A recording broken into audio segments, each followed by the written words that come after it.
Hello everybody, welcome to the stream. We're going to be doing some more Fire Emblem Awakening Lunatic Plus content today, I hope. I feel like I'm dropping a lot of frames again today, but I don't know. I'm going to have to figure out this problem in the long run.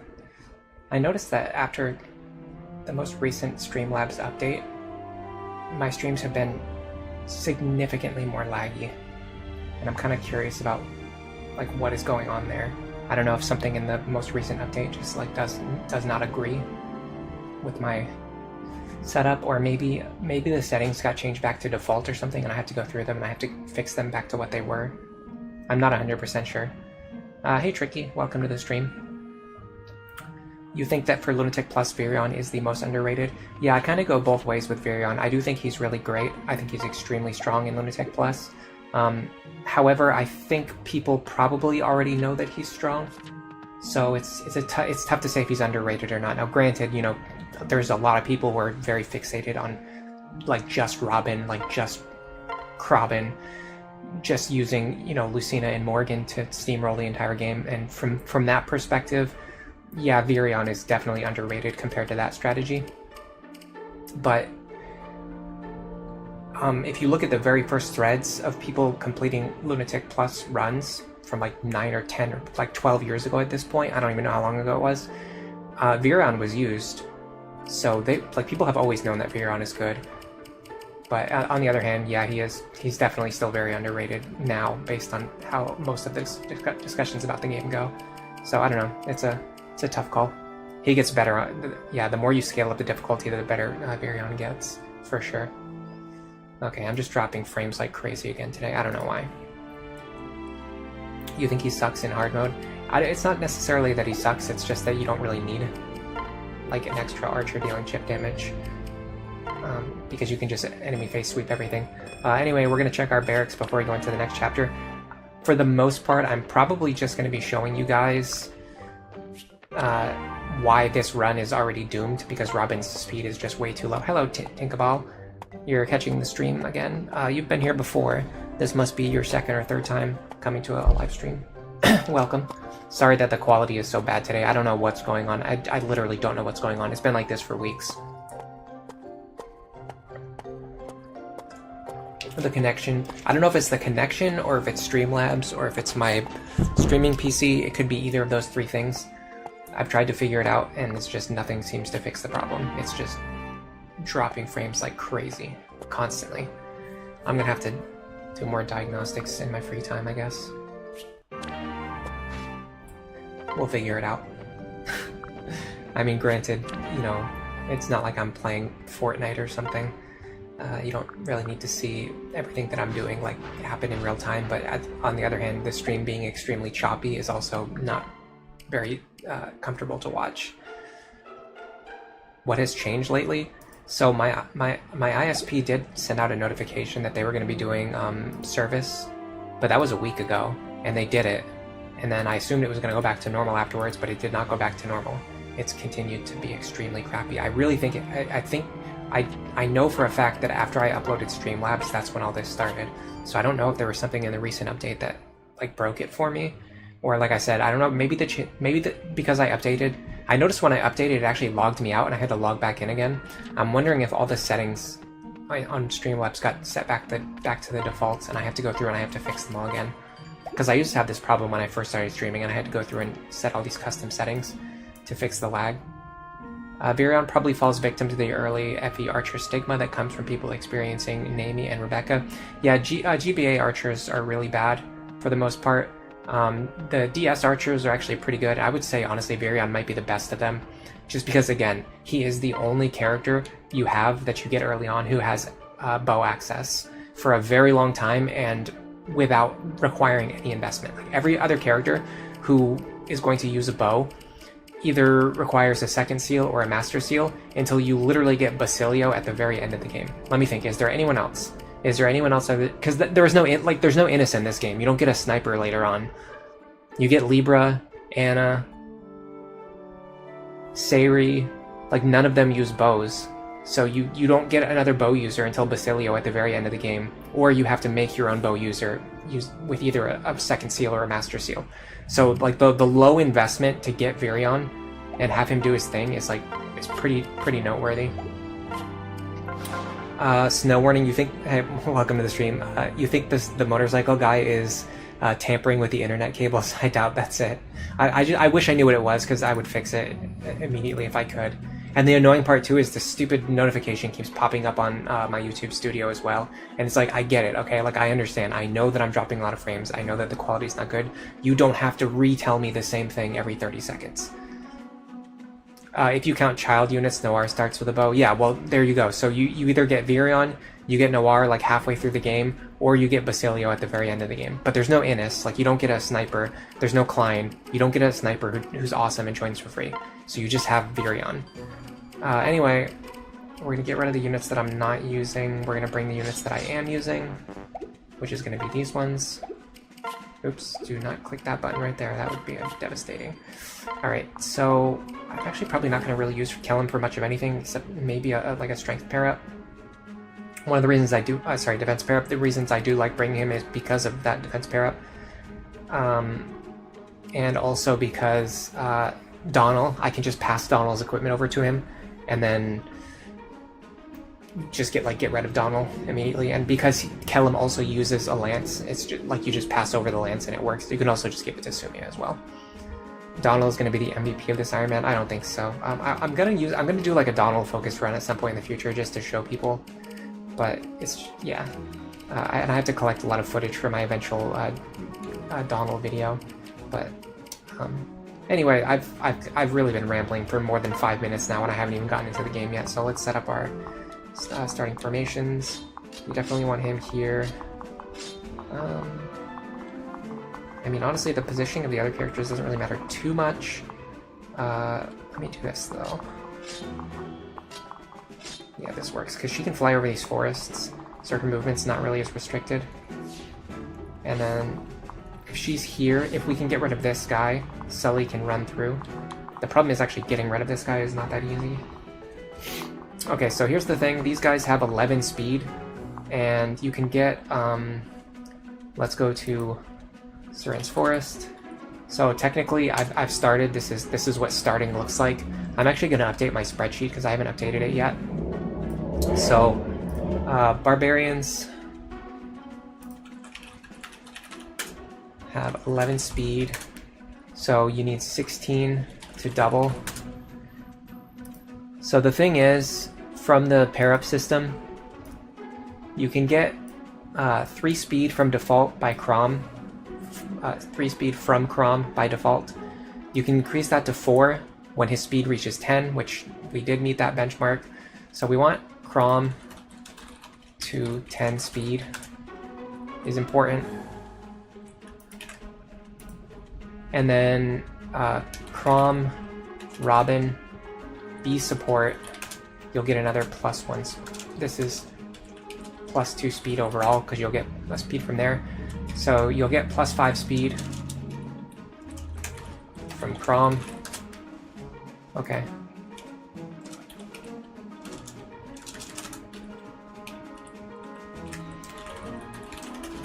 But you really want to get that B support, which we failed to do. That will cause problems in the next chapter. And then on top of that, you really need Robin to be at 11 speed.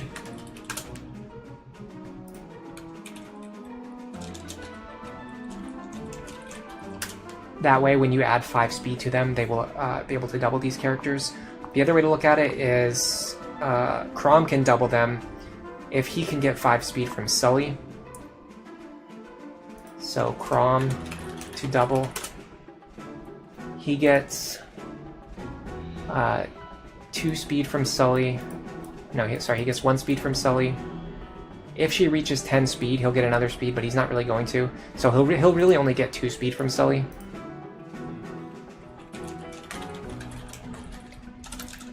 You're generally not going to be getting more than +2 speed from Sully. So what you really want is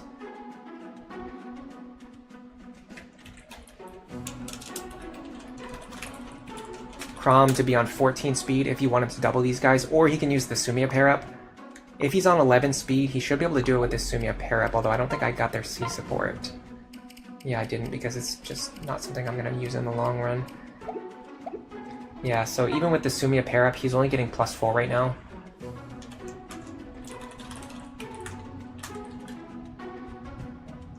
Excuse me. Let me move some of this information around. +2 from Sully, +4 speed from Sumiya. Oh, I'll link the sheet too, sorry about that. I linked it during the last stream as well. Hello, Nodot. Hello, Nef Champion, welcome to the stream. Good to see you today. Hello, AWDN Force, the Star Wars fanboy, welcome to the stream. You think Cyril is the best? The best early game archer or the best early game awakening character? Because I don't think he's in awakening. Here's my sheet that I'm working on right now if you guys really want to see it. It's not that exciting, but it is something, I guess. I can see if you come look at the sheet too, so if you click on it, I will know. Somebody just came. Somebody came to look at my sheet. Alright, so if you get +2 speed from Sully, you want Crom to be on 14 speed. Crom on 12 speed. If you get +4 from Sumiya, you want him on 12 speed. Right now he's on 11. If we got the C support from Sumiya, he could double these guys. And if Robin's speed was significantly higher, we're kind of 3 points behind where I want to be. So typically my Robin is at like +0 or -1, which is like fine, you can adapt to that. But my Robin is like 3 points behind where I want them to be, and you can't really adapt to that. That's like almost a full speed tier. The good thing is we still have ways to kind of fix this issue. So I'm just going to get right into it, honestly. I do have to make sure that this guy does not have the exact skill that he has, so we're going to reset. If this guy has Pavis, I just reset. I mean, you have to one-shot him. Oh, also, remember, we're also playing with a Frederick who has, like, no strength at all. I think he leveled up strength, like, 1 time. So we might not even be able to one-shot this guy. I'm not sure yet. We're going to find out very soon. We're going to find out right now. I have officially started. Okay, so this run is probably doomed, but I'm still going to try my best. Okay, so you do have exact lethal, even with this really crappy Frederick. I don't like the fact that our accuracy is so bad. I wonder if there's a way to improve that. There is a way to improve it. It's a little bit wonky, but okay, so first of all, with this setup, I'm just going to equip the Killing Edge. I'm going to pair up with Robin. I'm going to go here. I'm going to try to do everything that I can to just nuke this guy. Flux Tome, that's not going to work here. Alright, so I'm going to use the Fire Tome, and I think if I get a dual strike here, it should kill. The answer to that question is no. But it's fine, I guess. It will set up for a kill. Alright, so I'm going to use the Fire Tome because every point of damage matters here. Okay, we got a dual strike and a crit. That massively helps us. Robin is in range of the Archer and not in range of this guy. That's good. That means the Archer is pretty likely to attack Robin. Now if I run up here... Now the problem is if this Silver Lance attack misses, I'm going to be screwed. I think I'm going to pair up with Sumiya now. Just to improve my accuracy to 93. I mean, that's still not great, but I just have to do what I have to do. I could have Sully run up and finish this guy off if I really needed to. I think that was a viable strategy. Alright. So next up, we're going to look at what the bottom looks like. Honestly, I kind of wish that I brought Long Ku with me. He's good against these guys. I really flip-flop on between bringing Kellum and bringing Long Ku. I know YouTube is dropping a lot of frames. I understand. You don't have to keep sending me the same notification over and over again. Robin has refused to level up speed. I know, really. Hello, Bronze Vixen. Welcome to the stream. Alright, let me get caught up on chat really quick. Somebody recommended that I read chat a little bit less and focus more on playing the game. I don't really know exactly where I land on that. I understand that, you know, if I'm constantly reading chat, that, you know, we're not really playing the game.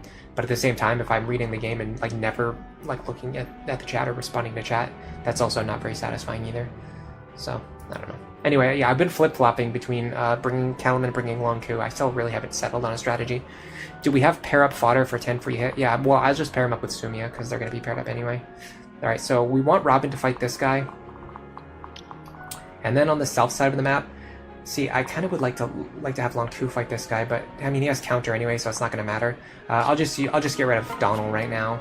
If this guy spawns with counter, I think I'll just get rid of Donald immediately, just to hold him off for a turn. So I'm going to leave this guy, Donald, in range of this guy, and then I'm just going to back everyone else up. Now I have to be careful because his range will expand when these two move out of the way. So he will be able to go 1, 2, 3, 4, 5. He will be able to hit this square. So I have to significantly back up. Virion here should be fine. Okay, he cannot hit the forest, so I can put Sully here. Lisa here is okay. And then I'll just move Callum up 1 square. Stat screwed Iron Man. Yeah, this has been a really stat screwed run, but it's fine. I mean, honestly, this is a good example that I can use for the long term. And so we're kind of going to see that right here. We're going to see if I can somehow get past this chapter. We're still very likely going to be screwed in chapter 5 unless we get a crap. We have to get like 6.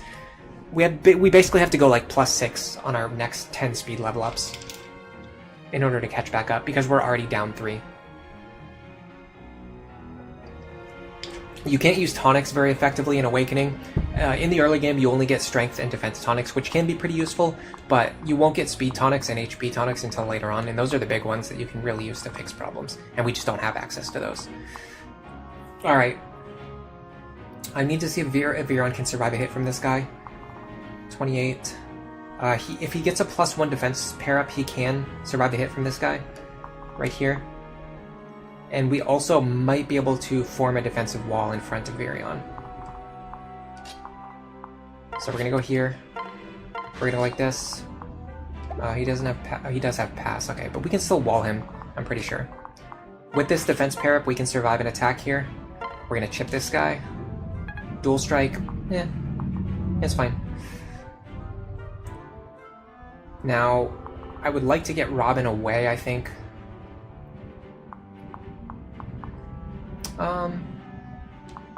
If Robin could one-shot this guy, never mind, he has advantage. I also want to get rid of the archer sooner rather than later, though. Let me use the Orson's hatchet that I don't have in my inventory, because I'm an absolute clown. Okay, how do I fix that problem? There's probably no way to fix that. I screwed up. I forgot my Orson hatchet. It's kind of important. I kind of need that. I can use the javelin.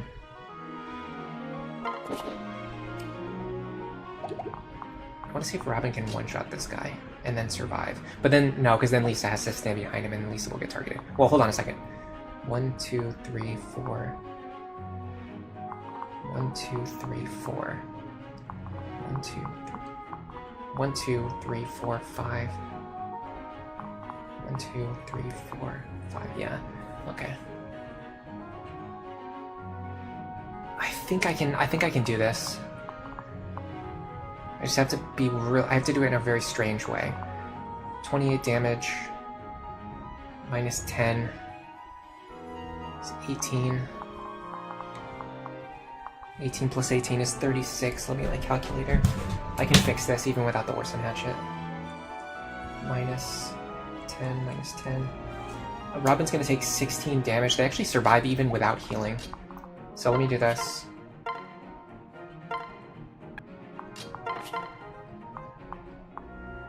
Can't even one-shot him.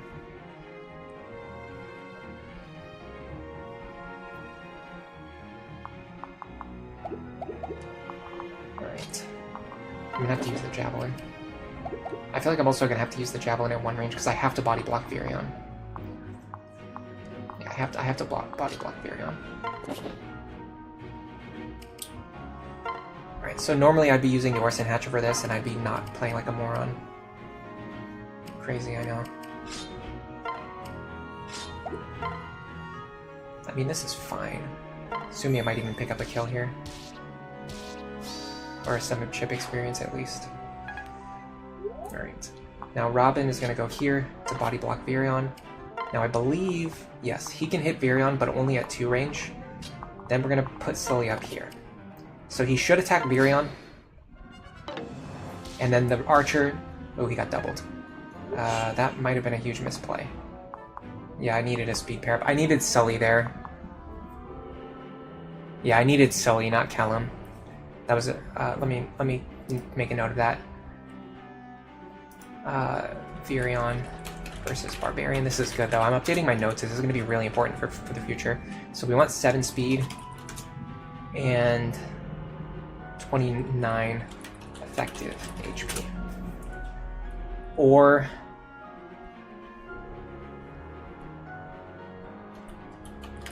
for Luna Plus. If he has Luna Plus, I'm just going to have to do some on-the-fly calculations because it's going to depend on Virion's exact HP, Virion's exact defense, and all those values that we're just not, we have no way of knowing that information right now. Alright, so the problem is, see, if Robin could double these guys, we could just get rid of them right now, but we can't do that, so that's like a massive problem. I also didn't move close enough for the archer to fight me either. So yeah, that might not work in the future. We'll have to adapt. This is I've said this many times, but this is the chapter that I still feel like I've not solved at all. No matter I spend so much time on this chapter. I've gone over it over and over and over again, and I can never find a winning like solution. It's actually kind of crazy. All right. Yeah. So the fact that we don't have the Orson Hatchet means that we also can't one-round these guys. We're gonna, and I also can't test what my damage ranges are gonna need to be, because that's information that I also need to know.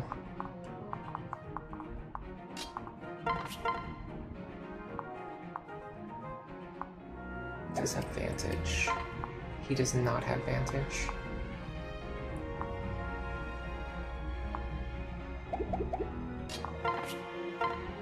I can deal 18, guaranteed.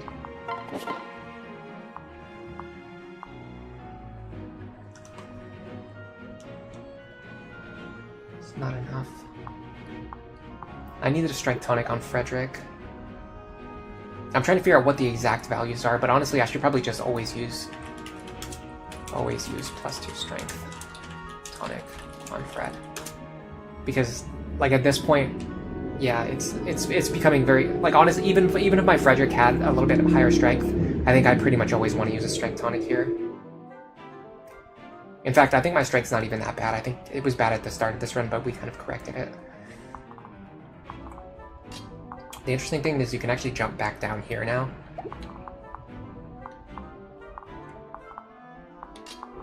If you do a good enough job body blocking, you can pretty much stop these guys from getting to Virion, because if you block this square and this square, they can't really easily get through this forest. Which means that only one of them can stand on this tile to target Virion in this square. I guess I'll show that off.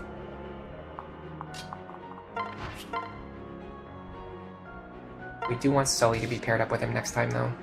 Especially because it's not easy to switch his pair partner because we get rid of Donald. Well, if we had Donald, we might be able to. You can also use Donald on this turn. I had to use him on the first turn. But you can also use Donald on this turn to give yourself a little bit of breathing room. This is going to be tough because of so many of these guys have encounter as well. I really want to get rid of this guy.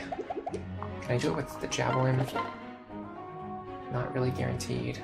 I need the Orson Hatchet. I just need it. Like, I can't get rid of this guy without it, but I can't get it either because these two are standing in the wrong position. Yeah, I massively screwed this up by not grabbing that Orson's Hatchet. It just kind of ruined the entire attempt. So okay, so hold on. What is their dual strike chance? 27 times 2 versus 55 times 1.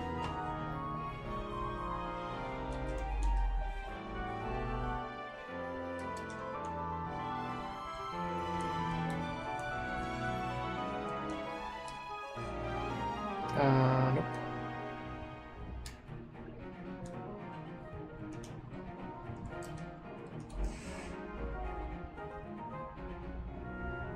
That can't be correct. Okay. Frederick has a 46% chance of dual striking, so this is actually a higher chance overall, even though we're only getting one chance.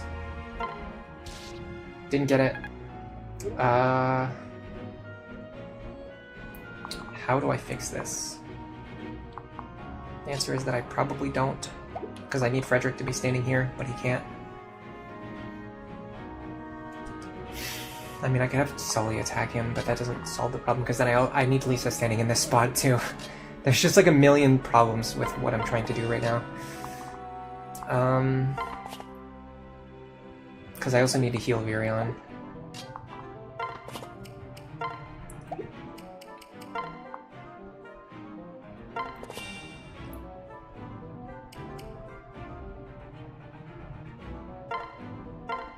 I would unequip Robin here, so that they don't take any counter damage. Place he could just use... There's just like a million things that went wrong, mostly to do with me not bringing the Orson Hatchet, but... Yeah, they're gonna kill Callum.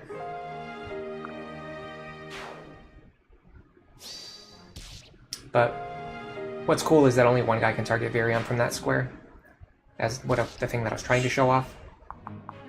Interestingly, this guy actually likes to attack at one range if he can, because a lot of times they can deal more damage with their steel axe than their short axe. I'll show you why. This has 11 might. This has 7.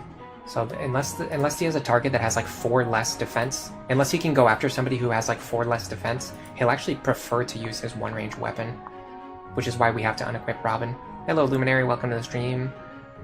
Tricky, Bush Ranger, Vernitas, welcome to the stream. God.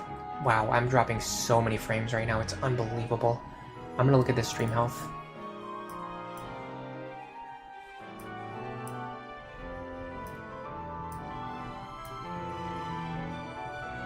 It just says poor. That's not what I want. I thought there was like a line graph you could look at.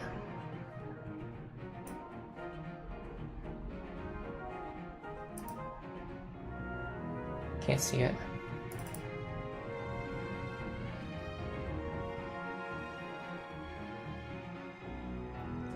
Frederick has +1 strength over 4 levels. Plus, Robin has +1. Sorry, somebody has +1 speed. Virion doesn't always have bad speed. No, I disagree. Virion has actually a good speed growth rate. He starts with a low base speed, but he has a good speed growth rate, so he will eventually get good speed. Oh, cool! It just dropped from poor connection to no data at all. So that's also good. I don't know why my connection is so bad. I just don't understand what's going on. Yeah, the stream is so choppy today. And last Saturday, too.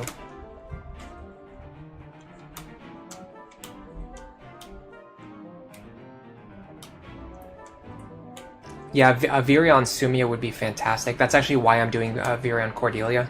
My planned route for the run is using Virion Cordelia to do a lot of things later on. Okay, so from here, honestly, we could probably continue the attempt, but this kind of just showcases a couple of things. Number one, me being way too stupid to succeed, because if I had just brought the Orson Hatchet with me, I could be doing significantly better right now. And number two, Robin's speed being this low causes so many problems because we can't get rid of these guys because we need to be able to double them. We can't double them. I'm gonna actually base Robin's promotion and the timing for when I use the second seal based on their speed stat going into this chapter. I think that's what I need to do on the future attempts. So let's scrap this. Let's scrap this. We're done with this attempt. That I think I got the information that I needed. We'll get more specific information on exactly how much strength Frederick needs on the next attempt when we have like better stats to go off of. I'm gonna update my text so you guys can see.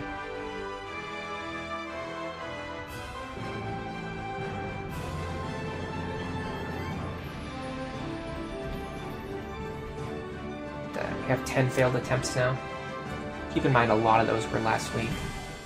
A lot of those from last week were based on, yeah, the stream just not going very well. Alright, let me get rid of some things that I'm not using. I don't know if that will make a difference at all. I'm going to remove the alert box because I always have it turned off anyway. I don't know if that probably barely helps, if anything, if it even does anything.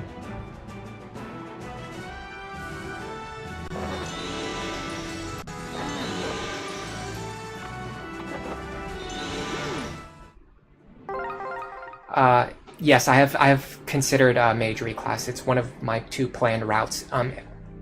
What I would do is So the thing is, I want to do Dark Mage Robin with the Maribel pair-up, because you get much better use out of Maribel in the long run. However, I very strongly considered, like my alternate route would be using Mage Robin, and then pairing up with Saria later on. So, I don't know, we'll consider it, we'll think about it. Laurent showed up on screen, I missed it, I was looking at my status. Yeah, we got good information for the next attempt. And I'm gonna do much better on like Chapter 0, Chapter 1, and Chapter 2 from now on, so don't worry about that. Alright, we'll recreate Robin on a future attempt if we need to, but for now I'm just gonna use my quick reset that's at the very start of the game, so I don't have to keep remaking Robin. I will, for the people who weren't here last week, I will cover what's going on. We're using plus magic minus strength Robin. I think minus strength Robin is in my personal opinion by far the best flaw. It localizes all of your penalties into the strength stat, and if you never use the sword, which I never do, there's no downside to the plus strength Robin. It just takes all of your negative growths, all of your negative bases, and your negative caps, and just puts them into a stat that you literally are never going to use. And honestly, if I ever use the bronze sword, which I almost never do, it's like 1 out of like maybe every 10 attempts I end up having to use the bronze sword for something. Typically, I'm using it because I want to deal less damage. So having lower strength is actually a good thing.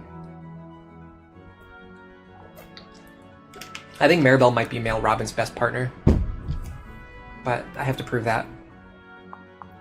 Alright, so let's do our thing. We're gonna want Robin here anyway, so let's just do this. Give him the bronze sword. Give him the vulnerary. We're gonna unequip. We're gonna pair up. We're gonna go over here. Oh, I forgot to check the mage. He looks fine. With the Crom pair up, it's very difficult to miss this attack. It's not impossible, but it's difficult. Unless like all 3 of these guys have Luna, you're usually fine. We should be okay. I'm gonna put Lisa over here and give Robin his vulnerary. We might have to use a Vuln on Frederick if we take too much damage. And if the mage also has Vantage Plus. Yeah, so I think this guy can only deal 6 damage to us. That's correct.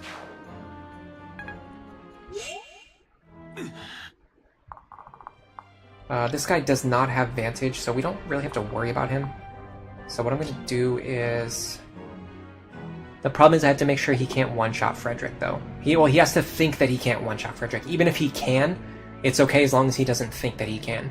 Because he doesn't know that he has Luna Plus. So he thinks he's going to deal...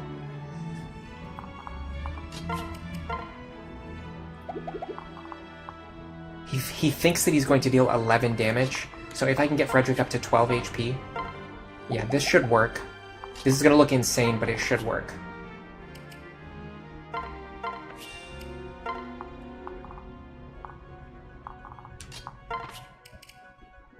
We want Crom here. And Lisa here. I'm gonna actually, this is a good example because, I mean, honestly, the enemy targeting AI in this game is still a mystery to me, especially when it comes to enemy axe fighters. But if I understand correctly, I've baited this guy into attacking Robin many times, so we should be able to bait him into attacking Robin. That's more or less guaranteed. If this misses, it's not a huge deal. If it hits, it's even better. So, with the Lisa pair-up, he should prefer attacking Robin because he can deal more damage to Robin. Even though he has lethal on Frederick with Luna Plus, he doesn't know that he has lethal, so he thinks he's going to deal less damage to Frederick. And if that's true, he should ignore his lethal attack on Frederick here and target Robin. And hopefully this works the way that I think it's going to work, and it does. This is good because I have just proven that the enemies don't know that they have Luna Plus, which is important information for later. I mean, I already know that, but it's good to just, like, get proof and confirmation whenever we can, especially for people watching the stream. If you don't know that it works that way, you can't just believe me just because I tell you something. I want to show you that it works the way that I know that it works. Anyway, we're gonna go like this. Transfer Robin over. Switch. We're gonna heal Fred up. Then we're gonna go here, and we're gonna kill him with the bronze sword. There you go. Mirabelle, Muriel, and Anna are the best partners for Robin. I think Anna is great. I think Muriel is a little bit weird because her and Robin both do a lot of really great things, but they do a lot of the same great things, and so typically I like to separate them off onto other characters rather than pairing them together. Ooh, we got experience up. 11 experience. That's like 1 or 2 free kills, I think. Great stuff. Fantastic stuff. Amazing stuff. Let me transfer you over.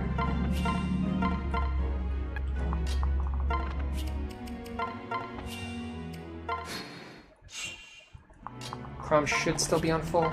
I think he dodged earlier, yeah.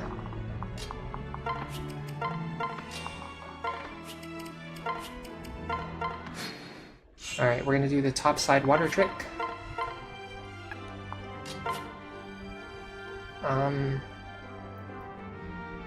We want Crom to be unequipped right now. Yeah.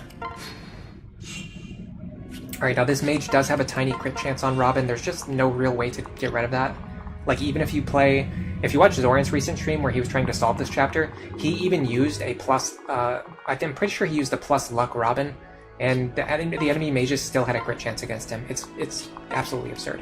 Make sure you move Crom next to him, though. That helps a little bit. It doesn't lower the crit chance, unfortunately, but it does help them build supports before next chapter, which is something we need to do. Then we're going to drop Lisa here, so she can heal Robin next turn. And then we're going to drop... We want Frederick here. Yeah. Okay. So we're going to pair Fred up with Crom. We're going to move Robin over. Then Lisa's going to move over, and then she's going to heal Robin. So both Lisa and Robin are out of range of all enemies.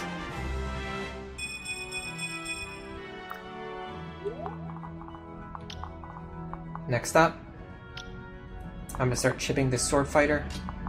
In fact, I kind of want to give the kill to Frederick. I don't know, I'm not sure.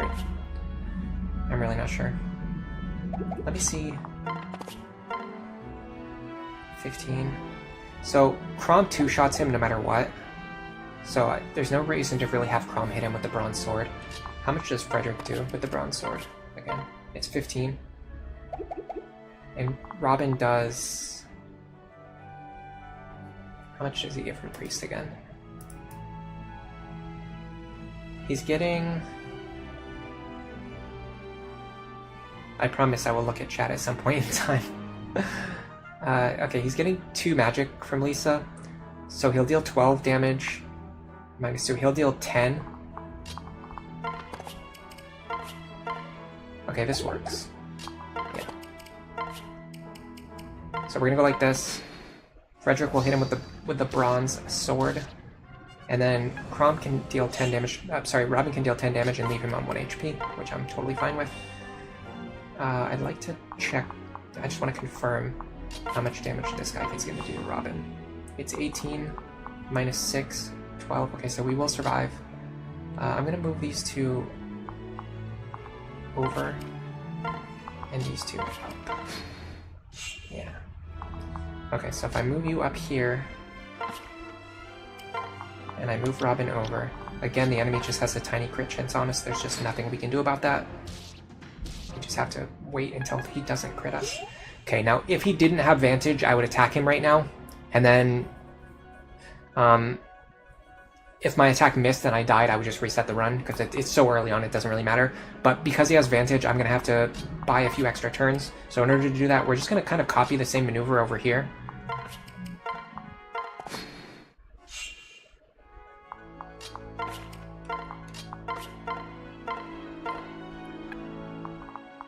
We can even have Frederick soften up one of these guys if we want to. Gain a tiny bit of experience. He doesn't have Gamble, so we can have him fight this guy. Here. The only problem is I didn't put Crom in the right position. This might cause problems. Yeah, I actually messed up. Well... Yeah, I don't think I can get out of this anymore. I needed to have Crom paired up with Frederick, and then have Frederick drop Crom onto the water. I just messed up. There is one way to fix this. Which is to go like this.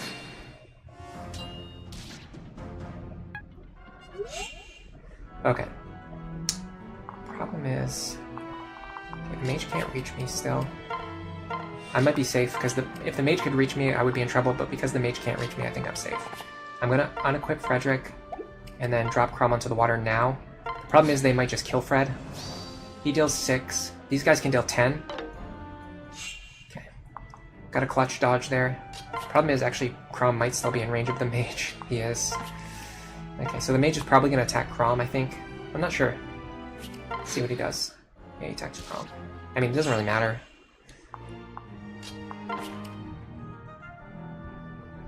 I can also do the... Oh, that was a mistake. Oh well. I'm making a lot of mistakes today, guys.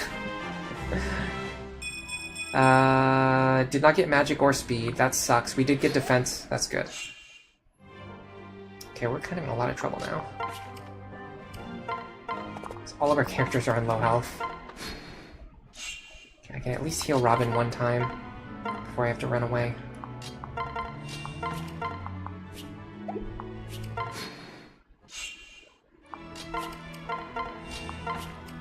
Kind of want to heal Crom too.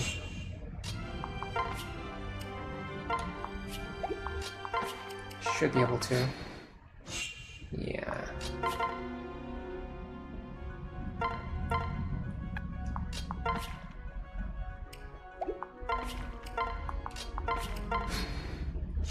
Okay, we can get back out over the water now.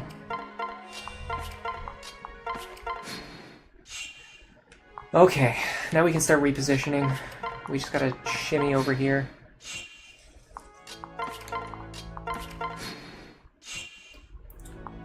I'd like to attack this guy twice. Do any of them have Gamble? This guy has Gamble. If any enemies have Gamble, you have to kill them with Robin. Well, you don't have to, but I prefer to kill them with Robin. If they don't have Gamble, you can kind of give kills to Crom where you want to. Or just let him like get chip damage on enemies before Robin kills them. You've just got a lot of options.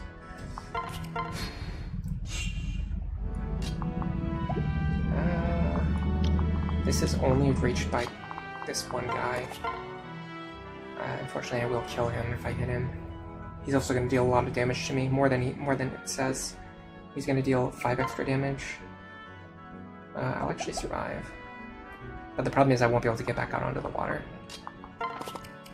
I'm doing this because I actually want to bait them over for one more turn, so they move into like a closer position. Yeah.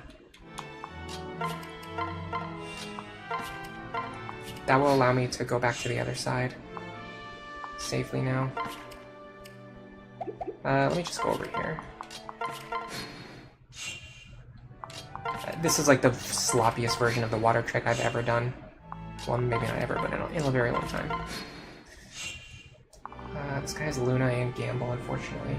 I don't know how I'm gonna deal with this. All right, let's just start by doing this. I think I might be able to get them while they're going across the bridge.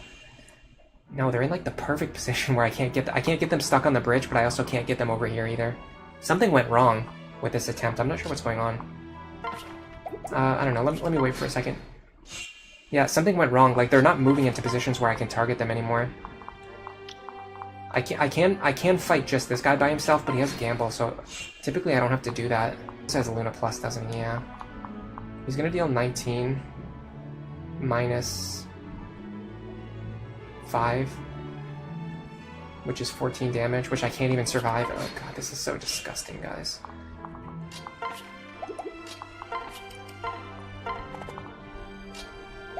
Oh, I messed that up too. God, I can't get anything right. I just made like one mistake and then it just snowballed out of control from there. Because we just can't get these guys over here.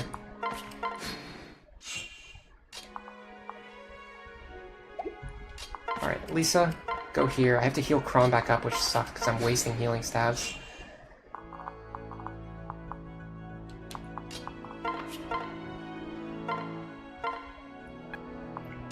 I do want Crom on the right side anyway.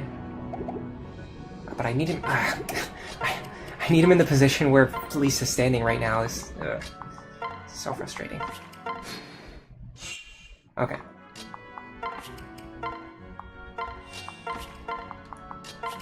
Sorry about that. The whole stream the whole like stream like constantly dropping frames thing is like really throwing me off my game. All right, I'd like to hold a bronze sword.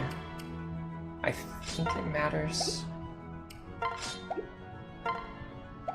We'll find out. Okay, we need to not get crit here. Dodging is also nice. Now, Robin can start chipping guys.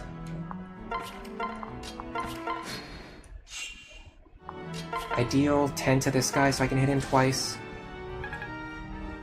Alright, we want speed and magic now.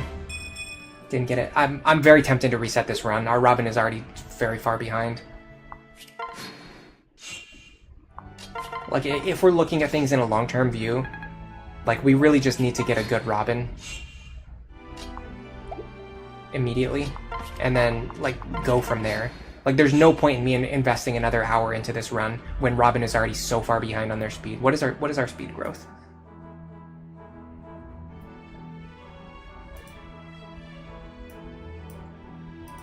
I'm very strongly considering the merits of the plus speed Robin that everybody raves about.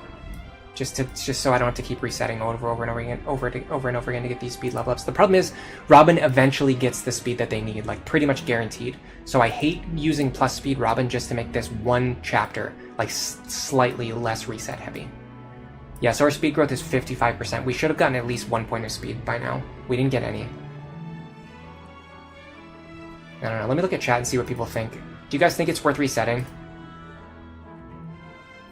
Like, if our Robin is really bad at the like before we even get to the end of chapter 0, if our Robin is this bad, is it worth resetting? Hello Ryoga, welcome to the stream. How's it going? I'm doing pretty good, other than the fact that the stream quality today is crap, which I'm very sorry about. The only way that you can deal with gamble is just by gambling. Yeah, basically.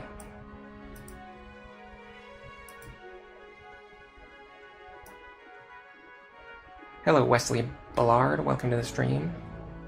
Garrett, hello. How are you doing today? Yeah, enemies don't count for auras and fates. That's interesting. Hello, Bushranger. You usually don't play female Robin? Yeah, I don't either. I always do male Robin. It just works better in my team compositions. Let me know what you guys think about resetting right now, other than just... Yeah, it's going to save time in the long run.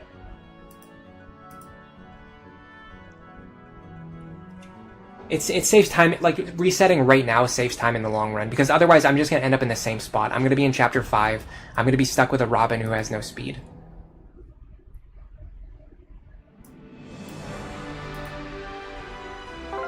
All I need to do is just get, like, a +1 speed level up at some point in my first 2 levels. And I'll stick with whatever happens. People in chat are mostly saying that they would reset too. So I don't feel that bad about it either. Sigmund Soldier also says reset. And I say, welcome to the stream, Sigmund Soldier. How are you doing today? Ooh, this is a really good enemy configuration. This guy has focus, which kind of sucks. And he has vantage too, which means we have to take 3 crit chances from him. But he doesn't have Hawkeye, which means he can't actually miss us, which can sometimes help. And we do have an extra 5 points of evasion because we're going to be standing next to Chrome. All right, let me do it the way I did last time. I like the opening that I did last time, and this group of enemies is really nice. These enemies have like no dangerous skills other than that mage up there. So this should be an extremely clean opener. This guy's gone. I'm gonna give you your vulnerary now so I don't forget later. There's 2 things that I want you guys to remind me of. If you're in the stream right now and you're gonna be here for a while, I want you to remember these 2 things, okay? Number 1, give Frederick the Orson Hatchet at the start of Side Story 1. I don't know why I took it away from him and didn't give it back to him. Number 2, when I'm getting ready to end the stream, make sure that I remember to redirect the stream. I've been trying to do that lately, and I only remember about half the time. Hello, CJ. Welcome to the stream. How are you doing today? Fixed growths would be interesting. I mean, honestly, I'm fine with the randomized growths. It's just, it does mean that I have to reset if I get a really bad Robin, because Robin is a focal point of my run. I am using a Robin focused. I'm using a team strategy, but it's still focused around Robin as one of the main combat units. So and especially because early on I just don't have a lot of units. If one of my like core units turns out really bad, there's just no way to fix that. Anyway, we can probably take a hit from this guy. I can kind of figure it out. I'm gonna take 15 damage plus. Sorry, hold on a second.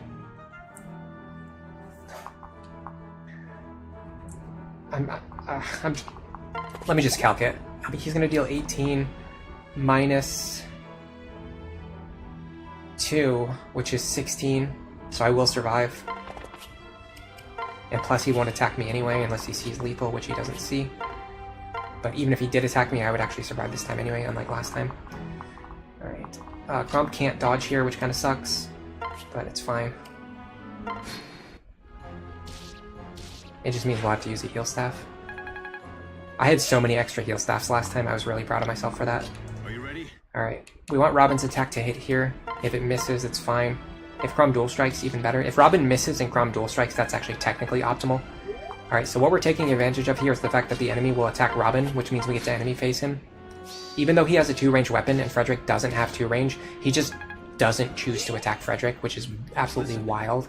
It really shows how the enemy AI in Awakening is so fixated on dealing damage. They really, really, really want to deal damage. More than anything else, they want to deal damage. I'm going to transfer Robin over. Switch Lisa into the lead, just in case this guy somehow survives. And then we're going to kill him. There you go. Frederick being on full HP is nuts, by the way. That really shows how lucky we got that skill configuration, but it also shows how easy Lunatic mode is. Because if you're playing Lunatic mode, the enemies wouldn't have any skills, so Frederick can just like get through that entire encounter without taking any damage. Ooh, we got an item. Katarina's Bolt. That's really good. Katarina's Bolt is awesome. It can help you, like, pretty much, honestly, through the entire run. Katarina's Bolt can help you. It's useful in Chapter 9. It's useful in Chapter 10, 12. It's useful in Chapter 5. It's just useful for literally the entire run. So hopefully we get to keep this attempt.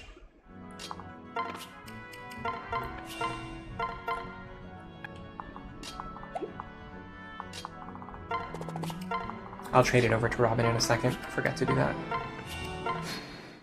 I just forgot to do it again.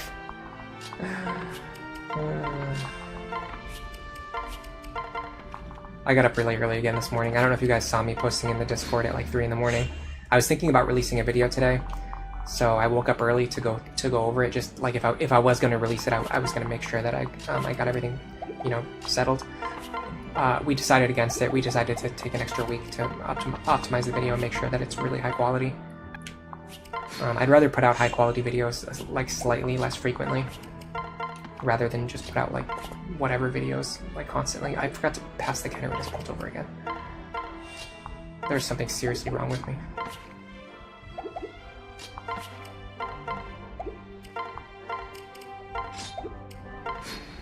Alright, before we start, I'm going to use the bathroom really quick. I have to go. There's no reason to hold it. Everyone who's in the chat right now, go get yourself a glass of water and drink it. It's very good for you. I'll be right back.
Alright, I'm sorry about that.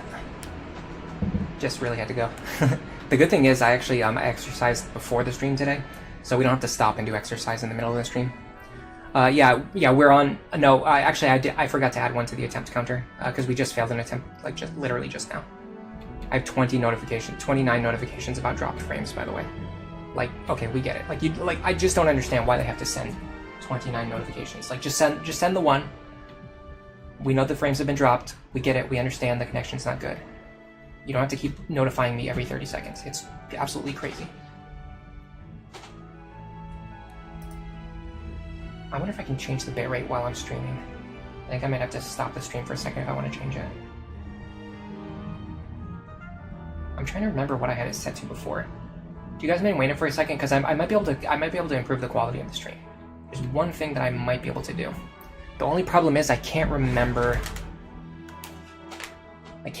where I posted this information, but I know I've posted it somewhere before. And if I can go back and find what I wrote before, I can figure out my settings very quickly. Because I sent them to somebody else at some point in time.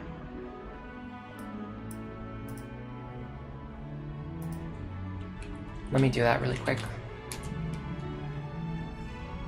Unfortunately, I'm probably not going to be able to find it because I have no idea where I sent it. Like, literally no idea. Maybe it was...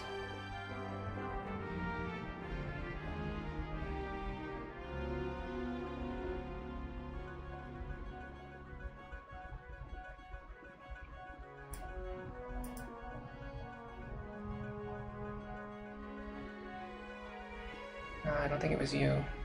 Well, maybe it was.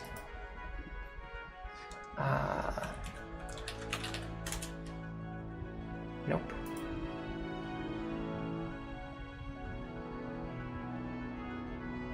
You had Citra open for 17 hours and your friends noticed on Discord. That's awesome.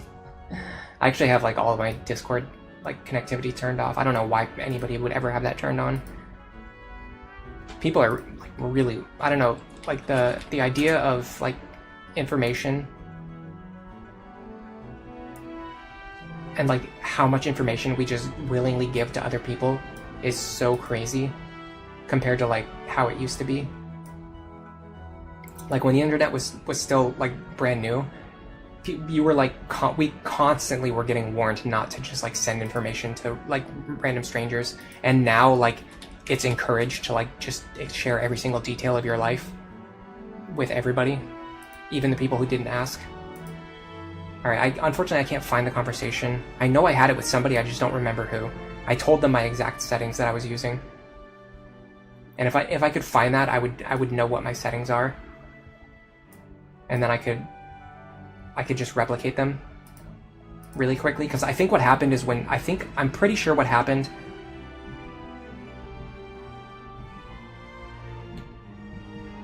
It's one of two things.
Okay, I don't know what happened.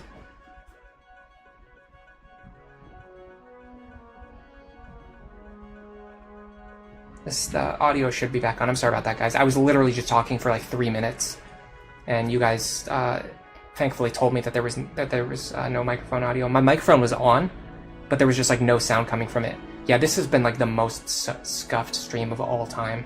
This is absolutely crazy. You think the stream is running a little bit better now, at least? Yeah, I hope it continues to run good, but I mean, if it keeps going badly, then there's just not really that much I can do about it. Alright, so this is what I was trying to do last time. Yeah, see, you get these guys over here on the bridge, and you can snipe them down. Okay, so we need to check which ones have Gamble. Neither of them have Gamble, so we can give both of these kills to Crom. Excuse me. Yeah, thank you guys so much for that, by the way. I would not have noticed that right away because my microphone is on. And so I have like what's showing, like I can see the indicator that says that my microphone is on. And so as a result, I never, like it would have taken me a very long time to notice that the mic wasn't working if you guys didn't tell me. I had to go into Streamlabs, of course. It feels like all the problems are just originating from Streamlabs because I had to go into it and just like set the mic back on again. Okay, let me see if Crom can take both of these hits if they have, if one of them has Luna Plus. So it'll be 19 plus 19 damage. Minus, they're gonna lose 1 point each, so it's gonna be -2. So it's gonna be 36 damage. Minus 11. Minus 5. I'll take 20 damage. I will exactly die. So I can't take it if they have Luna, unfortunately. I'll have to fight them one at a time and hope for dodges.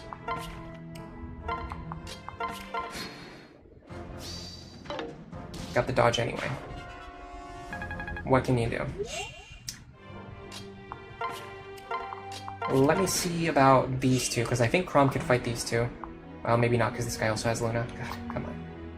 I could actually just pick up this kill right now with Robin if I wanted to. This is a good Robin, though. Oh, what I was saying, guys, when I was over here, I was considering, because I messed up my positioning, I have to remember not to try doing that again in the future. I think I fixed it, by the way. I didn't know exactly what my settings were, but I just went off my best memory, and I tried to adjust my settings back to what I think I had them set to before. I think when I updated Streamlabs, it reset my settings, and that's what's been going on. I think that's what happened, because just now I went into my settings and I set them back to what I think they were. I don't know exactly what they were, but I think what I think they were. And you guys noticed the stream just pretty much improved. Although who knows, if it starts dropping again, then I'm wrong. But anyway, what I was saying was that when I messed up my positioning over here, I had to use a vulnerary to save Robin. But because we got an extremely good level up, to me, in my opinion, it's worth keeping this run, because I'm happy like losing out on one vulnerary if it means I get to keep a really good Robin. Alright, we're gonna run over here really quick. What I'd like to do is...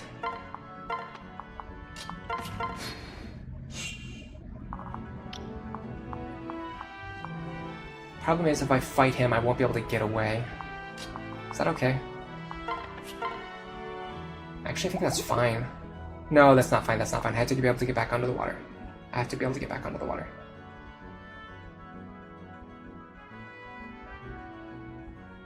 Alright, we're just gonna pull them this way again. Make sure you drop Crom onto the water. That's what I messed up last time. I forgot to drop. I just like moved him over. Alright, we're just gonna take it slow. We're gonna have to bait them back over to the north side again. It's really smooth now. That's good. Let me know if it starts dropping again, but I think I'm really hoping that I fixed the issue. I think that I did. So if we do this correctly, we should be able to pull just the Axe Fighter and then kill him. And that will get Crom very close to a level up.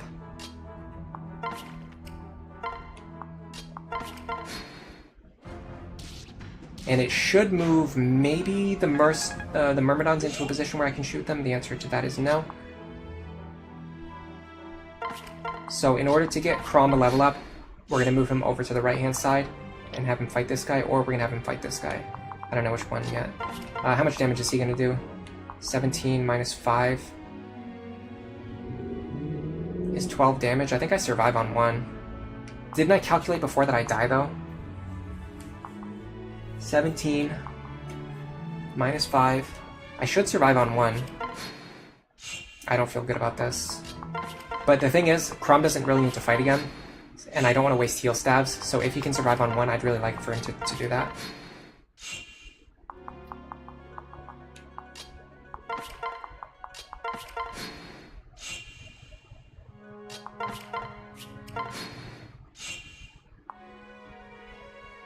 We always two-shot this guy with the Bronze Sword or the Falchion, so you might as well just use the Falchion to conserve Bronze Sword's charges. I mean, Bronze Sword isn't the most valuable weapon in the game, but... Oh, we survived on 2. Even better. Bronze Sword isn't the most valuable weapon in the game, but still, I mean, you can conserve them. Speed, that's the most important thing to get speed level ups on Crom. So right now we are in a very good position. We're in a really good position. We have a very good Robin, and our Crom is good enough. Those are kind of like the 2 prerequisites to getting run started. We want to see magic and speed. Magic and speed. Perfect. Okay, we're doing very good right now. We are doing fantastic right now. Snow warning, it's thematic that once the game gets harder, streaming it gets harder too. Oh god. Alright, I'm just gonna give the remaining kills to Robin.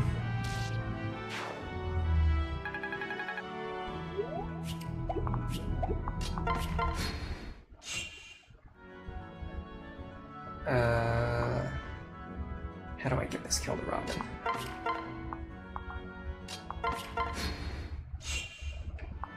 Should be able to go up here. Something like this. He won't double Robin, will he? Speed 12? Speed 8? No. How much does he do? 17? Minus some amount, doesn't matter because I have 17 HP. One good thing about Luna, you can always check. This kind of works with counter too, but it's a little more complicated, so I won't explain the counter thing. But I do this stuff in my head, but I'll explain it to you guys sometimes. One thing you can do about Luna, so this guy has 17 listed attack, right? So I just check, if I have 17 HP and I have more than 2 defense, then even if he has Luna, he can't kill me, because I'll always reduce his damage by at least 1 point. So if he only has 17 attack and I have 17 HP, there's no possible way for him to kill me. So I don't have to break out the calculator and do all this math. I know that he's not going to kill me. Nice. Okay, we want magic, speed, defense. Speed, defense. Awesome. Okay, we're cruising. This is a fantastic run. This could be the run, guys. This is the run that I've been trying to get ever since we started this series. This is what I've been trying to do. You don't necessarily need to get an insanely cracked Robin, but it absolutely helps. And we got weapon rank on Fred. I'm not hating on it.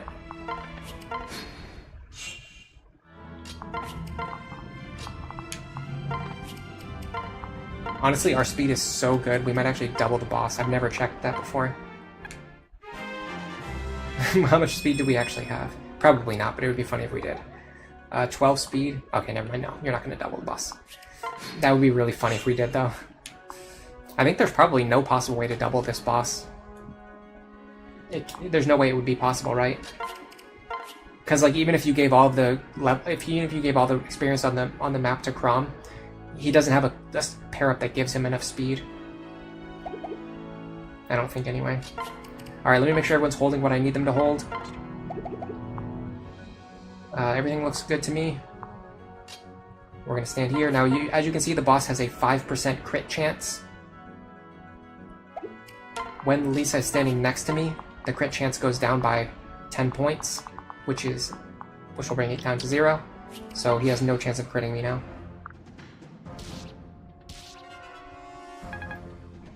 And unless you're running a minus defense Robin, you pretty much always survive against this guy, even if he rolls Luna Plus. So you're usually fine. Anyway, as you can see, the crit chance is gone now. I have to heal myself back above 14, which I think I can do. I can. Okay, so this is good. I can conserve heal staff charges. Okay, because we leveled up our speed, our magic a few times, we don't get to fight the boss as many times. But on the other hand, having more speed is just good for the long run anyway, so I'm fine with that. I have to check. Yeah, I knew I wouldn't be able to heal above 14 now. So I do have to use 2 heal stabs now. But it's fine.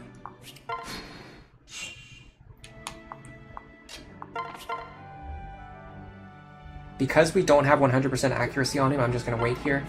This Robin is so good, I'm actually willing to waste extra heal stabs if I need to. Like, if that attack missed, I would have even wasted additional heal stabs. If my Robin is bad, and my combat against the boss goes really bad, I'll just reset.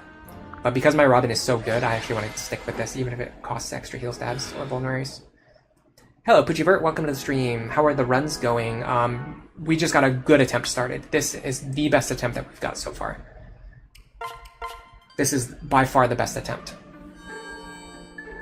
You would need plus speed Robin, +6 speed levels, and you can get the pair up from Chrom as well. You've done it once before, but it's pretty unlikely. Okay, so it is possible then. Yeah, we even got even more magic. Magic is going to be crucial for Robin, because you can't buy magic tonics early on. So it literally just comes down to your magic level ups, whether you get them or not. If you can like one-shot specific enemies later. 60 turns. Yeah, not bad. This map is going to be a lot of turns too, so get ready. Hawkeye on him is good. Hawkeye on him is really bad, unfortunately. We're going to have to reset. I allow myself to reset. You can just see it. When I start the battle, the save is locked in. I can reset until then. Robin is really looking forward to Katarina. Yeah, we got Katarina, and we got we got good magic and speed level ups. This Robin is going to be devastating. They almost might be too strong. There's some stuff in Chapter 6 that I want to try out, so I hope we can get there today. I want to show you guys something that I found from watching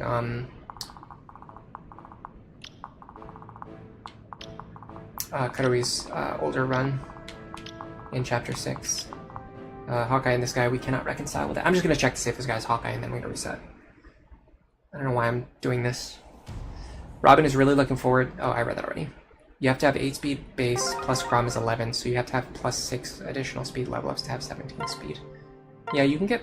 I'm pretty sure you can get Robin 6 levels in the first chapter, maybe, if you give them all the experience. Should be possible. I mean, we got them how many levels? And we didn't even give them everything.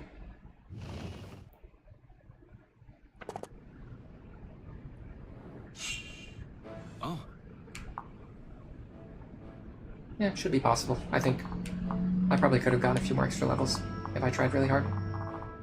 Okay, that's good, and that's not great, but it's not terrible either. You really kind of want the boss to have Hawkeye, because we're going to break his weapon later, and it really sucks waiting for him like to miss over and over again. Because when he misses, it doesn't take weapon charges. However, because he doesn't have Luna, I will stick with this. Yeah, that guy having Luna sucks. Alright, we should be able to win from here. We're gonna equip the rapier and the silver lance. We're gonna back these two up. And we're hoping for Chrom to get a dual strike anywhere that he can here. Missed that one and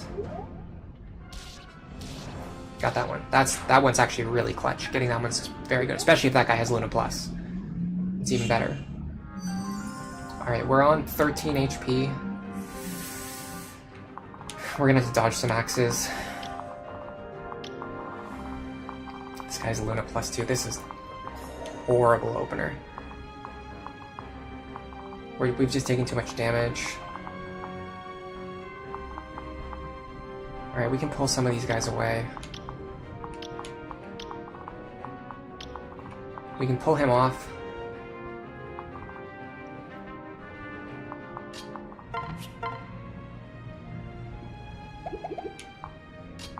That's one less guy with Luna. The problem is actually, honestly, the one that I want to get away is him. I wonder if Sully can take a hit from him.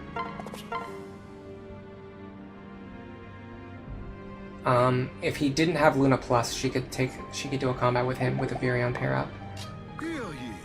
But because he has Luna Plus, we won't be able to fight him. That's too bad too, because we could pull him away. But honestly, we have to pull him away because he has Luna Plus, so that doesn't really solve the problem. I think I'm actually. This is tricky, and he has Vantage too. Oh god, this really sucks. Yeah, too many of these guys spawned with Luna. I'm wondering if I can do a strategy where I back off and play a little bit more passive. Something like this. If I go over here, I will take 8 damage plus... Oh my god, I almost double tapped there. That would have been run ending. 8 plus 2 plus 7. We're gonna take 17 damage. We can heal out of their range if we stand right here with the Silver Lance equipped. This is an adaptation of the strategy that I saw Zoran show off recently. He goes around here and then uses this path. You see all these plains tiles right here? He uses this plains tile path to get his units away while the enemies are stuck on the other side of the forest, which I thought was really good. I don't really use it that often, but if I get into a situation like this, where my Frederick is like in a situation where they just cannot survive, I think I can back off here and go like this. And then if we're going to be doing this anyway, I think what I'm going to do is I'm actually going to move everyone else down. Because Zoran was having trouble getting the enemies to come south, they kept going north instead. What I'm going to do is I'm going to actually move my characters in somewhat of like a southern direction.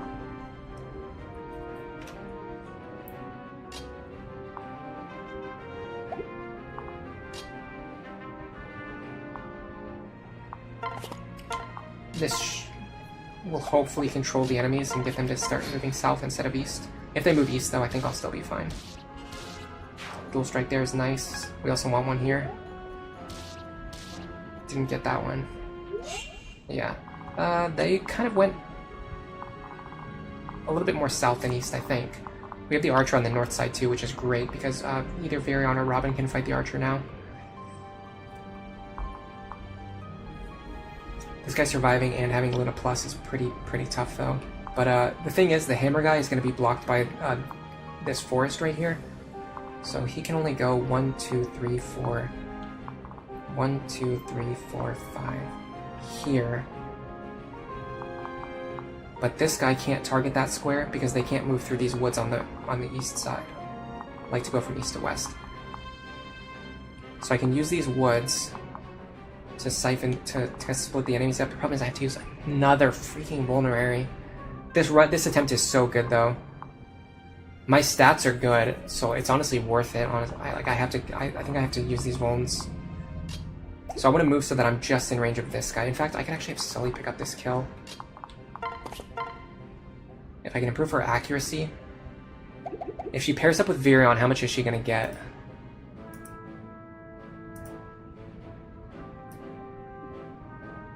She'll get plus 10 hit. So she'll have 97 displayed hit. And then, I don't remember how much skill increases your hit rate, but it's a pretty good amount. Oh, the problem is then the archer will see her though. If I could do it without the archer seeing her. Like here? Does the archer see that square? No, he doesn't. But then I have to get back out of there later.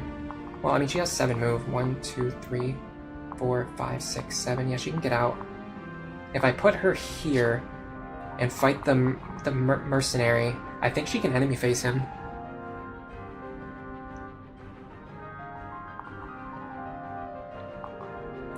I can even pass Crom over to her.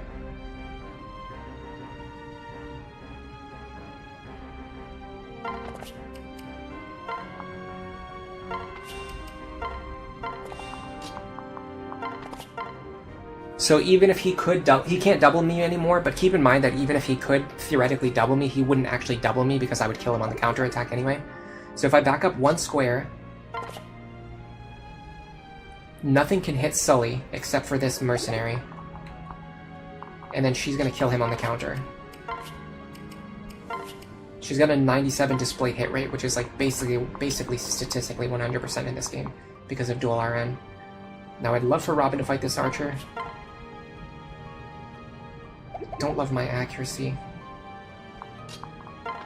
Virion has much better accuracy.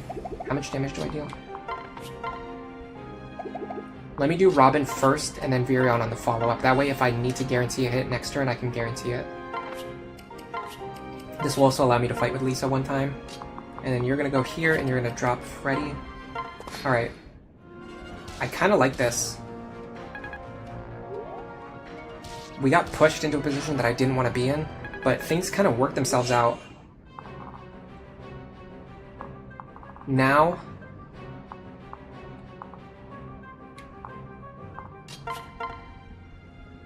we can kill this guy on enemy phase. I almost want to have Virion do it for the guaranteed hit. 87. 80, actually never mind, we have like the same hit rate. Although I think I only have that because I'm standing next to Virion. No, I just have 88 hit. But if Virion had a pair up though, he could have 97 hit, which is a lot better.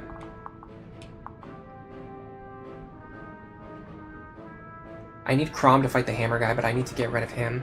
Okay, hold on a second.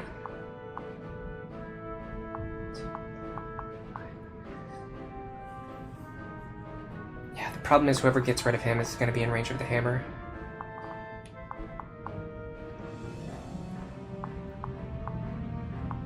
I actually have to. I have to get rid of him right now.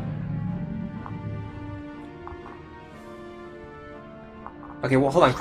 Robin can fight him, right? Yeah, Robin can fight him. So we'll just do that. Oh, this guy's Vantage, though. Oh, God.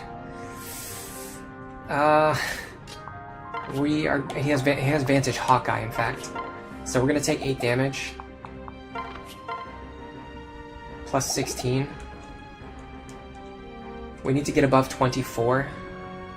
How much does Lisa heal for right now? She has 5 magic.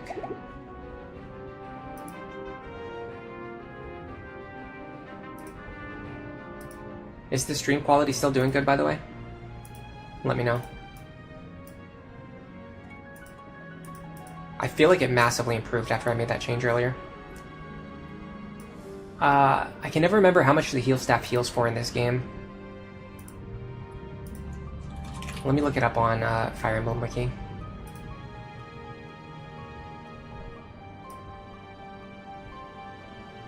Awakening. Doesn't say how much it heals for. Calculations, here we go. 8 plus half of the magic, so we'll heal for 10. And I said we're going to take 24 damage. So we'll actually die even if I heal Robin here.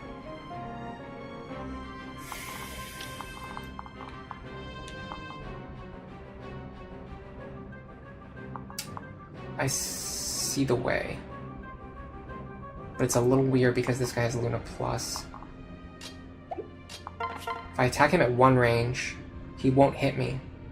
Then I'll still be on full HP.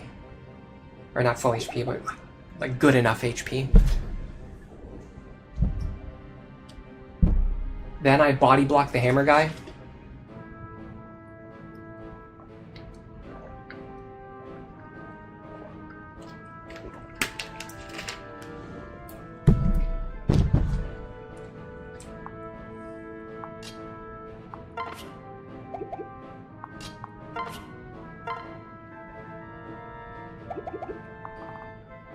Yeah, because this guy has pass, I have to block this tile. This, honestly, this is a really good example of what I love about Lunatic Plus. I've never seen this enemy formation before in my life. But what's interesting is that the combination of like this guy having Vantage Hawkeye, this guy having pass, you know, like this creates a very specific scenario. Like if this guy didn't have Vantage Hawkeye, I could just have Robin attack from here and then heal Robin. But I can't do that. If this guy didn't have pass, I could just body block him, but I can't do that either. But what I can do, I'm pretty sure I can do this. I'm gonna kill him, hopefully. I succeed at that. Then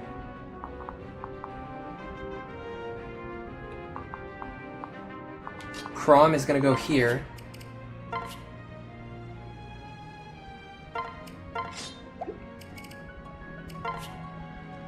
I'm pretty sure we want to not kill enemies, but I don't think we'd kill even if we dual strike. 7 plus 12 is 19. No, we don't kill even if we dual strike, so we don't need to worry about dual striking here. We don't want to use the rapier though. Okay, I'll use. Oh, this is tricky now. Because I haven't got a chance to heal Frederick yet. But if I pull Lisa off of Robin, I kind of have to give him someone else. Right? I mean, maybe not necessarily. We're still out of range of the boss, though. I think. Yeah.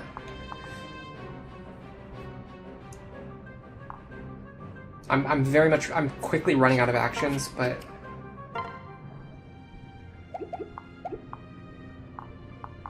All right, let's start by doing this. Well, hold on, because I'm gonna want to pair up Virion later if I have to.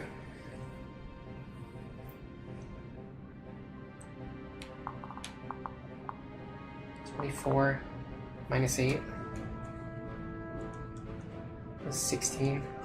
Yeah, we definitely have to heal because we die even without Luna Plus. Actually, with Luna Plus, I'm kind of worried that we just die anyway. 21. No, we can heal it above 21. Let me calc if I can survive. Well, I don't have a defensive pair up anyway. Yeah, what am I thinking? I don't even have a defensive pair up anyway.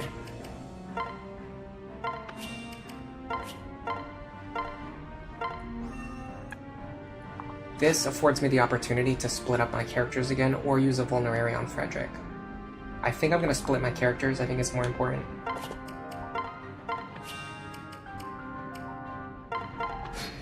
Alright, we should be guaranteed to survive here. God, that's nasty, but I think we're okay.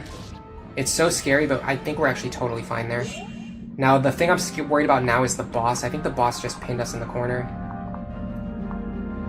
I did everything that I could to salvage this attempt, but we just kept getting pushed further back into the corner. I mean, technically, none of these guys are guaranteed to hit Chrom. Their hit rates are actually not very good either. They're below 40%. Vantage.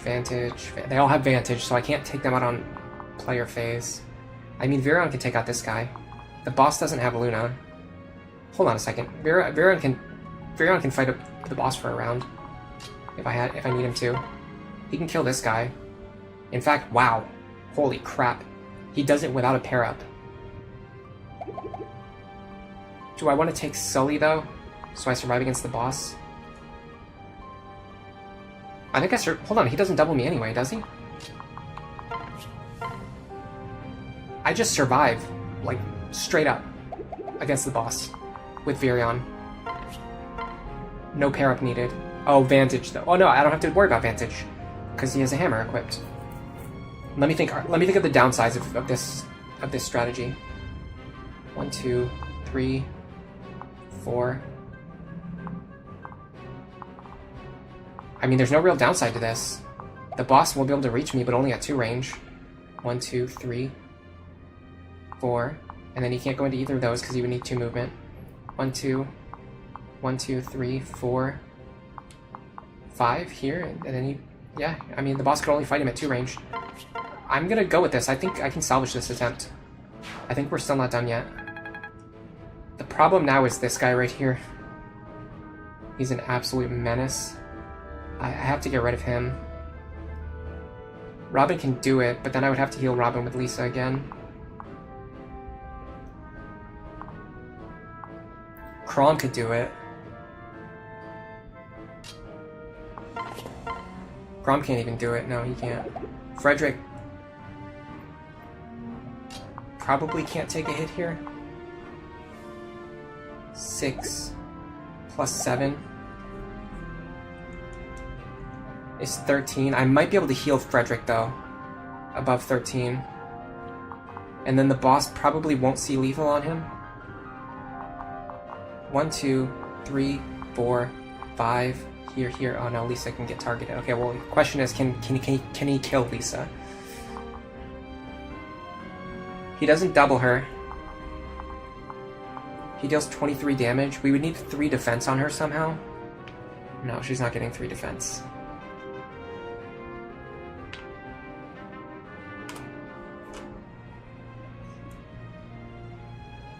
The thing is, he literally cannot reach, the boss can't reach Virion here. So if we can get rid of this guy, we don't even need to body block Virion. But the problem is we need to get rid of this guy, which is kind of tough. Okay, hold on. There's forests over here, though. We might be able to use these forests over here to our advantage.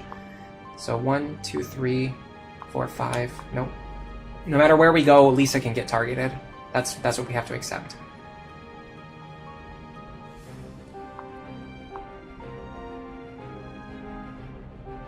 I can't heal Robin back up. There's no safe way to heal Robin back up. But anyone else who fights this guy is going to get hit by him first because he has Vantage. So I think my highest chance of success here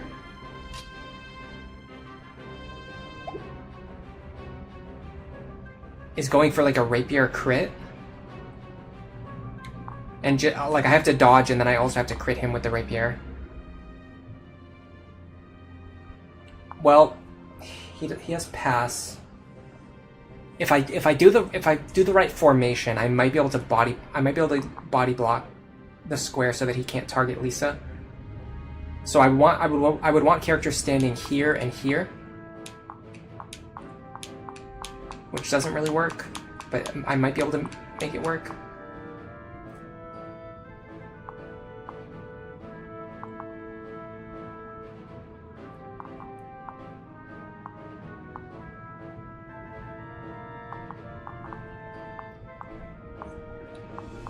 Because he can reach here. So actually, I just need a character standing here. That seems a lot more doable. If I have a character standing here,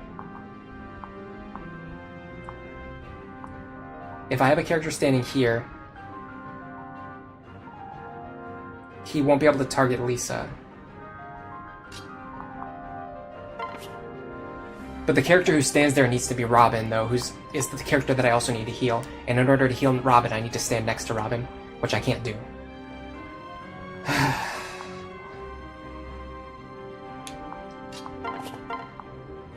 Honestly, my chance of Miracle activating is actually higher than... Is that true? Yeah, my chance of Miracle activating is actually higher than my chance of landing a crit here.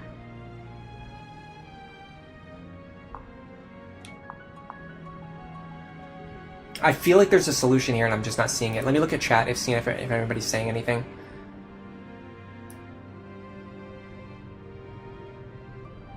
I really, really, really want to keep this Robin if I can. I really want to keep this Robin. I just can't figure out how to do it. I can't figure out how to keep this attempt. because we got so screwed over by the enemies attacking Frederick on the fort and hit like all of their attacks hitting, and then so many of them having Luna Plus. I should probably for this chapter I should probably be resetting to make sure enemies don't have we don't have too many enemies with Luna Plus. That's something I don't do enough. Your instinct would be to run away from the boss, but if I do that, then this guy will kill Virion, so I can't do that. Yeah, this one's a real puzzle. If I dodge this attack, it doesn't even solve my problem, because then I still don't even kill the boss. I mean, I still don't even kill this guy.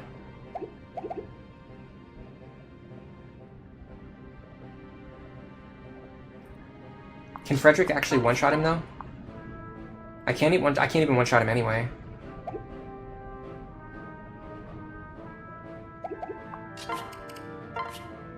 But I can double him.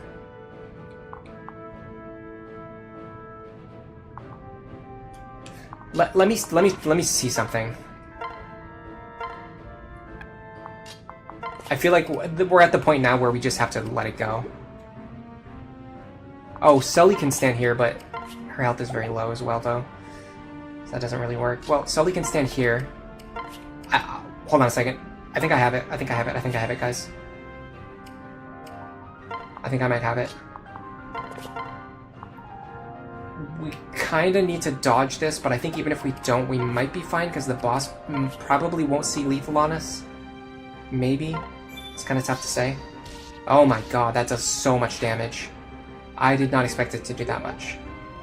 Okay, well, my idea was, if Robin stands here and uses their vulnerary, the boss shouldn't have lethal on Robin.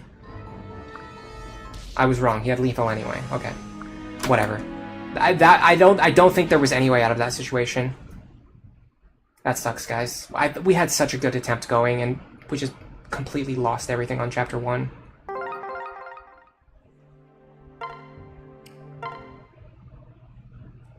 You could try to bait a kill on a unit that you don't need. The problem is, my run actually uses all of these units. Specifically because of this. Because you get Sully and Virion very early on, I've been taking advantage of that fact and making them more important in my run. Shall we then? I was just going to say I was happy that the stream seems to be running more smoothly, but just as I was saying that, I immediately switched over to no data. So, I guess I'm still dropping frames, which is cool. You were engrossed in watching this, but you messed up your own grinding because you got too focused on watching the stream. Hawkeye there is fine. Luna there is fine. I don't like Focus, though, because this guy can just crit Robin at the very start, but there's nothing I can do about it. Alright, this is fine. Really? Hello, Simjala. Chapter 1 is nice, don't say such a thing. I like Chapter 1. I just completely keep hitting it like a wall for some reason. It's so weird. I was doing fine on Chapter 1 on all of my practice, like leading up to this. And then as soon as I started doing Iron Man attempts, Chapter 1 has been like the biggest wall. I don't know what happened.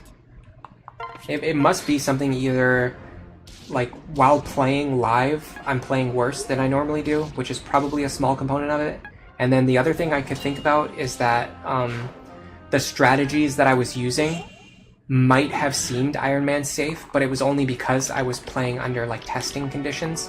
And then once I went into real conditions, like, something about my strategy is just, like, a little bit off now. This guy doesn't have Vantage, so we should be fine just using a heal staff here. In fact, we're in a really good position right now. Alright, well, let's hope we can get a good Robin, like the one that we got last time. That would be nice. Oh crap, I put Robin in the lead. That was a misplay. I can still fix this, but it means we're not going to get as much chip experience. Case in point on me playing significantly worse. Ooh, that's really bad. We have to play around a crit chance, too. Yeah, this wastes more heal stabs and gets less experience. So that's a really bad mistake that I just made. I'll run with it, though. I'm gonna at least play it out until I see what my Robin looks like. If my Robin looks good, I'm willing to go forward, even if it ends up using, like, an extra healing staff or two. I think that's what I'm resigning to right now. Is like either I get an attempt where I like play everything perfectly and save all my healing stats and vulneraries, and then if I just get like an okay Robin, glad that's just like good enough, I'm gonna keep going. Or if I get a really good Robin, I'm willing to keep going even if I mess up and, you know, lose a healing staff here or there, or a vulnerary here and there. We also got 29 experience on Frederick, that's really good. That's like kind of goated, honestly. Hello, Baltimus. Is the audio desynced? I guess probably not. I did get a minor frame droppage again, so that might have had something to do with it. But other than that one time, right as I was saying that the stream was being... I was just saying that the stream was behaving, and then right when I said that, it started misbehaving again. But, yeah, putting that aside, other than that, the stream has been running really well. Yeah, 29, I think that's the max you can get. Alright, this guy does have Hawkeye, so there's not really any nuance to what we're doing here. He's always going to hit us. Like, the same thing is always going to happen with this opener. Yeah. Oh, I know how I messed up last time. It's because I didn't do this opener right here. Because I got too caught up in, like, trying to fight the mage one extra time without wasting a heal staff. So we go over here. Heal you.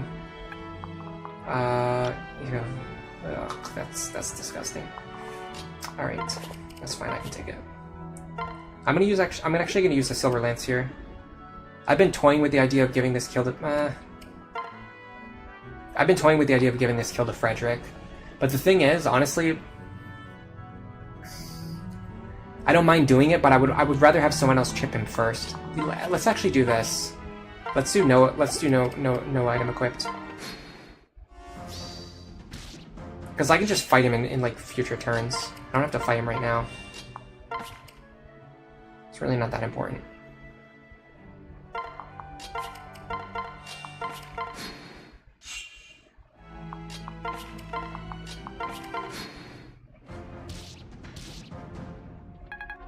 Alright, he's definitely going to hit me for 12 damage. I could use a vulnerary here. I could also attack him right now. 83% chance. Because we don't know how if our Robin is good or not yet, I'm just going to go for it. If we miss, then that's just, you know, the same as getting a bad Robin. If we hit, then it kind of accelerates this process a bit. We got magic and defense. We didn't get speed yet, but magic and defense is good. Okay, now we're going to set up something over here. We need Robin to get over to the left side so we can start chipping these guys. The reason I'm not attacking is because I'm waiting until Crom gets into position. Because I want Crom to be standing next to me. So that I get more support points with him. It's really important. It's actually a little bit tricky to get their C support. It's not tricky. If you just have Robin and Crom paired up the entire time, they'll definitely get it. But you end up wasting a lot of points. What I'm trying to do is get them exactly enough points so that they just get their C support at the end of the chapter 1. Because there's no rollover, so you can't generate any extra points. That crit sucks. We lost 15 experience because we landed that crit. Possibly 30 experience on Crom, in fact. And this guy's gamble too, so we have to give this kill to Robin as well. So yeah, we just lost a lot of experience on Crom there. And the experience we lost on Robin earlier. This is not a great attempt. If we don't get a speed level up, I'm probably going to reset. Because we're down on experience and we're currently technically even on speed. But if we miss another speed level up, then we'll also be down. So if we miss another speed level up, we're going to be down on experience and down on speed. And I just don't want to be that.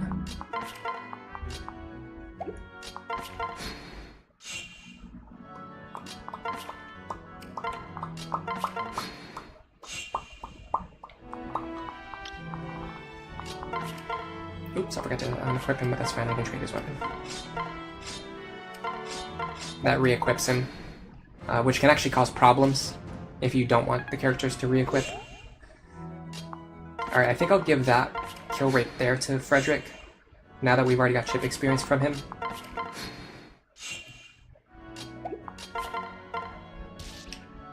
We can also let Robin fight this guy twice.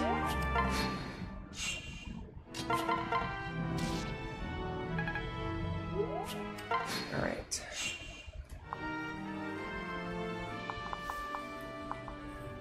Okay. We don't need the water anymore.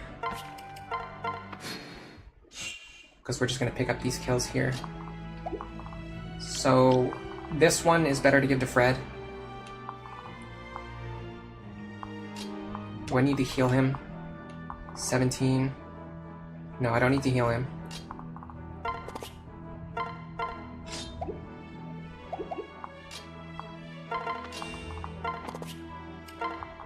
I do want to heal Robin, probably. I mean, I'm gonna have to heal Robin later anyway, so I might as well just do it now. We're gonna enemy phase this guy and get a little bit of Lance rank in the process.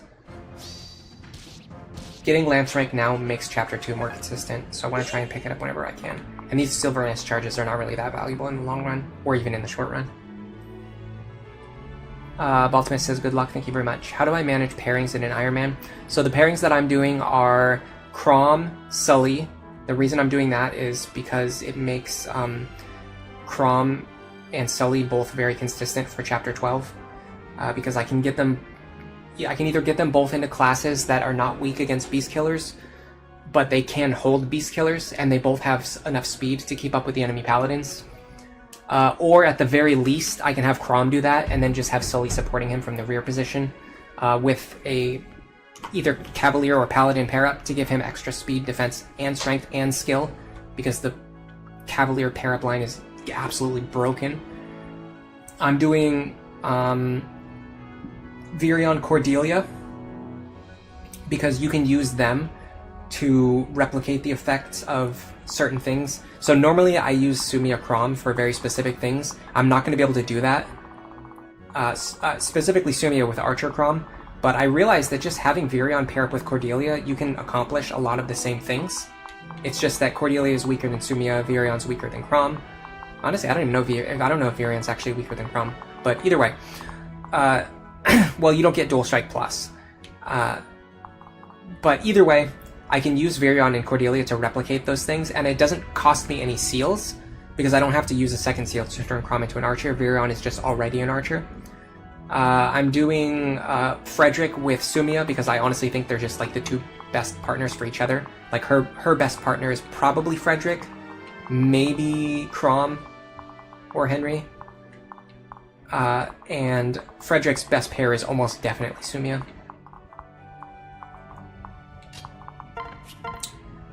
This guy will not kill me if I have the Crom pair up.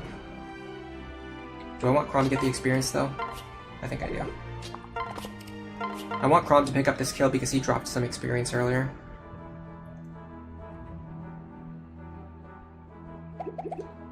So let's do this.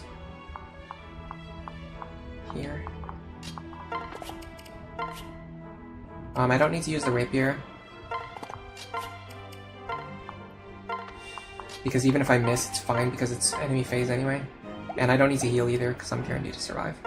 I'm trying to conserve heal staffs wherever I can. And I won't need to heal Crom or Frederick again for the rest of the chapter, so I don't want to waste heals on them. Okay, this is perfect. Now we can set up for the boss. Frederick has everything that he needs for next chapter.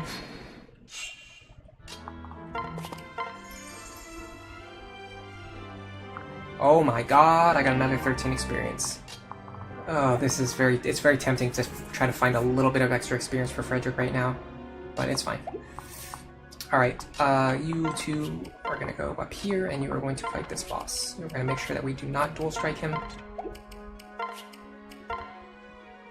If we don't level up magic, we can actually fight him 4 times.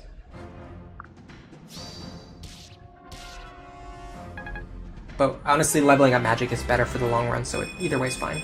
Okay, we got magic and speed, so this attempt is worth keeping. We do have to use more heal staves on Robin, because the boss has Luna Plus. As for Robin, I'm probably going to do... I really want to do Robin Maribel if I can, but if Robin's speed is really bad, I'll usually pivot to Robin with Zarya. You had to step out for a bit? Yeah, well, no, the last attempt was actually going really well, but we just got stuck in that top right corner. He does not have Vantage.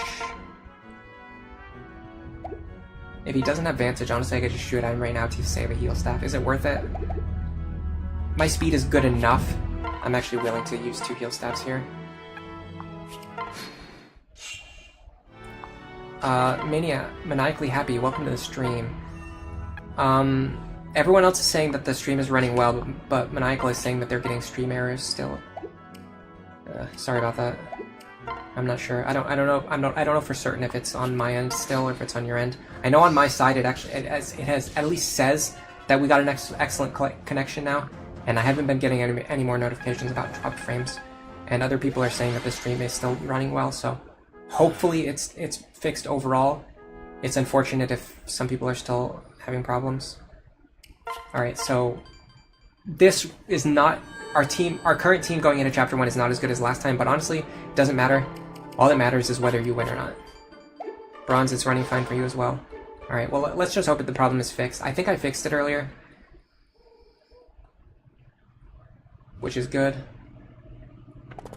I didn't do the bottom water trick, no. I actually messed up a lot on the bottom side. I dropped 15 experience on Robin, and then later I landed a crit, which caused me to lose 30 experience on Crom, so I'm very behind on experience right now. I'm going to reset till this guy does not have Hawkeye. Yeah, as long as we win, it's fine. And right now we're on track that we could at least make a winnable attempt. So I'm going to try to see it through. If I get into a point where I feel like we can no longer win, that's when I'll reset. Usually I have a good sense for when Robin's speed has fallen like too far behind. I'm fine, like even if Robin's on -1 speed, I'm still even fine with that.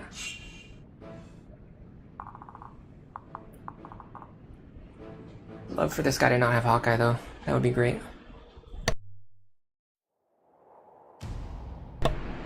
I just had to move my microphone, so I muted it for a second. Is resetting skills allowed in the Iron Man rule set? I mean, technically, whatever rules you set, you get, like, whatever rules you set are the rules that you have to follow. There's no, like, Iron Man association that's going to verify my run. But as you see with my run, you can see the rules. I have them written right below the gameplay screen. I'm doing vanilla only, so I'm not allowed to use DLC. I can't use spot pass. I can't do any grinding. I can do abuse, so I can do staff abuse. I can do boss abuse, but I can't do grinding. Like I can't go into extra maps to grind for experience. When I start the battle, that's when my save is locked in. So I haven't started yet. Right now I'm just checking skills. I don't like the boss having Luna. And I don't like all of these guys having Luna, so I'm going to keep resetting.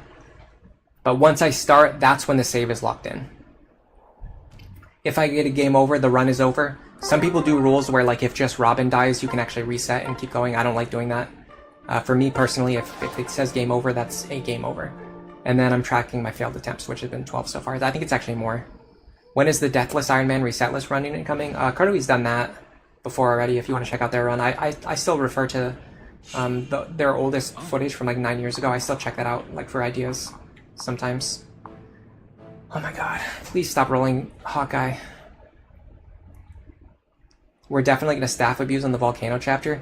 Yeah, there's a couple chapters that I'm going to be doing some extreme abusing. But if we get that far into the run, I'm willing to do whatever it takes, like, to you know what I mean? Like, if I invest, like, 8 hours into the run, I'm going to do everything that I can to make that attempt succeed. Because I don't want 8 hours of my time to go to waste. I'm fine with resetting the first, like, 2 or 3 hours over and over again until we get out of the early game. That's fine. That's actually good. This is not great. That's bad. That's really bad. I'm not going to do this. Which kind of brings me to my next point, which is that I think I'm just going to be resetting for skills a little bit more often until I see a configuration that I think I can...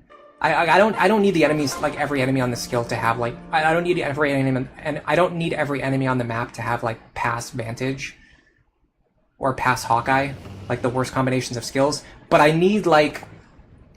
the first 3 enemies I'm going to fight to not have, like, overwhelming, like, offensive pressure. Or, like, I need this guy to not have Hawkeye, because that's just a soft lock.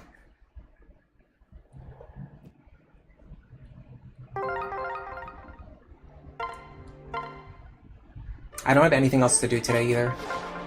Like, last week I actually had things that I needed to do after the stream, and I still streamed for a really long time anyway. But today I actually don't have anything to do. So technically I could stream as long as I want, and then like right afterwards I can also eat dinner, so I don't have to like do anything else. I don't know if I'm gonna stop at some point in the middle of the stream to eat though. Okay, that's good. That's great. That's good. That's not great. That's not great either. Both of these guys having Luna sucks. God. But these, like, the configuration down here is perfect. I don't want to keep resetting for a freaking hour and a half. Can I get into this square? No. How much damage are they going to deal to Frederick? I think I'm going to do a left side opener here. 21 plus 20 plus 21. 62 damage. Minus 14, minus 7, minus 7. They deal 34. I actually literally cannot survive. I cannot survive this opener.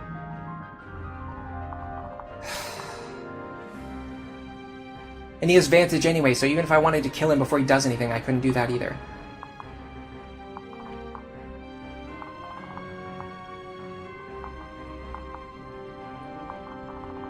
I have an idea. I have one idea. It's not a great idea either, because this guy still gets to hit Frederick for 3 damage. But 3 damage is a lot better than... I haven't technically started yet, by the way. I'm just seeing if I want to start this attempt. 20... minus 7. I mean, 3 damage is better than 13 damage. So if I take 13 plus... so if I take 3 plus 14, I'll be at 11 HP. 11 HP still sucks. There's just nothing I can do here. Oh, also, I can't kill this guy anyway. I just remembered I can't kill this guy. If I could guaranteed one-shot this guy, I would start, but I'm not going to start with this. Yeah, I'm probably going to grind... I guess this is kind of spoilers, but I don't want to just ignore people in chat mentioning it. Because it would... I don't know, I'm kind of in a tough spot right now, because I don't want to just ignore people in chat. But I also don't want to spoil stuff that's going to happen later in the run, but I'll just say it. I'm probably going to grind Olivia to level 30. I was hoping to just reveal that when we got there, but it's fine. Oh. I just need a good configuration here. That's... I'm not going to deal with that. I need the boss to not have Luna, because I want to break his weapon. And it takes so much longer if he has Luna.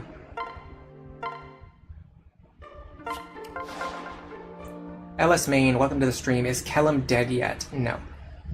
We haven't gotten to Kellum yet. Well, actually, he did die in our attempt at the start of this stream. But because it's an Iron Man, we had to start over. Now we're trying to get back to that point.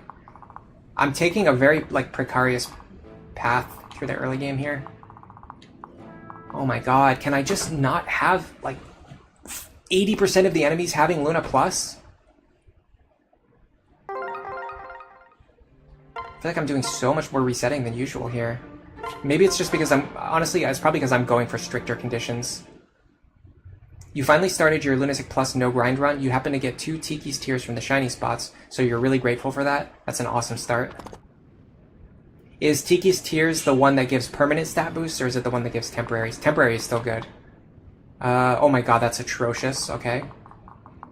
That's also unwinnable, so we can't do that attempt. Mr. Bushranger says this is actually crazy work. Crazy in the sense that it's insane that I'm sitting here resetting over and over again, or crazy in the sense that someone actually managed to come up with an Iron Man route. Because both of those things are pretty crazy. Olivia min-maxing is going to be wild. Yeah, I'm really looking forward to it. There's other things that I'm going to be doing too. Like I'm going to be abusing like Maribel. I'm going to be abusing. I'm not sure if I'll abuse Libra. It's less important for him, but honestly, I might do it. Dude, this guy has gotten Luna Plus every. I don't think we've had a single attempt where this guy didn't have Luna Plus. It's absolutely crazy. Hawkeye, cool. Luna Plus on him too, cool. The boss has the skills that I want him to have. I'm almost willing to run with this attempt. This guy doesn't have Hawkeye. What is it? 21 plus 20, that's 41. Minus 14, minus 2. -7, -2. We'll take 16 damage. We'll be on 12 HP. We can heal back up with the Vulnerary. I'm okay with this. We're starting. I'm keeping this attempt. I don't feel great about this, but at the same time, our Robin's not that amazing either, so if we lose here, it's fine. We just go back and get a better Robin. Oh, this guy moved to the right side. That's weird. Ooh, Dual Strike there is nice. That saves a Silver Lance charge. That's not great. We want Strength and Speed on Fred. Ooh, that dodge is fantastic. That Dual Strike is great. Okay, we got it. We got it. We got it. We're on the, like, 99% consistent line now. Can I pull just the Archer? Yes, I can. That's great. We can even accelerate here. We can start pulling the Archer right now.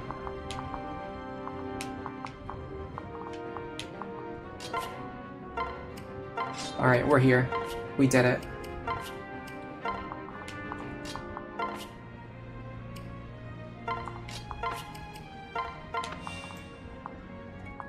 Heal ye.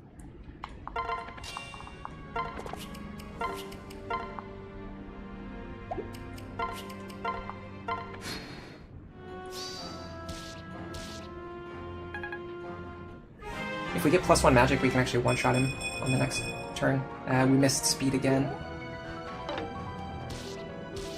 Our speed isn't terrible, but it's really not where I'd like it to be. Oh, that Dual Strike is clutch. That's the guy with the hammer. Getting the Dual Strike on him is massive. The others, I don't really care about. Getting the Dual Strike on him is like a game changer. Alright, neither of these guys have Luna. Can Crom survive 2 combats? He'll take 7 damage.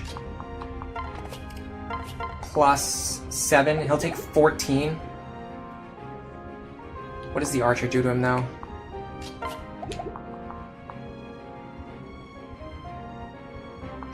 I think they can only deal 18 damage to Crom. Which means I can get away with this. And because this guy doesn't have Vantage, I can just hit him right now so he doesn't hit me with Luna Plus. In fact, this opener is so good, I might be able to send Robin forward. I very rarely do this, but I might be able to get away with it. Also, wow, based Crom. Okay. This could have very good payoff in the long run. I think I'll pull the Archer onto Virion. Actually, can Robin get away? 1, 2, 3, 4, 5. Yeah, Robin can get away. Can I bait him into moving onto a square that's not a woods tile? Doesn't seem to be the case. Unless I go over here. Which actually, I don't see any reason why I can't go over here. I'm going to eventually start moving to the bottom right anyway. So why don't I just go over there? The only problem is I gotta make sure this guy can't reach me. Even after I move Robin. I don't think he can. 1, 2, 3, 4, 5, here. Robin should be totally safe in this position. If not, I'll just have Lisa kill him. Okay. Next up, if I put... I guess it's because of the positioning of this woods tile and this fort tile. This guy can't reach here. So if I put Virion there... We do have to face a 1% crit chance. I'm not that worried about a 1% crit. If I go here... The Archer should attack Virion first. Then the other guys will go after Crom. They can't kill him.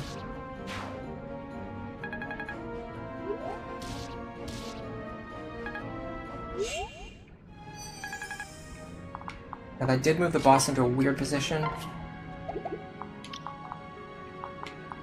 He will guaranteed hit Frederick. For how much?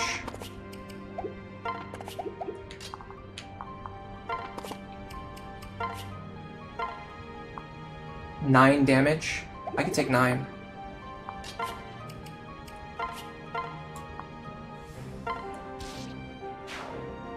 Okay. Problem right now is I don't think I can get away from the Archer anymore. Well, actually, yes, I can. Okay, with that in mind, let me plan for fighting the Archer. So we go here. This is a plains tile, though. That might change things. No, it actually doesn't, because he has pass. Okay, cool. He has pass, which means whatever I see right now is his actual true range. So Robin goes here. Virion goes through this corridor. This is the thing that I was telling you guys about before. I actually never noticed this before until I watched Zoran's recent stream. But this corridor right here is all plains tiles. It's because this tile right here looks like a forest tile. Like, look at that. That absolutely looks like a forest tile, but it's just not. It's a plains tile. So because this is a plains tile, you can go up here.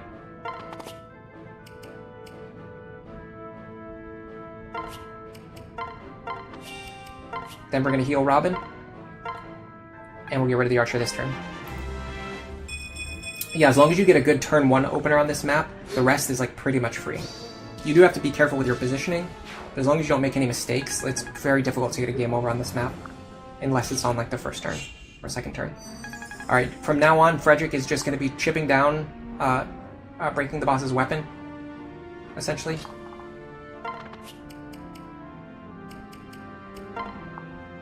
My other units are going to start moving to the south. I don't need to heal Robin yet, so I'm actually going to leave Sully in the lead. I can also equip my bronze sword. The reason I'm equipping the bronze sword is because this guy has Hawkeye, so he can't miss me anyway. With the bronze sword equipped, he'll deal 1 less damage to me. It's worth something, I guess. And I want to move over to this fort, but I have to do it in a very weird way. So let me first go down here and just start healing my characters.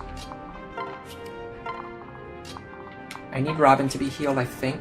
Actually, do I need Robin to be healed? I don't need Robin to be healed. What am I doing? I don't even need Robin to be healed.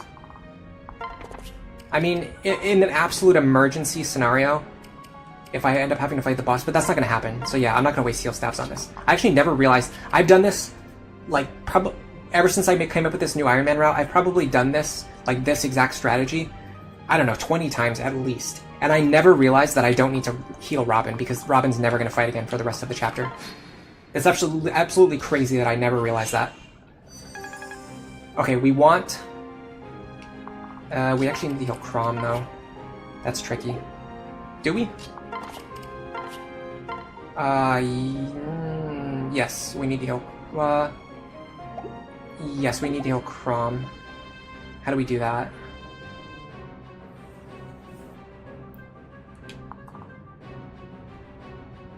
That's a puzzle. I could end on this tile, but then it'll be hard for me to get back into the woods.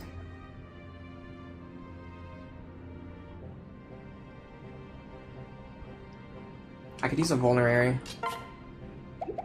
I don't like it, but I could. Or I could just stay here. What? I don't need to heal Frederick. What am I doing?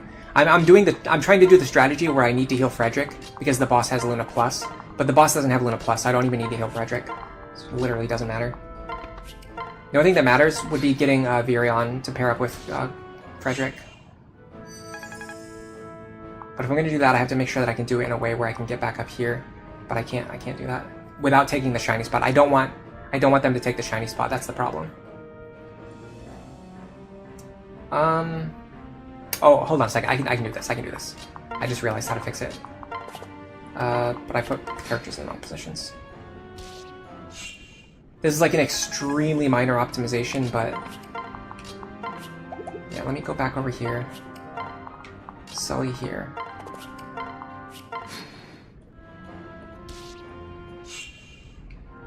Virion Frederick C support is pretty clutch. Yeah, I like it. It's useful, but it's tough to fit it into my current route. Okay. You two, go over here. You were gonna... actually, I probably should have dropped Sully here. That was a little bit of a bonehead play. It's fine. We don't need to... yeah. We can just do this. Because the boss doesn't have Luna Plus, we can just do this. Alright, so the only thing I have to do now is just make sure that before the boss's weapon breaks, I have to step off of the fort, so that he steps onto the fort, so that he gets free healing, so that we can fight him more times and get more experience. Hello Xander, welcome to the stream. What am I trying to do here? This is Fire Emblem Awakening, the 13th game in the Fire Emblem series. I'm playing on Lunatic Plus. It's the hardest difficulty mode in this game, and in my opinion, it is the hardest difficulty mode in any Fire Emblem game that has ever existed. the enemies all have randomized skills, which gives them things like guaranteed accuracy. They can cut your defense stat in half. They can they take half damage from either physical attacks or from magical attacks. They can have a skill called Vantage, which makes it so that when you try to attack them, they hit you first. What I'm doing right now is an Iron Man attempt, so I'm trying to beat the entire game under the most difficult conditions without ever like resetting my save. So once I start a battle, I can't reset my save. So if my characters die, they're permanently gone for good. I can't get them back. If I get a game over, the entire run is done. So if I get 10 hours into this and I get a game over, then that's just 10 hours wasted. I have to go back to the beginning. What I'm doing right now is allowing this boss to hit me until his weapon breaks, because once his weapon is broken, I can use him to generate free experience on other characters. Most importantly, honestly, is support points and weapon ranks.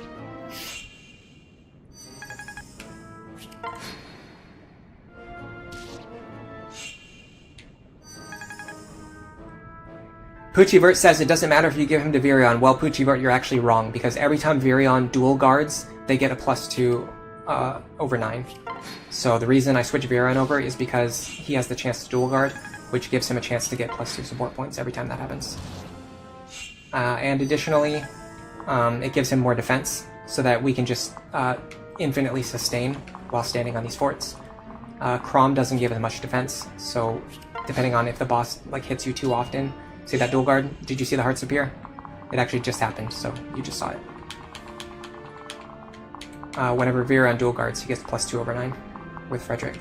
And if you get enough of those to add up, it actually rounds up to a full 9 over 9 at the end of the chapter. So I want to be standing here so that the boss will stand on the fort. Now he breaks his weapon. You see how the thing disappears? And the interesting thing is that he'll never move again. So we don't even need to really like pen him in or anything like that. Alright, so time to check our shiny spots. That's another reason to break the boss's weapon, is so we can actually check these shiny spots without worrying about him killing our units. We're hoping for... Actually, hold on a second. Let me go back. I think I determined that Crom, Sully actually don't... No, they do, because the reason they need this shiny spot is because Frederick and Crom already have +3, which means Sully gets rounded down to +2, which means we need the +1 from the shiny spot to bump her back up to +3. Yes. So we need Sully and Crom to get this shiny spot. We don't need it, but it's really good if they get it. 12 experience is fine.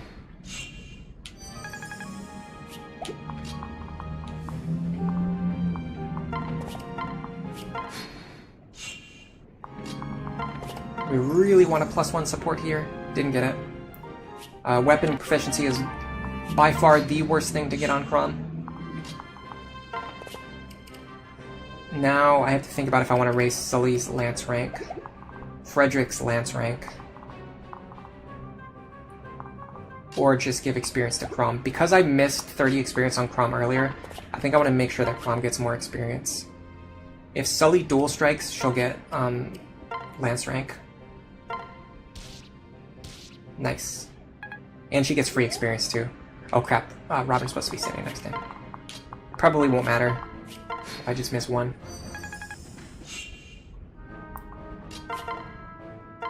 We'll find out after we beat this chapter.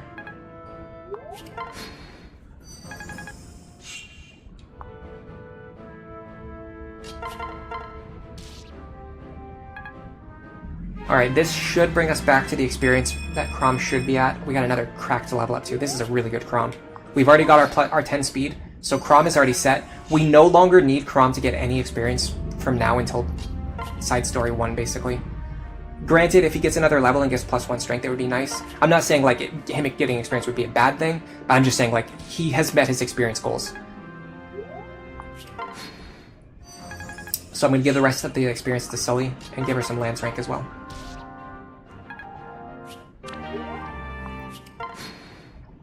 Now, I'm pretty sure I want Crom and Robin to fight together. Just to make sure that they round up to 9 over 9. They fought together standing side by side once, which is 2. Let me in fact bring up my spreadsheet. This is going to be important information.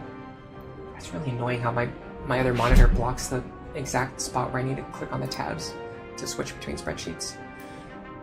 Okay, so fighting next to each other is 2/9. I'm going to have them fight together paired up just one time. I'm not going to dual strike here because I actually don't want to waste Thunderdome charges. And it's not really that important.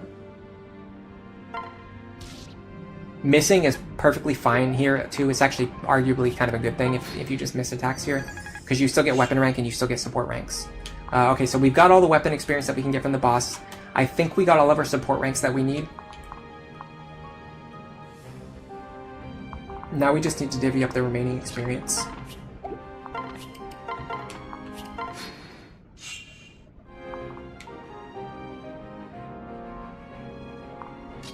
I'll have... Well, these two have already met their goals. I mean, Sully's a little behind on Lance rank, but there's nothing we can do about that now. Frederick could use some experience. We're definitely going to give the kill to Robin.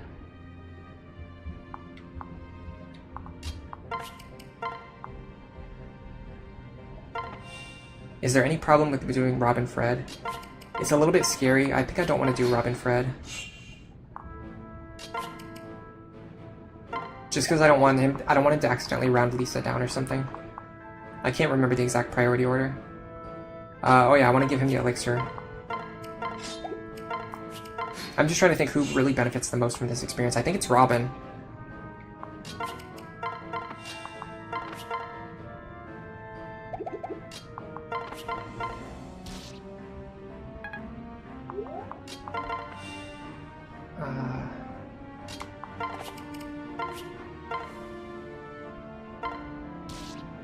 Oh, nice.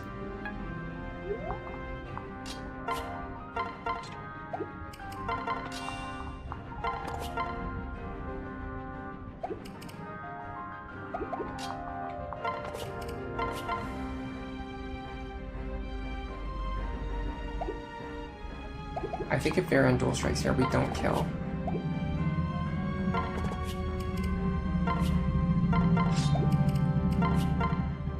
Sorry, I'm just really focused right now. Okay, so I want to set up this kill for Robin now.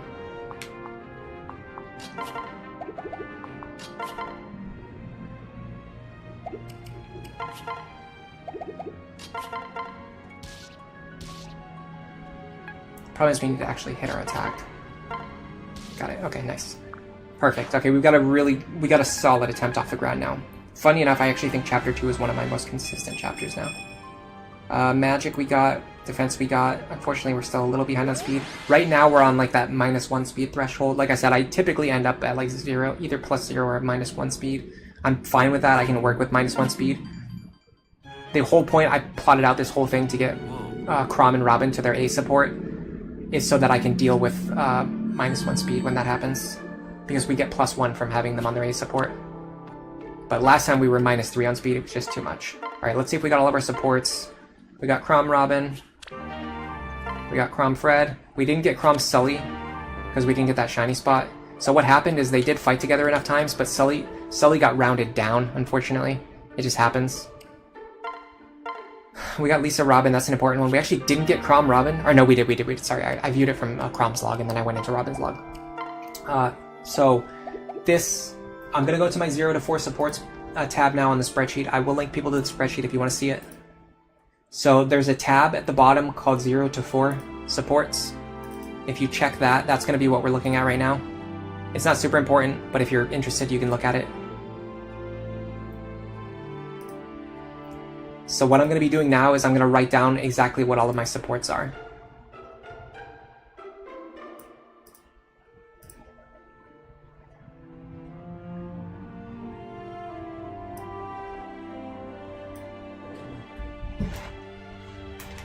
I'm trying to remember, I don't remember if what I have written down right now is important, so let me just erase it. I'm actually just gonna I'm not gonna erase it, I'm gonna copy it over here, and I'm gonna write the new one over here. Just in case the other one was important for some reason. Okay, so at the end of chapter 1, if you look at your support log, you see Chrom and Robin are at their C support. The thing is, there's no rollover on these. So we can actually go into the supports page and we can see exactly how many points they have right now. And that's going to help us plan for our supports in the upcoming few chapters. It should be 4. Chrom, Robin, oh no, it's 3 actually, because they have the fast support. Yeah. So they're on 3 right now. Chrom and Sully are currently on 2 out of 3. No, is it 2 out of 3 or 2 out of 4? It's 2 out of 3. They're currently on 2 out of 3. Frederick and Sumia haven't joined yet. I don't know what all this is about.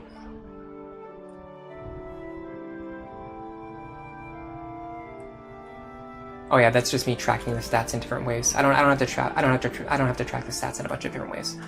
Okay. So these are the important ones. The cells that I have highlighted right now. Not the table in the top left, but the one that's like a little bit down, the copy that I made. Right now we have Robin and Chrom are on 3. Chrom and Sully are on 2/3. So in the next chapter, Chrom and Sully can't get any more than just 1 out of 3 points. So we basically just want them to get +1 in the next chapter, and we don't need them to get anything else. Robin and Chrom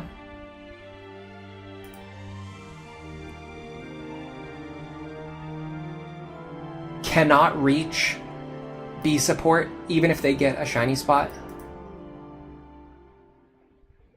I mean, technically if they get 2 shiny spots, they could. So we want them to get somewhere between +3 to +5. That's our goal. Frederick, Sumia still haven't joined yet.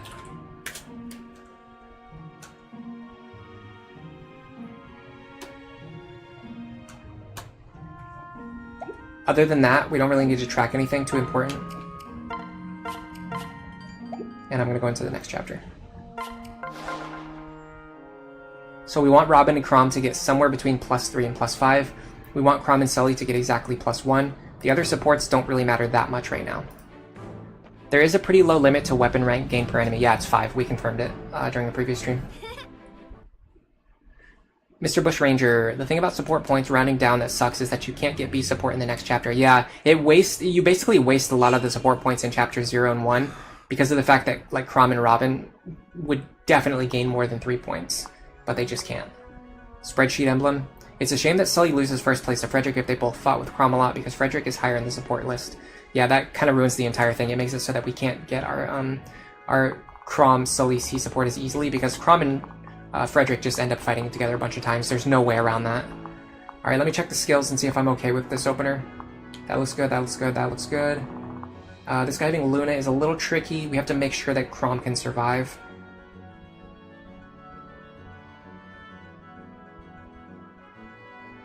Uh, 26 damage. Minus 1 is 25. Minus 3 is 22, and then we're going to be standing on a forest that should be 20. I think Chrom survives on exactly 1. I want him to be holding the rapier. He's going to pair up with Lisa. Lisa's going to move here. He's going to rotate into the lead, so he's standing on a forest tile. And then Lisa's going to be dropped on the other side. Because of this, the enemy can't reach Lisa, but he can reach Chrom, who is standing on the forest. Then, Robin is going to pair up with Chrom. He doesn't have Hawkeye either, so we're actually pretty likely to just dodge that hit. But if he hits us, we should survive on 1. Next, I'm going to set up Frederick's combat on the right-hand side. We're going to be standing in this tile with our silver lance equipped, I think. If we do this correctly... no, we cannot one-shot these guys. Why am I not being... Why do I keep missing the... I don't understand. I had it set up so that I could always one-shot these guys, and now on the last 2 attempts, it's coming out where I can't one-shot them. No, sorry. Hold on a second. Yeah, no, we can't. We can't one-shot them. Yeah, we can't one-shot them. We're gonna have 20... We're gonna have 20 at attack. It's gonna be 29 once he steps off the forest, and then he's gonna survive. I don't know what's going wrong with this. I think it's because I stopped grinding the lance rank. Because I was getting my strength level ups, so I stopped grinding the lance rank. But now ever since I did that, now I keep missing my strength level ups. Okay, so how do we adapt to this? How do we adapt to the fact that we can't kill this guy? I mean, it's kind of too late already because I already started doing the other opener. But if I was going to do something, what would I do? I mean, I guess I just do the same thing and I just leave them alive on 1 HP. In fact, I just use the... If I can't kill them anyway, I just use the bronze sword, right? And then I can use the Virion pair up too.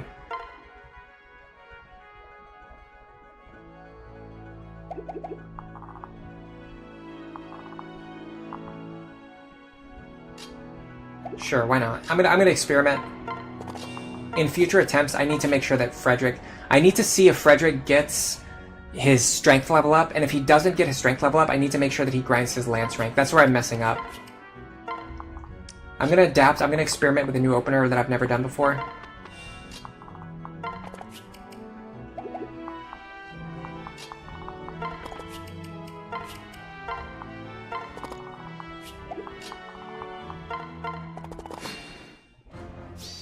We want crits or dual strikes. We got a dual strike. Yeah, we can't kill these guys anyway, so we might as well just 2-round them.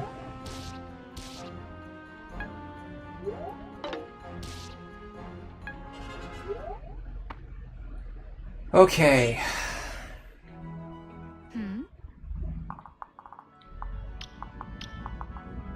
This Lance guy will be able to reach me if I end my turn here. I have to check if I'm okay with that. If not, I might be able to go this way.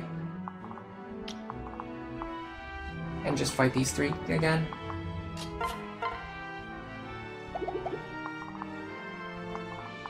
If I do that, I have to be confident the rest of my team can handle these 2 guys. He does have pass. Shocker, I know. I mentioned this before. I've mentioned this on multiple previous streams. Every single time this guy goes left, he always has pass. You can watch probably a combined 15 to 20 hours of stream footage, and every single time, if this guy goes left, he always has pass. I think there's something in the AI, like something the way the RNG is calculated, that like makes it so that when you get certain like numbers that determine movement, it's also like somehow linked to the numbers that determine the skills. Because whenever he gets pass, he always goes left. Either that or he thinks, because he thinks that he has pass, he thinks he can reach a certain unit sooner, but I don't think that's it. I think it's just something weird. And we know that when Frederick's HP is low, he also goes this way to try and kill Frederick. But he's not doing that right now. I can end my turn on this woods tile.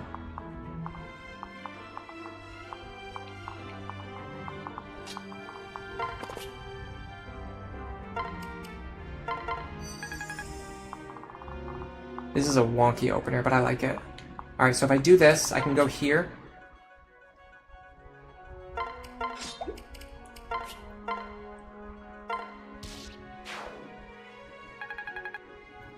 Now Sully grabs Crom. She can take a hit even with Luna Plus, right? Yeah. Sully grabs Crom. Hold on a second. Almost made a huge mistake there. Because usually this guy's dead. Normally this guy's dead. So I normally don't have to think about what he's going to do. Now I very much have to think about what he's going to do.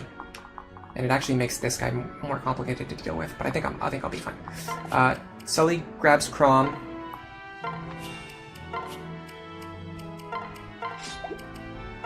We want her in the lead with the Bronze Lance. We want Lisa to pair up with Robin.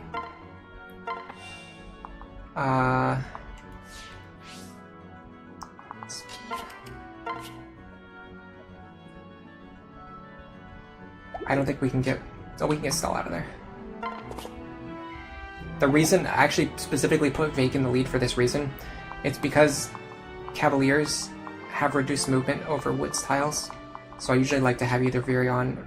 Well, usually it's Virion, but in this case it's Vake in the lead. Okay, I should be able to go here. Get the Fire Tome into his hands for better accuracy. Wait. Stall. Do I want to take the axe? I actually don't want to take the axe because I might end up sacrificing Vake. In fact, with that in mind, because I might sacrifice Vake... Well, no, I'd probably sacrifice Muriel, not Vake. So yeah, I'll take the axe. Because Muriel I never use for this route. Alright, so Frederick should kill these two mercenaries now. I mean, technically we got more experience onto Frederick this way. It's kind of funny, because his stats are bad, it takes him more attacks to kill the enemies, but then that allows him to get more experience, which then will fix his stats because he'll get more experience, he'll be at a higher level. That dual strike would have been nice if that hit. This is a really good configuration, because now all we need to do is kill this guy in such a way that we body block this guy, which should be very doable. He doesn't even have Vantage, which means we could set this up quite easily. We can deal 15. Can Krom deal 11? He can. He has to hit, though. What about Sully? Problem is this guy has pass. I can use Muriel.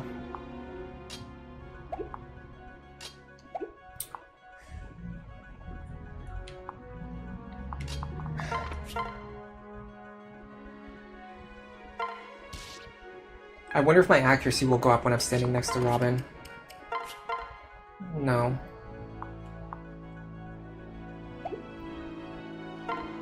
Is this worth risking? Or should I try to figure something else out?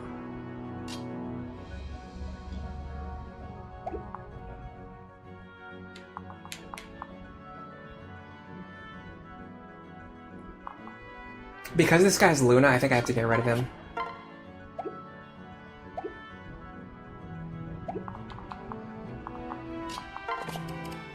The enemy's moved in the best possible way. Okay. That was probably the riskiest move we're gonna have to take for a long time. Now, because I kept Stall in the lead, he can run over here. And then Muriel can go into the corner, so we can use her in future chapters if we need to. We're not gonna need to, but we can if we need to. Okay. Honestly, this is the best possible enemy movement pattern, because now we can very much, like, we can deal with this guy on his own, and then we can deal with these guys later. I can even do this.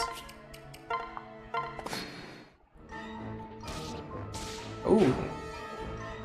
Honestly, I lose out on some experience because of that crit, but on the other hand, it makes it so that I don't have to deal with that guy on the next turn, so I'm actually fine with that. Now, this guy having Luna Plus is definitely an issue in my life right now. I can absolutely just enemy face him, though.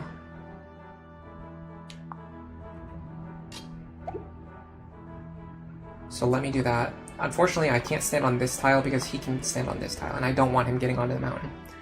So I'm going to back up Robin 2 spaces. I want Robin to start fighting with Krom, too. So let me do this.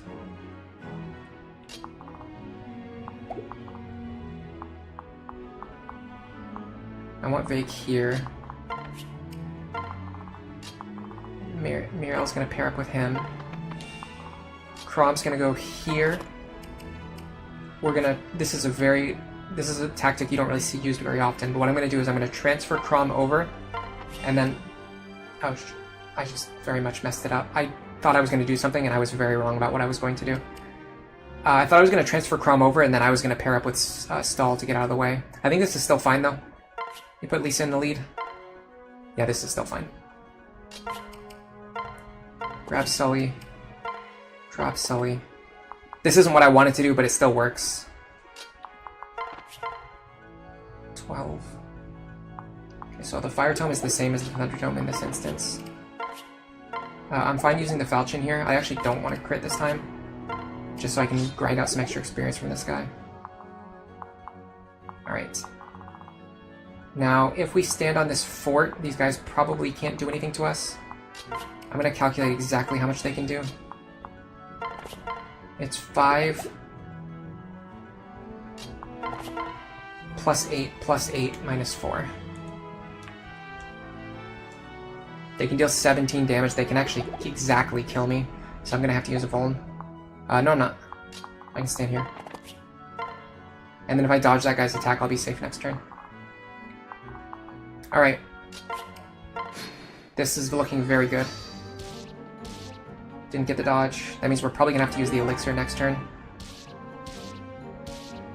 But that's fine, honestly. Using the elixir when we're down on like 3 HP is better than using it earlier than we need to. Or, I don't know. Can we kill this guy? No, we can't kill him. Can I just run away from them, though? I think I can run away from them. Not have to waste elixir charges. So first of all, we want to kill this guy. He does not have Vantage, which means I could just kill him straight up. I don't even need to heal. I can just kill him. I should heal anyway, though. Well, I probably need to heal Frederick.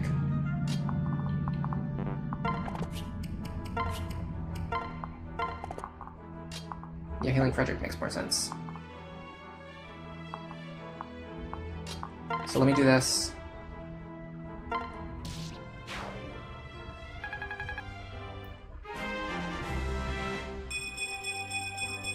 Okay, we got speed. Now we're kind of back up to like the +0 territory. We're not on -1 speed anymore. I'm gonna transfer so I get more magic. Heal for a little bit more. Then I would like to set up a situation where Sully and Crom can fight this guy. Or Sully can fight this guy. I'm fine with either outcome. It's going to depend on how the enemies split up, which they didn't really seem to split up. Alright,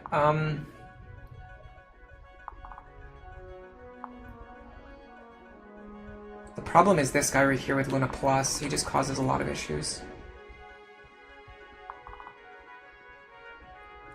I just need Sully and Crom to fight together one more time, though.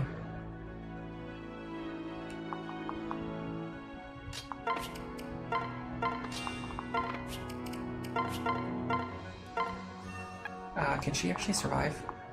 22 minus 7. Exact lethal again. There's been so many times this chapter where the enemies keep having exact lethal on me.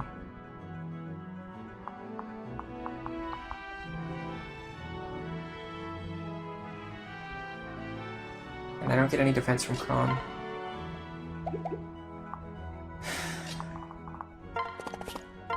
I should have calced that before I wasted my heal, because I could have healed Crom instead. Could pair her up with Virion.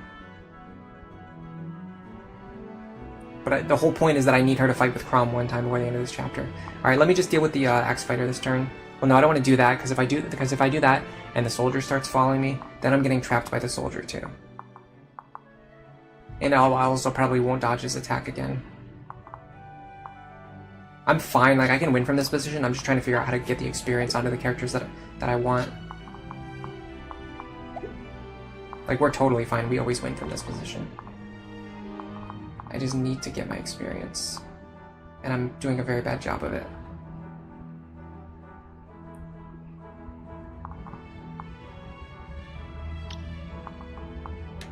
I know what I need to do, but it's very stupid.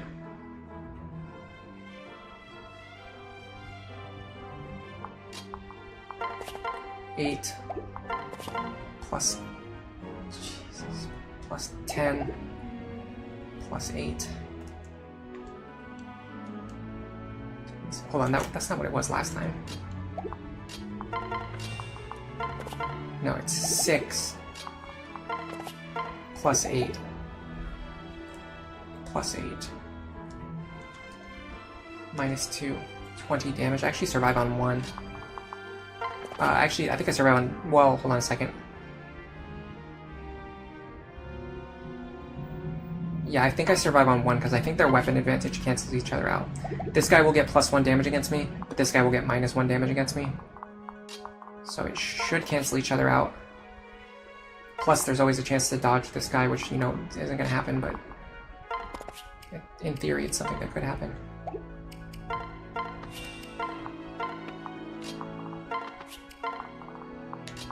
Let's try this again. Actually want Sully, like, pretty far away, so Lisa can heal her without standing in range of an enemy. 2, 3, 4, 5, 6. She can even stand here if I want her to. So we should survive on 1 here. We dodged anyway, even better. Strength, please. Okay, now we can at least one-shot the mercenary later. And we got speed on Frederick, that's huge. Speed on Fred is awesome. Hello, LS Main, welcome to the stream. Everyone's on low health, that means I'm using my HP as a resource. It's usually a good thing. Okay. The problem is now the enemies have overlapping ranges, so I probably need to sandbag for 1 more turn.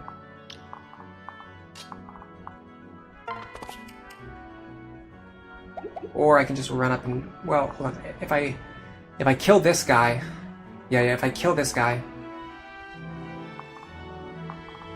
can Sully do it? Not super reliably, but what if I give her the bronze sword?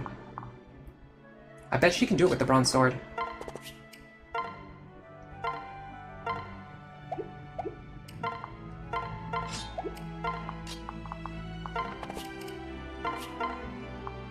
She can. Then I use Fred to trade her back over to the bronze lance. Okay, this is clutch. It's kind of clutch though. Also got to unequip Frederick so he doesn't steal any experience.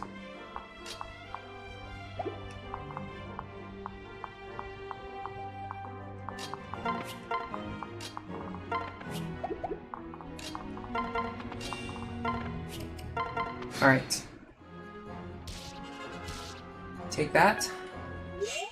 Now Robin and, Crom and Sully have fought together as much as they need to.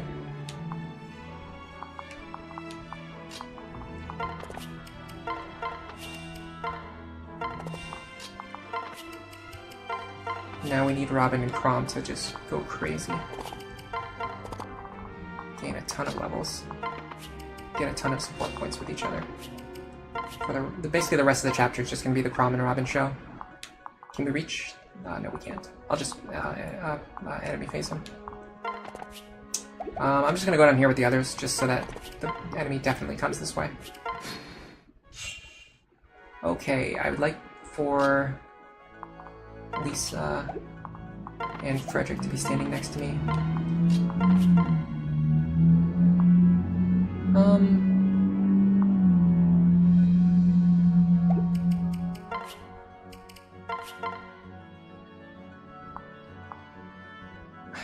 I'm on the fence about what is the best thing to do here. He doesn't have Vantage, does he? No. Our hit rate's not great, though. I can have Frederick take the kill if I need to. Dual strike? Got it. If we didn't get the dual strike there, I had multiple other characters who could... In fact, I could have had Virion pick up the kill. Virion's very accurate. Oh my god. Crom the legend. Okay, this is a very good attempt, guys. I have a good feeling we're going to make it very far on this one. All I need to do is just not make any huge mistakes. And I need Robin to not get completely screwed over. Honestly, if Robin gets completely screwed over on speed, I will do the mage line. I've said before that I wanted to test out my current line a little bit more, but I could see myself doing the mage line now. If Robin's speed is bad enough. And honestly, that would be a good like proof of concept that the mage line can actually work. So I like it. Alright, we want these two to get a shiny spot, if possible. +1 support. Didn't get it. Got weapon proficiency, the worst one.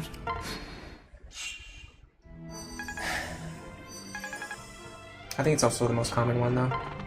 I'm not sure, maybe it just feels that way because I hate getting it.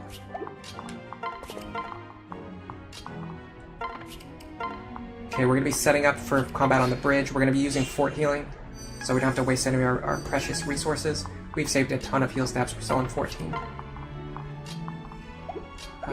Sully, come over here. Robin here. Now, unfortunately, our Frederick is too weak to use the Virion support here, so we do have to use the Vake support. But the Vake support is good in other ways. It means we get to pass around the Iron Axe.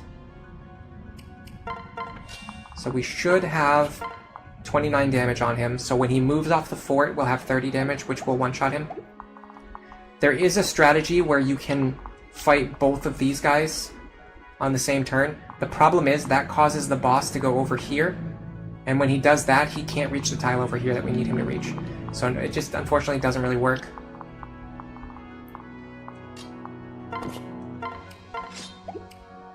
I am considering the merits of having Frederick just hit this guy, though. Why not, right? Like, seriously, why not? I can't think of any reason why I wouldn't do that. Let's get our fort healing first while we're here.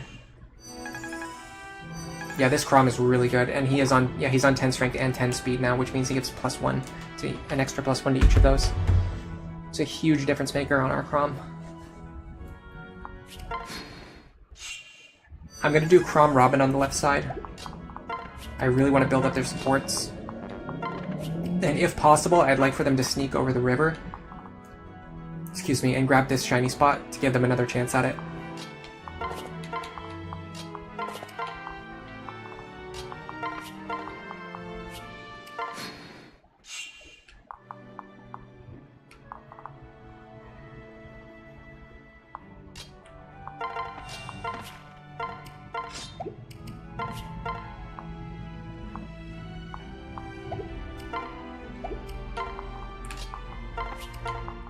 Alright.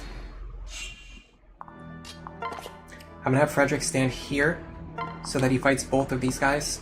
I used to do a strategy where I had one person here and one person here, and that helps if you have enough characters on the right side. But because I want Crom and Robin to both be over here, I really need I only basically have one unit on this side, which is Frederick, so I'd rather just have him right here. I could have Sully stand next to him, it doesn't really matter. Getting their C support at some point in time is kind of useful. But if I do that, I have to have you here. Having those characters stand there has to do with Vake. If you need to do something with Vake later, you can have Frederick and Vake like pass each other over. In fact, I'm probably going to do that right now. Well, no, because I have to get the kill on this guy, so I have to keep the Vake pair up. Unfortunately, because this guy hit me, and because he has Luna Plus, I took a lot of damage. I might have to use the Vuln here. But he doesn't know that he has lethal on me. So I might be able to get away with just using not an elixir, but just a vulnerary instead.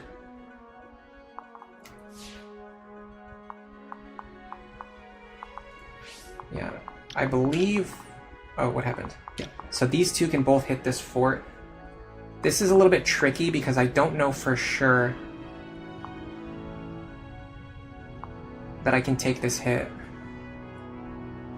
or that the guy will ignore. I know that I can't take it, but I think he'll ignore me if I put a better candidate in front of him. So I would go here. We're gonna take 0 damage from this guy, and then we're gonna take 9 plus 9. We're gonna take 18 damage from this guy. We actually survive anyway, so it doesn't even matter. Even if he doesn't know that he has lethal, he doesn't know how much damage he's going to deal to me, but he doesn't actually have lethal anyway. So even if he could see it, it wouldn't matter. And even if he does go after me, it still wouldn't matter. But I would prefer for Sully to get this kill, if she can take the hit. The problem is she's going to take a lot of damage. I think she might be able to do it with the Virion pair. If not, I'm actually just going to sacrifice Stall here, because I don't need him on the next chapter.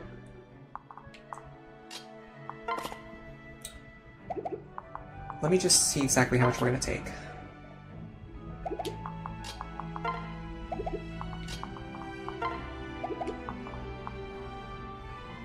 We're going to have 9 defense, so we're going to take an extra 4 damage from what's listed here. So we're going to take 22. Yeah, we still get crushed.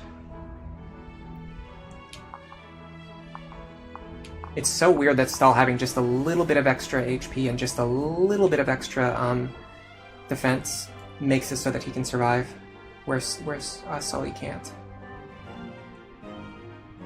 It sucks though, because I really want Sully to fight this guy, but she can't fight him if he has Luna Plus. Let me get Robin and Crom set up for fighting the boss. Also, I need to give them a vulnerary. I'm glad I remembered to do that in time. That would have been really bad if I missed that. That would have been extremely bad if Robin didn't have this vulnerary.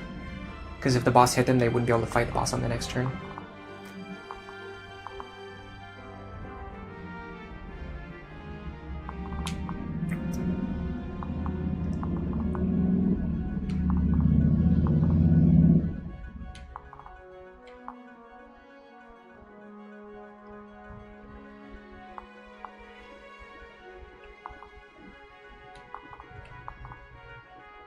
I'll take 20 damage with Virion. I mean, that's still exact lethal, so it doesn't really matter. But yeah, I will have 2 extra defense, but still, 20 damage still kills her. And he can't reach any forest tiles. And if she stands on the fort tile, she'll get killed by the boss. So there's just no way to do it. I can pull this guy away, I have to do it with stall, which I don't really want to do. I guess I'm just going to sacrifice stall here.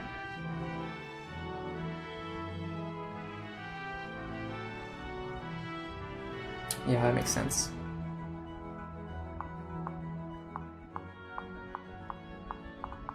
Because I just don't want to deal with him. And then next turn, Virion or Sully can, like, maybe player phase him. Or if not, we can just run away from him next turn. Once we have him in a better position.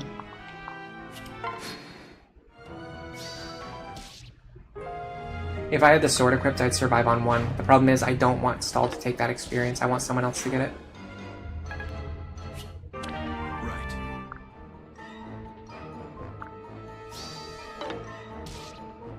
Ooh, nice dual strike. That means Robin and Chrom will probably be able to kill the boss. We dodged and we got a dual strike. Yeah, that's massive. And he doesn't have Vantage either. Which means next turn we should be able to just kill him on player phase. Okay.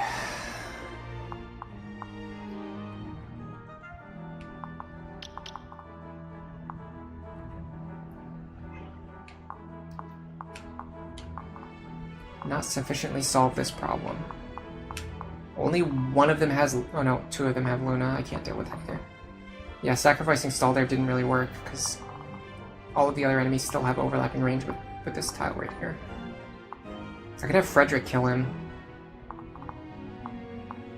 And then Frederick takes 26 plus 22 plus 22.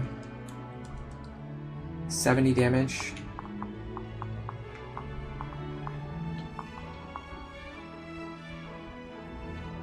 Minus 18, minus 18, minus 9. Frederick takes 25. Frederick survives. Alright, so let's do this. I might be able to do something else too. There's something else I can potentially do, which is kind of clever. It's going to depend on the movement range of the other enemies, though. So I start with this. I would love a Virion pair up here. I think I can get the Virion pair up too. Oh, I definitely can. I definitely can get the Virion pair up.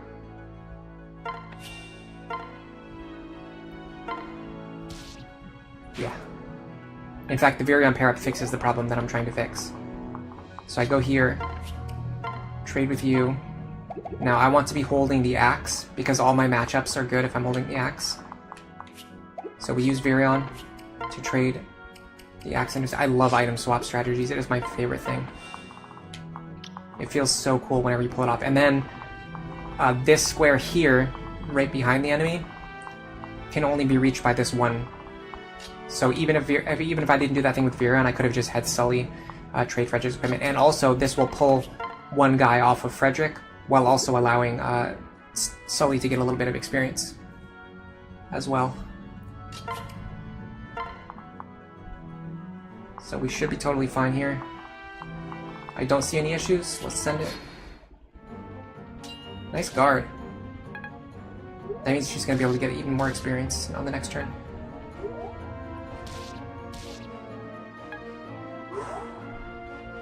Alright. Next question. Number 1, can I reach the shiny spot before the end? Number 2, can I get out of here without using an elixir? The answer may surprise you. I pick up this kill for free.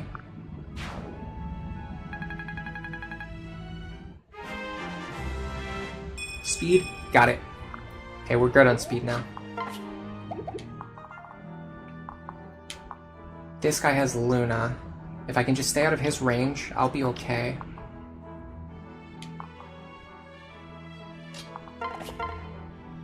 This guy has exact lethal on me. No, if I switch to the sword, he does not have lethal on me. Do I have lethal on him? Yes, I do. This is going to be epic.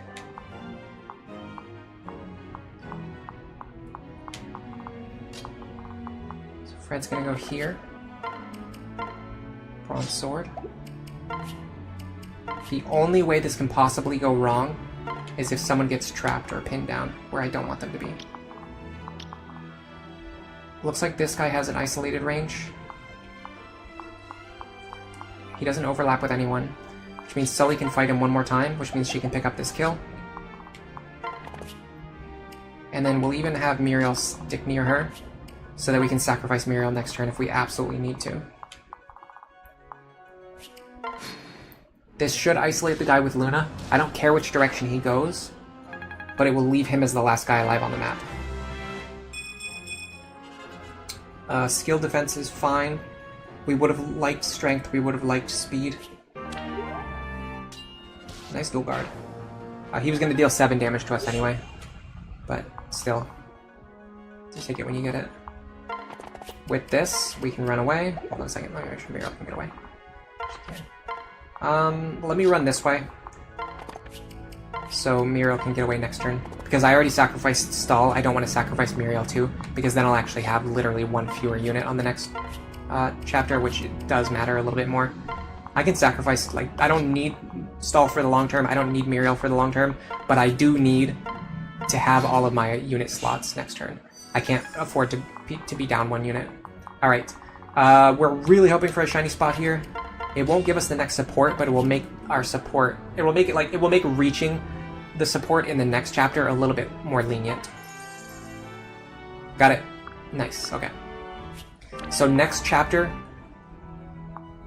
so I'm going to update my sheet now. We should be on Robin and Chrom should be getting +4. Chrom and Sully should be getting +2. Or which really just +1 because it's going to get capped anyway. Fred Sumia still hasn't joined. So if I've done this correctly, Robin and Chrom are going to be on 7 out of 8. Chrom and Sully are going to be on exactly 3. Fred Sumia still haven't joined yet.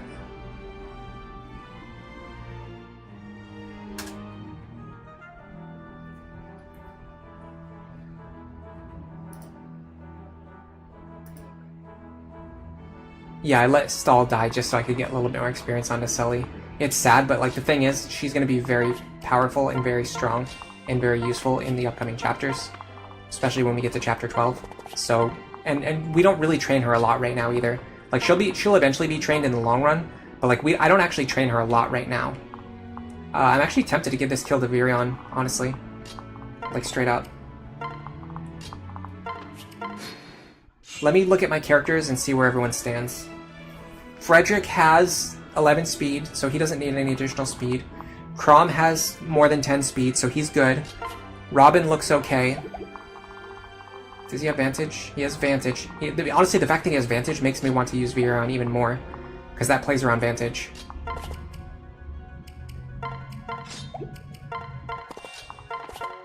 Yeah, we'll let... Oh, Virion cannot get it. He does not have enough strength. That's an issue. Let me...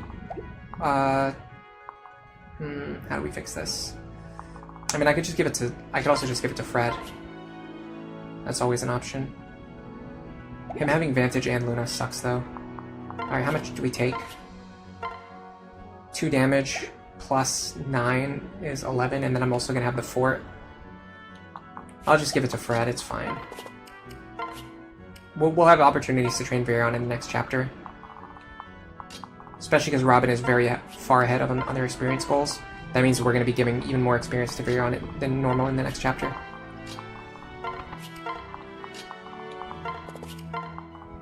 Okay. he missed. We could have also given this to Robin, but the thing is Robin's probably not going to be getting it. Great Bells, subscribe to a Tier 2 membership. Thank you very much. I actually don't remember what the perks are for the Tier 2 membership, so I'm sorry. But that is still much appreciated. It doesn't let me heart the message. I'm supposed to be able to heart those messages. I'm not sure. Maybe it's only yeah, I'm not sure. I'll send some miracles in the chat though. Thank you very much. I don't have stream notifications. I don't like when like text and pop-ups show up and like block the gameplay footage, especially because I use this gameplay footage for my guide videos and stuff. Do we bench Sully after chapter 12? No, I'm going to use her for the rest of the run. She's going to be Crump's partner for the entire run. She also passes down discipline to Lucina, which is like one of the things that Lucina really wants is discipline, but like without having to switch into a Cavalier.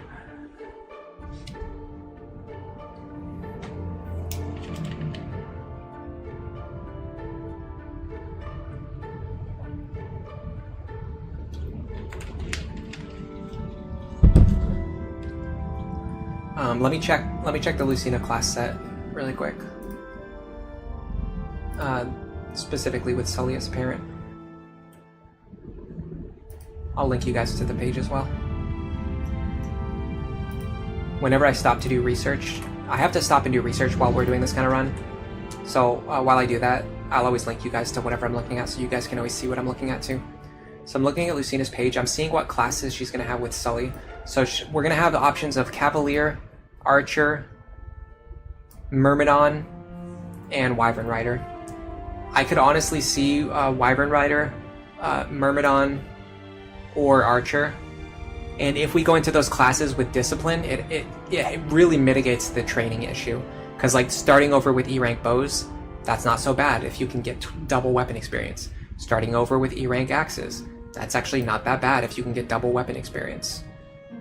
Myrmidon is just like, if I'm going to use her as a support character, I'll just send her into Myrmidon, and then she can later become either a Swordmaster or an Assassin.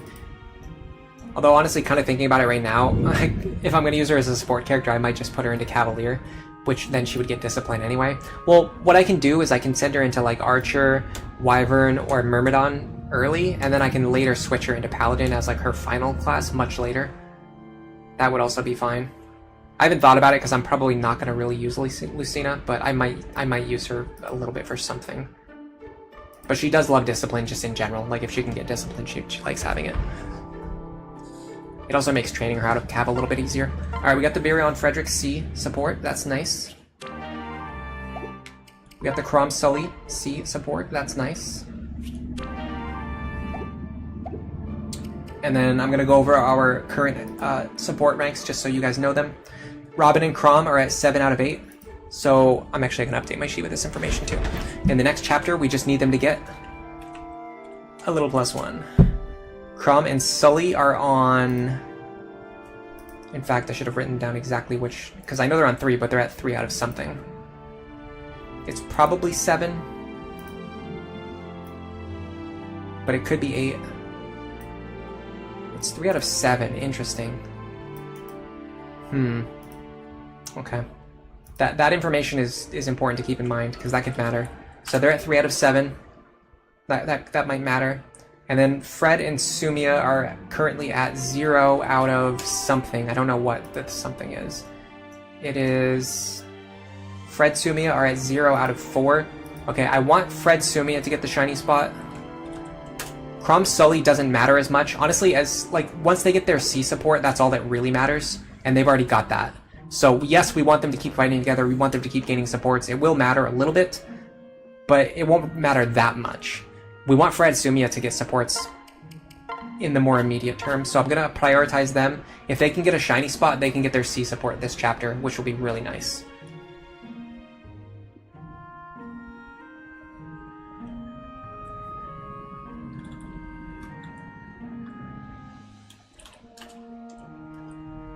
I messed something up.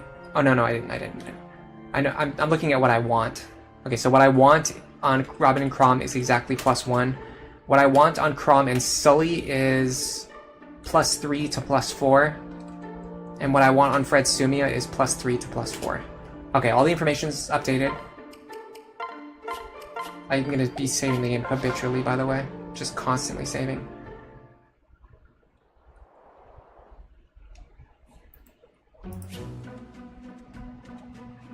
Grey Bell says, thank you for the shout out. No worries. Thank you very much for the membership. CJ, welcome to the stream. You're watching right now from work. You have no sound, but it's keeping you very entertained. Oh, I'm sorry. I stopped to talk a lot, so... hold on, I'll type this in chat so you can actually hear what I'm saying.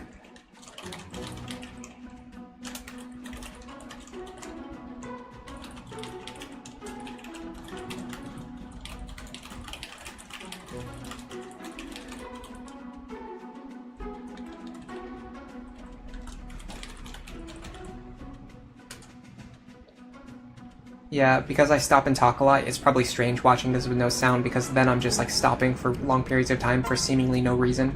But the reason I'm stopping is because I'm reading chat and things like that. Chrom can't discipline his own child. Lucina does love discipline.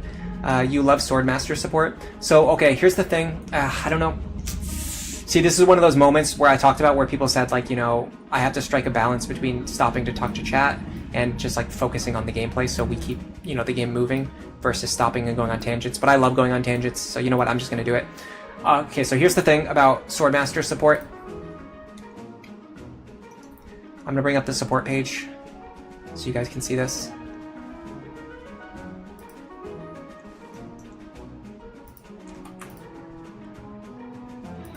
LS Main, you think my voice sounds very feminine? Yeah, I've heard that a lot. Sometimes I got mistaken for a woman, like over the phone. Sometimes, like when people call me. Like if I got a call from, I don't know, like the IRS or something, and they were asking to talk to me, they would like mistake my voice for a woman's voice at first. Anyway. Swordmaster gives +5 speed and +3 luck. So essentially the only thing Swordmaster gives is +5 speed. Now when you add the support points, you get,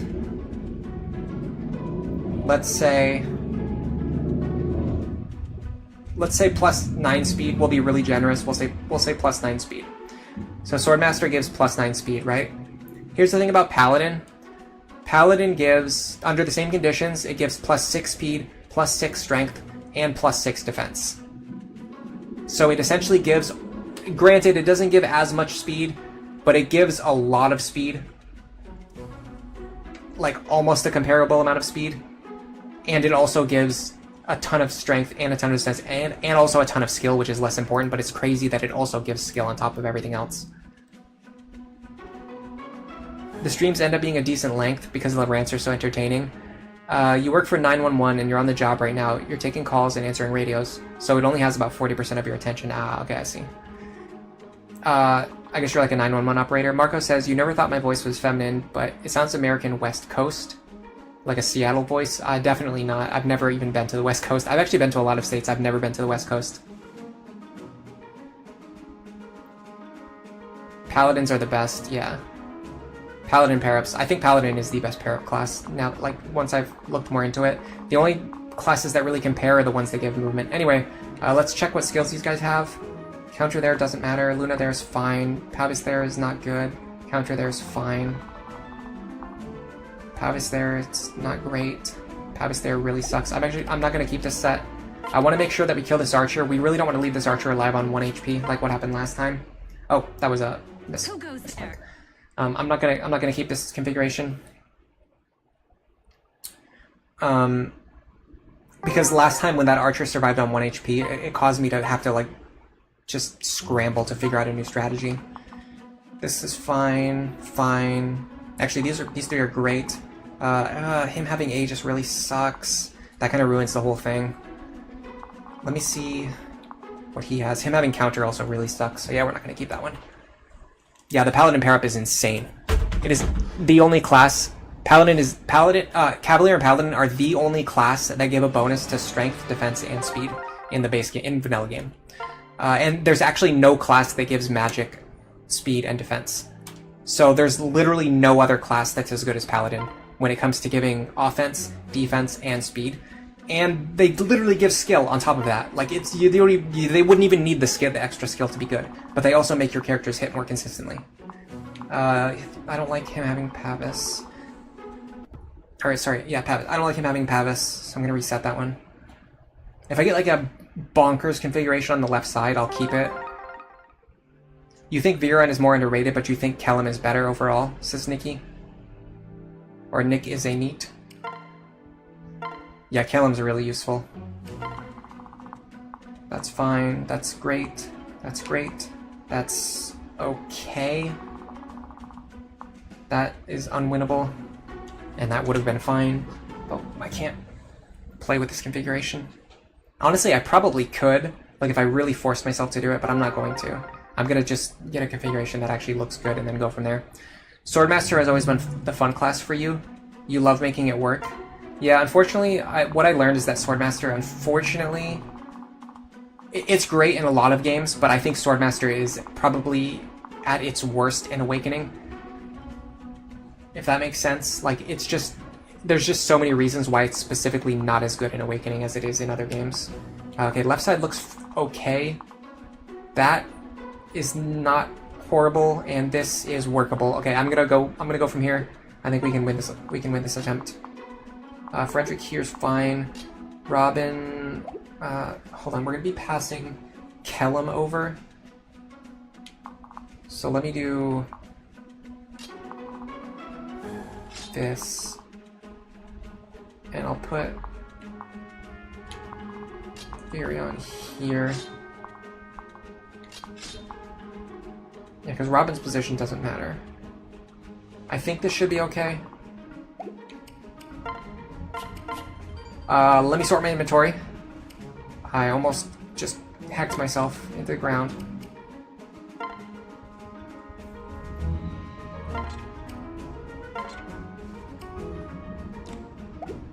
Who can use the iron sword? Sully can't use it yet. Frederick's probably not going to use it though, so it's pretty much nobody. I don't really want to use Fake for anything, but I'll have him bring the axe with him, but most likely he's going to trade it over to Frederick. But I'll have him hold it just in case we get into an emergency situation and he needs it. Muriel with a Thunder Tome is usually fine. This is fine. Robin has a Vuln. Fred needs an Elixir. Sully... Actually, Virion with a Vulnerary is probably good. Bronze Lance, Bronze Sword, Iron Lance is fine. Frederick needs a Bronze Sword. He's going to need his Silver Lance. I don't think I can afford to give him the Bronze Lance, but I kind of want him to have it. The good thing is Vake having the Iron... The good thing about Vake having the Iron Axe is that it gives Frederick a free inventory slot. Alright, before we start, I'm going to use the bathroom really quick. We're going to be going this way. Oh, we're only 3 hours in. We got plenty of time. How good are Assassins in Lunatic Plus? Dude, Assassins are crazy. They're so good. It's actually one of the reasons why Swordmasters... So I mentioned Swordmasters, there's a lot of reasons why they're not as good in Awakening as they are in other games. One of the reasons is that Assassin is so good. Assassin is literally just Swordmaster, but also you get a bow. And bows are awesome on Lunatic Plus, so... yeah. The other reason is because of the pair-up thing. You get so much of your pair-up stats from the partner's support ranks and the partner's derived stats that Swordmaster giving +5 speed is not really that big of a deal, because any like +3 or +4 speed class is like gives comparable speed, and then usually also gives other stats. Anyway, I'll be right back. Oh, and hold on, one thing. Swordmasters also destroy themselves with Astra. Astra is the worst offensive skill on Lunatic Plus, and now I promise I'll be right back.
It's really funny that I'm constantly saving the game, because I'm playing an Iron Man restriction anyway, so saving the game won't actually accomplish anything. Nikki, you like Swordmaster because it gives the highest speed boost to the partner. Yeah, but like I was just saying though, like all the other classes give like a similar speed boost. It would be good if the bonus was like, okay, so here's, let me get my calculator. I want to explain something because this is really important. It's a really important element of game design. So if Swordmaster gave 5 speed and all of the other classes only gave like 3 speed or less, that would mean Swordmaster had 66% more of a speed bonus than every other class. The problem is that's not really how it works. So if Swordmaster gives 9 speed and every other class gives like 6 speed, it's only like a 50% increase. And then if like at the max level, like at the top, if Swordmaster is giving like 11 speed and the other classes are giving like 7 speed, then it's only like a 42% increase. So the more you can scale up the stats, the less the gap between the speed bonus matters. And that's the reason why the way parrot bonuses work actually makes Swordmasters worse, because you can get a comparable amount of speed from every other class, but they all like every other good support class, but they all also just give like a much wider range of even better like good stats. Lonku makes a very good early pivot into Thief. Yeah, I like putting Lonku into Thief so you can get Lock Touch and move +1. I'm not going to do that on this run, but I did that on the main run and I've been showing that off. The Lonku Noe pair up has been awesome. He's one of the strongest characters on my team, and I'm probably going to use him to. I want to use him to kill the final boss. I'm deciding if I want to like grab like a carrot or something to munch on, because we've been streaming for more than 3 hours, and I know I'm going to stream for a while today. Let me go grab a carrot. I'll be right back.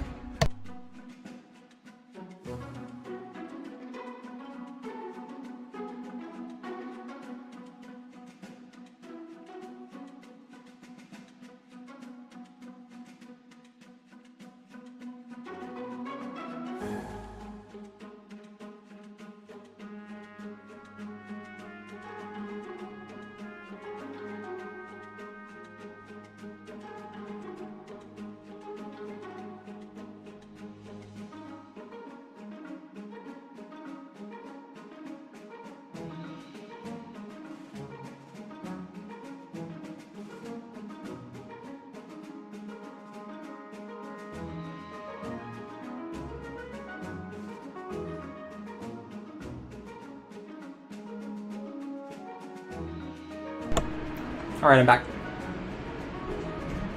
I might mute my microphone until I'm done eating this carrot. I haven't decided yet. Last week I was chewing the carrot on stream. Nobody seemed to mind.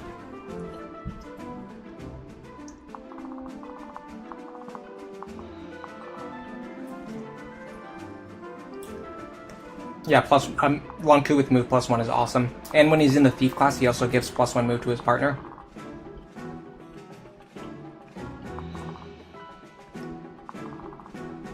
Alright, let's get started.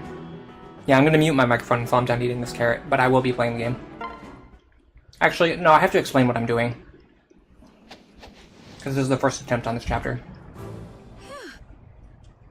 I don't know if you guys can hear me eating the carrot. You're just going to have to deal with it.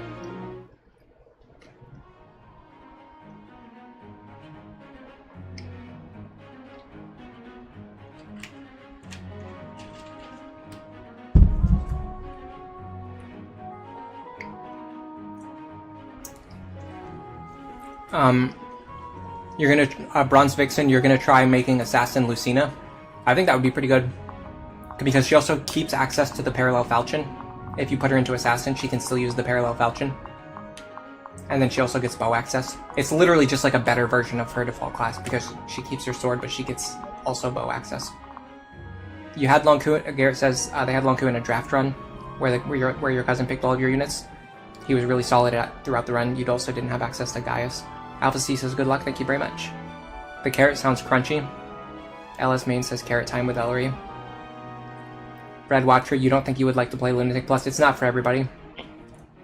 I've even said that. If you go back, if you watch my first video, that getting started on Lunatic Plus, I even talk about how I don't think that like this is a game mode that everybody's going to love. I just think that there are people who would like it and who never gave it a fair chance because so many people just like crapped all over it for so many years that everyone just collectively agreed that the game mode is like unplayable, but it's just not true.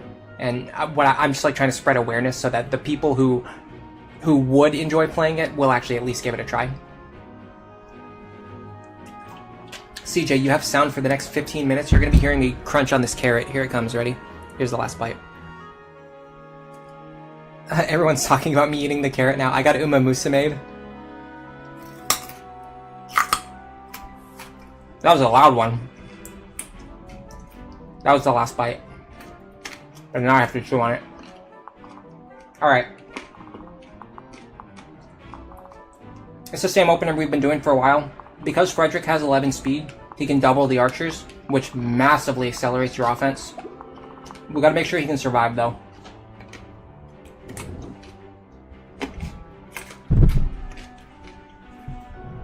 $23, $22, $22.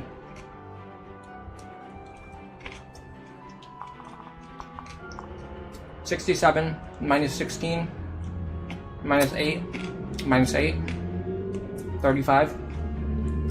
Unfortunately, we have the speed to double, but he can't survive without the Kellum Parrot.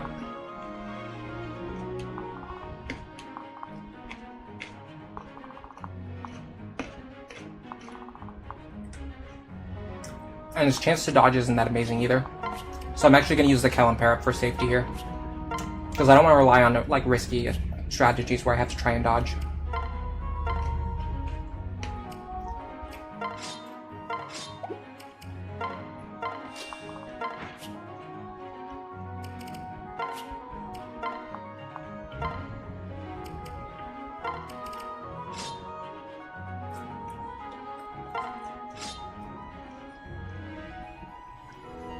I messed up my item movement a little bit. That's fine though. I can just put this in the combo and take it out later.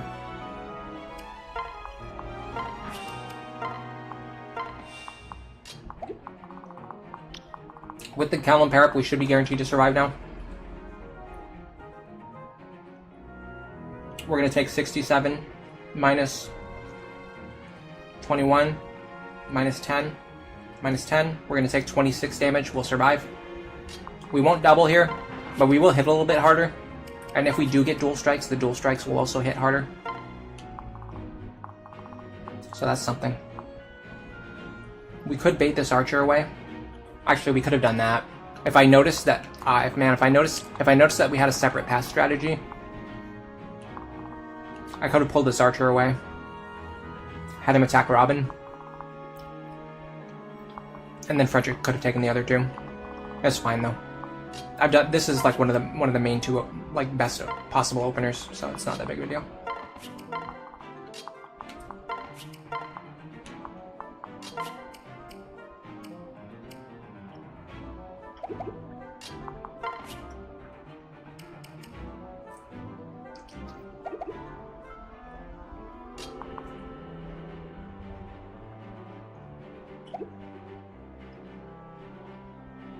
Sorry, I'm just trying to figure out my positioning. I want you here. Yeah. This way, Vake can pair up with Virion if he needs to give him a little bit of extra chip damage.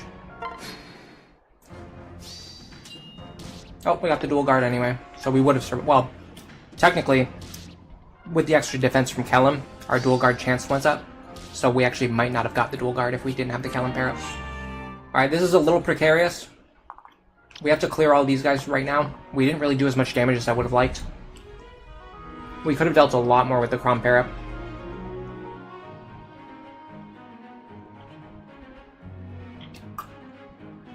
Audrey, you struggle on base Lunatic, but you can really appreciate Lunatic Plus, even though you're not going to play it yourself. That's fine too, yeah. I mean, there's games that I enjoy watching other people play that I don't really like playing myself, too, so that's another thing.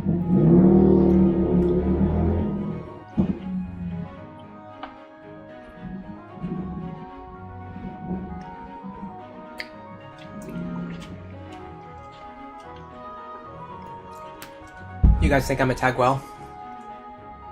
Oh, because I'm eating carrots. I've been eating a lot of carrots lately. Millie was even making fun of me for it.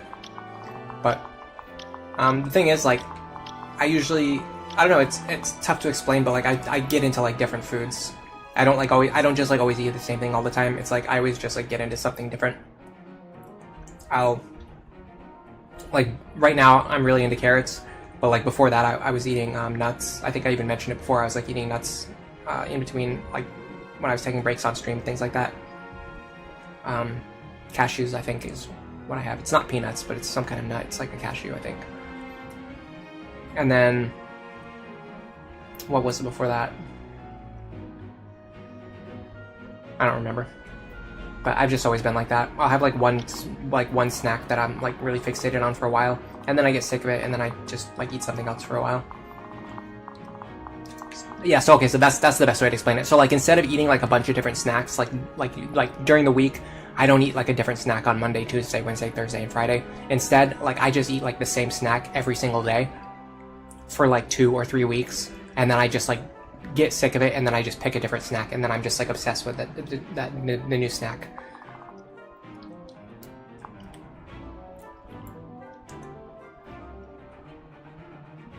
Oh, you guys heard the bikes? I don't even notice them anymore. My brain just like filters it out. Lunatic and Lunatic Plus are identical stat-wise, but Lunatic Plus's down's more difficult. Yeah. Oh, I was gonna answer that question. Hold on. I got too excited talking about the carrots. Okay, Nick is neat. You're asking about the difficulty spike between the game modes, and you're wondering if that's why people have a hard time getting into it. I 1,000,000% think that is the case. I originally had a script written that was basically just all about why people like don't like Lunatic Plus, and I realized that instead of making that video, I would just make a video that just showed that the game is playable. So like instead of like telling people like, hey, this is actually good, like, and you're all wrong, like I just felt like that was the wrong tone of the video. So instead I just made a video that showed like, hey, look, you like, this is how you play Lunatic Plus. And people have responded to that a lot better anyway. But either way, in my original script, I actually talked about that, about the difficulty spike. It's not just that it's a spike, but the skills that you need to beat Lunatic Plus are not taught to you by the game in hard mode or even in Lunatic. So even somebody who's capable of beating Lunatic like very consistently, when they start Lunatic Plus for the first time, they have to learn an entirely new set of skills and to play the game in a completely different way. And that's what makes it so difficult. And why it's so hard for so many people to like even get into it. I should be able to do this with the Muriel pair up. Yeah, that's why I bring her. So we should be able to get, yes. So we're gonna grab this, kill.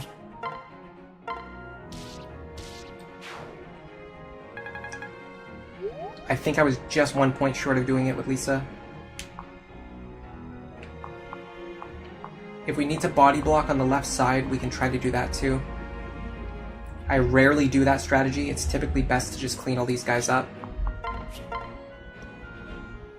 We can deal 7 damage to him. That's not very much. Now Sumia can double here with a Crom pair up. Or with a Silly pair up, I think? No.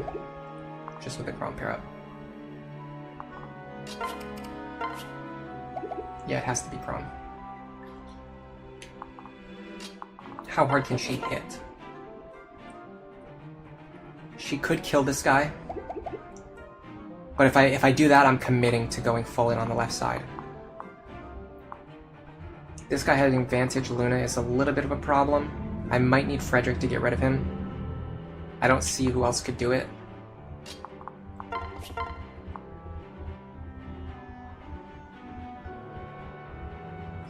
Uh,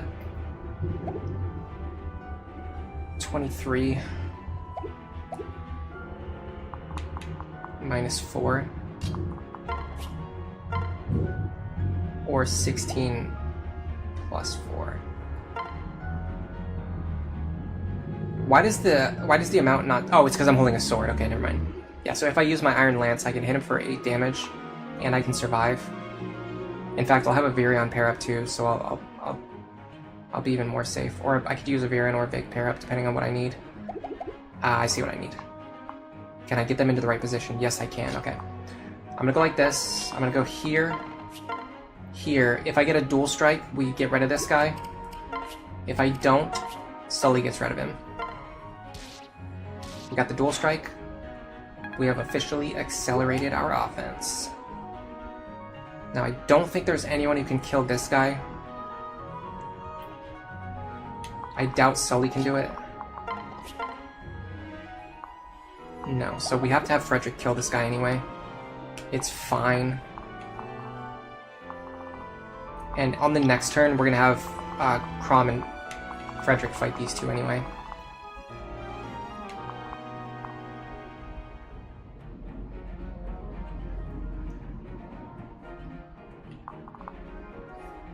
Let me look at my support goals again really quick. I want to make sure that I'm aiming for all of the right goals. So I want Robin and Crom to fight together like 2 times. I want Crom and Sully to fight together as much as possible. I want Fred and Sumia to fight together as much as possible and try to get the shiny spot on them. Okay. With that in mind,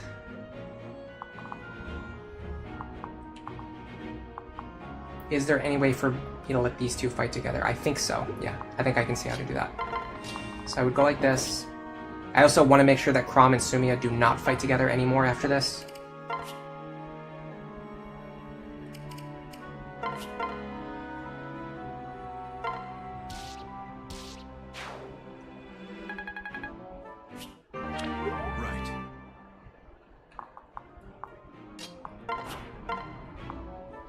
I can kill him with a bronze lance. Oh, I can't get Sumia over here though. To pair up with him. Right, of course. I made a miscalculation there. I was thinking that Sumia was going to be in the back, so then I could have Sully transfer her over. But that doesn't work. But it's fine. Who has the key? You have the key? Okay, I'm going to grab the key from you. I'm going to take Crom.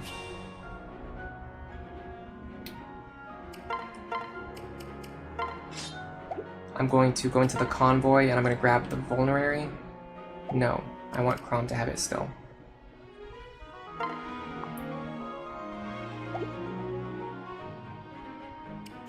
going to separate these two.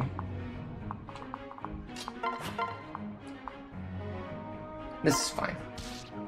I could have even maybe gave some experience to Kellum if I had him playing in my route, but I don't, so I didn't. I also somehow totally messed that up. I could have easily healed Frederick there. I thought Lisa was going to be able to move 1 additional square. I could have sworn I looked at her range and she could move here, but then she couldn't. 1, 2, 3, 4, 5 here. Okay, Frederick needs to be.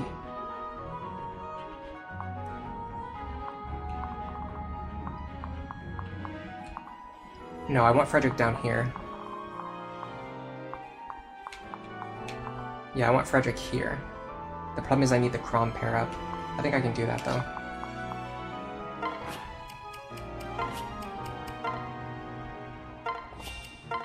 The reason I want the Crom pair up is so I can kill this archer. Guaranteed, no questions asked. Or at the very least maximize my chance of killing him. Okay, I have to make sure Lisa is going to have someone within her range that she can pair up with next turn. So there wants to be, we want to have someone standing here. And we also want Muriel and Robin to start going towards this guy so they can kill him as soon as possible, which is actually going to be really tough because he spawned with Aegis. It's fine though. I don't even check this guy's skills because even if he spawns with like the worst possible combination, you can still deal with him. It just basically determines how complicated it's going to be when you get there. Here. Let me put... Yeah, let me put Sully there. She can run all the way up to the door. 1, 2, 3, 4, 5 here. 1, 2, 3, 4, 5 here. I want to quadruple check to make sure I'm not making any mistakes. I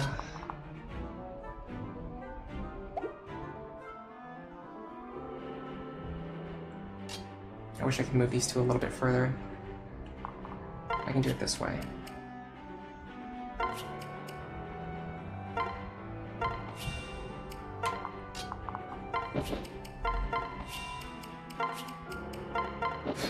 Okay. Dodge doesn't matter. We doubled the archers with the Crom pair up. Oh my god, I'm so glad we got that dual strike. That would have been the return of the 1 HP archer. I just saw he would have survived on 1 HP again. Strength and defense is phenomenal.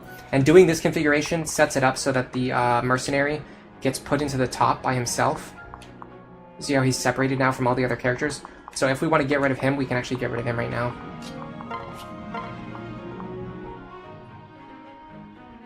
I would have to use the... No, actually the big pair-up wouldn't work. Because I'm already getting +1 from Crom.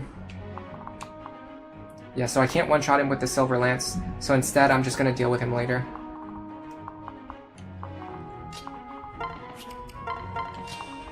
So first we're going to open this door. Now this guy doesn't have counter or anything like that. That's one thing to keep in mind. I'm going to send Crom over to you. And I'm going to pair up with Sumia. They cannot go as far as I thought they could go. Okay, well, new plan.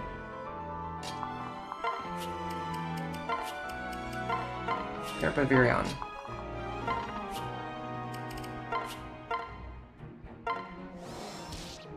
Dual strikes here probably do nothing. Okay. This guy barely can't reach me. This guy is passed though, so we have to block all these tiles up here.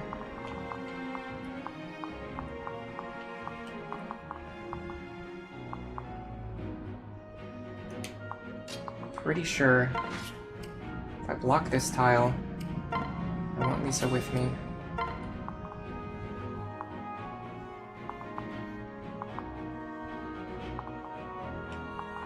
That covers all of his movement. 1, 2, 3, 4. Yes. Okay. That means I don't have to worry as much about the rest of my units. In fact, I can just leave them exactly where they're standing right now. Like this. Now I am going to want Frederick and Kellum with each other. But I can do that next turn. I can reposition them next turn. He's going to hit Robin for 27. Minus 12 damage, and we'll be fine. We'll survive. Alright, let's see how this goes. Now, the tricky part is if we don't kill him, though, that's going to really box us in here. I guess I didn't consider that. Does he have Vantage? I think it's fine if he does. He doesn't anyway. Okay, good. And we do one-shot him now.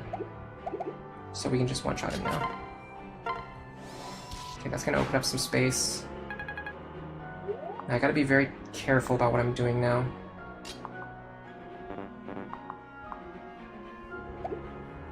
I need Vake to get out of the way.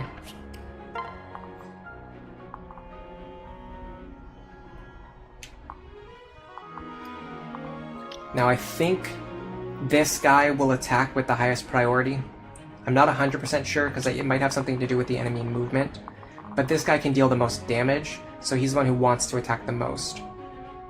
But that doesn't necessarily mean he'll be able to, because someone else might move first and body block him. It's a little bit weird. If that's true, I think this guy's the one who moves first. So I want to stand here.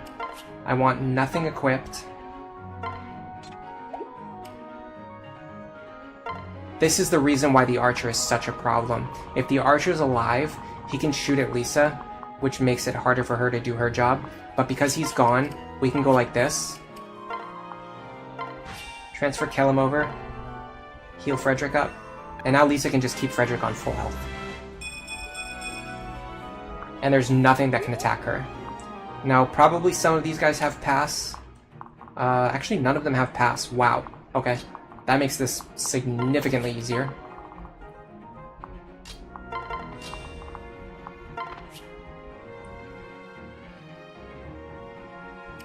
I'm gonna want Crom in the lead.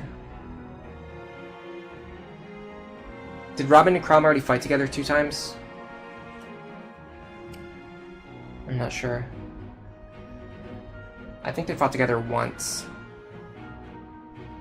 I'll have them stand next to each other once, but not fight together. Okay, yeah, so this guy did attack first. None of them have Luna either, so we can just stand here for pretty much indefinitely. They deal absolute pathetic damage to us. So I'm gonna pass Robin over.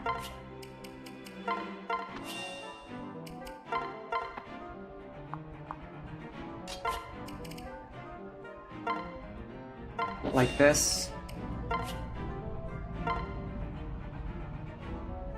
We're gonna kill this guy. Now one of these other guys is gonna hit Frederick for like 1 or 2 damage.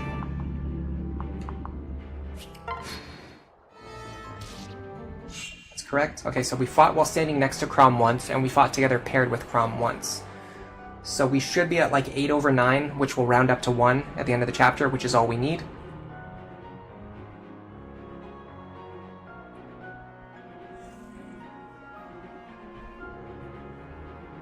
I might have them fight together one more time just to be 100% sure. But let me think about... I just need to make sure they don't fight together too much, because then they'll overwrite the Crom-Sully partnership, which will cause problems.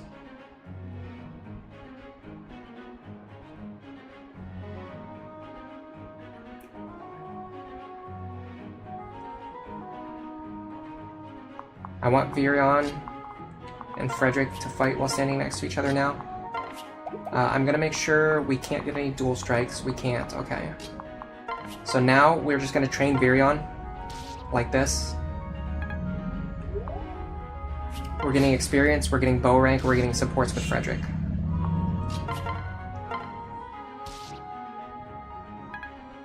We are using iron bow charges, which are kind of valuable. That's probably the one downside of this training method. But the sooner we can get to C rank bows, the better. 4.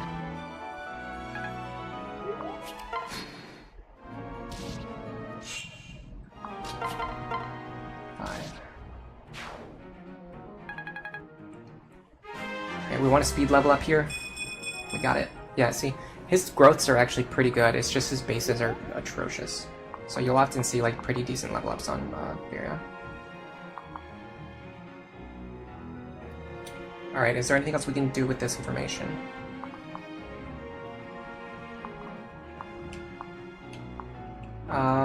These guys are going to take a while to chip down. I think this is probably a good opportunity to do the, yeah, to do this.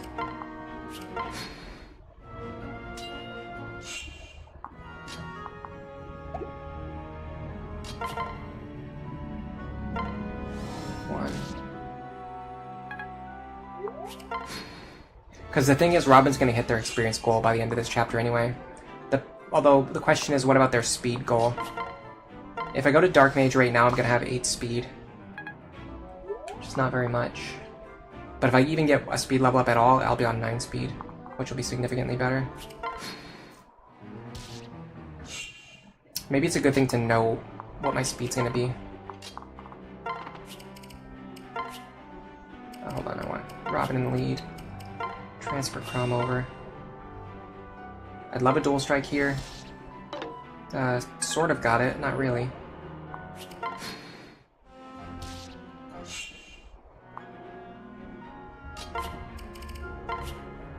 I also don't want to waste rapier charges.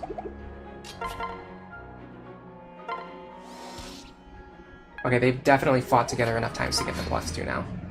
So I need to make sure they don't fight together too much more, because I don't want them overwriting Crom-Sully. Can the big pair up secure this kill? Or even Sully would be nice. No. Maybe she can dual strike though. Ooh, and another miss. Wow. This guy's got dodge king instincts. Actually, I can give this kill to Sully. Let me just make sure I'm going to do it as safely as possible. So first, I'm going to go like this. Transfer Lisa over. Switch. Heal Frederick. That way if I make any mistakes, I still have Frederick on full health. That's a mistake that I often make.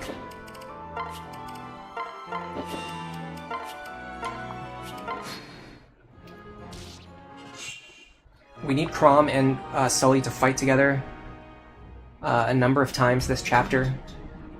And that number is...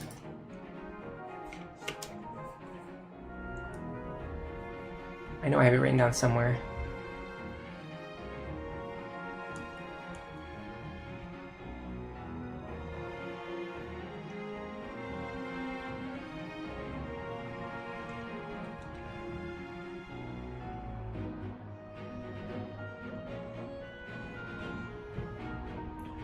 It rounds in a really weird way, so I'm trying to find out where I wrote it down.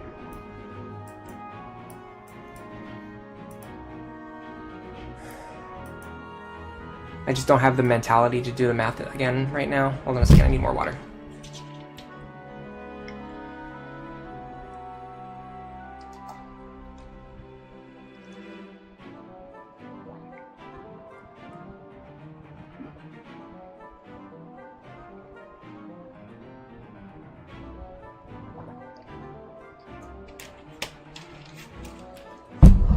I got it. It's 18 plus 6. So 24. So I need them to get at least 24 points. So I need them to fight together 4 times. And I want to maximize the amount of experience that they get from fighting together.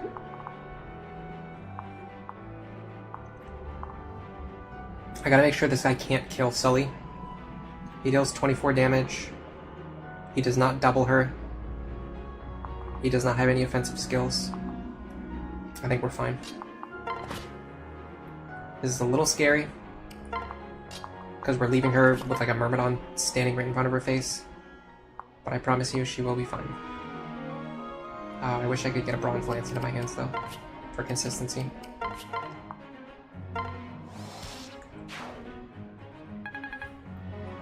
Next. Because this guy is completely non-threatening, Sully can, Sumia can actually fight him. So this is, did Crom and Sully fight together earlier? Someone can tell me if they did, because it might matter later. But this is definitely +1. So I think we're on 1 out of 4. I'm gonna write that down, but if we're on 2 out of 4, let me know. If anyone was paying attention. I might have had them fight together earlier in the battle. One time.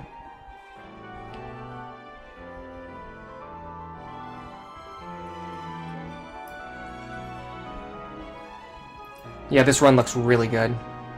Hello, Miracle Dang. Welcome to the stream. Hello, RNG Jr. Can I give my my top 5 units to always use?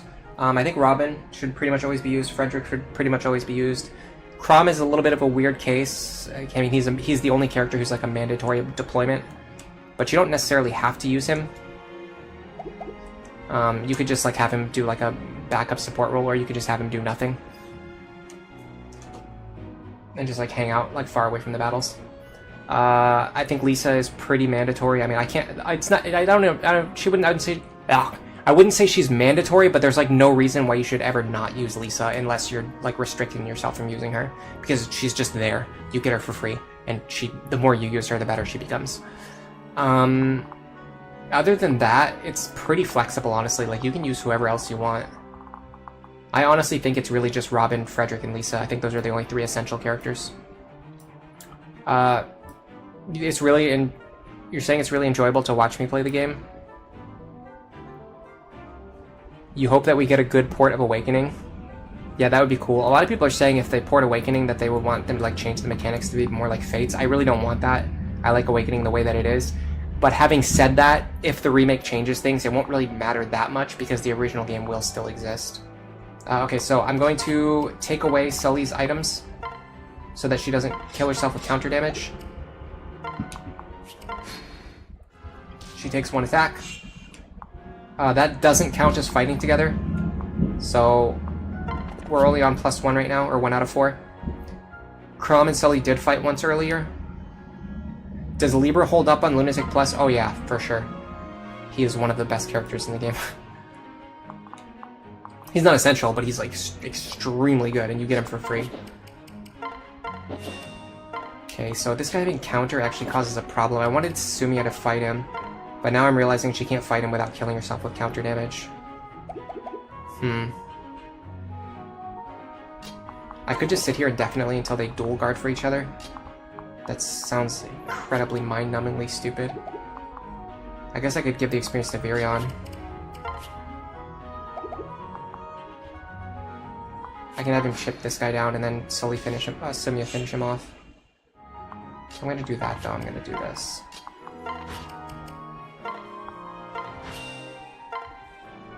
Or hold on, I messed that up, but it's fine.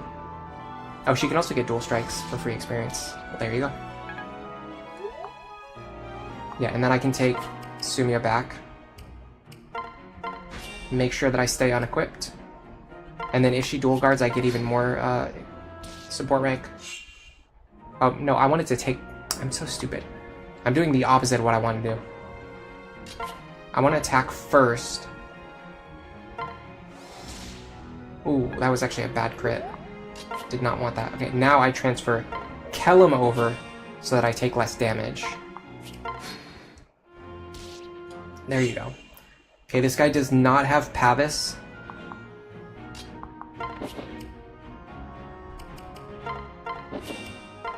I'm gonna heal Frederick up, just in case. Then I'm gonna transfer Sumia over.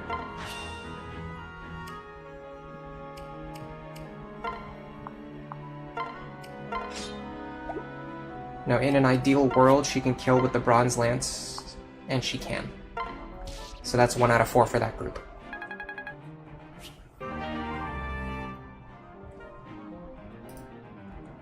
I'm actually going to write this down. I want to be very careful about tracking this information, because last time I messed up my support ranks on this chapter, and it caused a massive issue. Let me go down here. That's why I have the 3rd column. That's what this one's for. They're on 1, or they're on 6.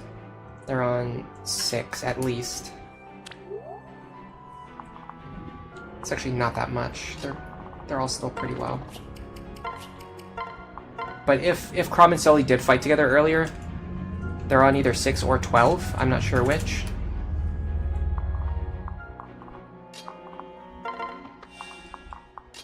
I should have been tracking since the start of the chapter. I don't know why I was being so lazy about this. Robin and Crom doesn't matter as long as they don't overwrite other characters. It's fine.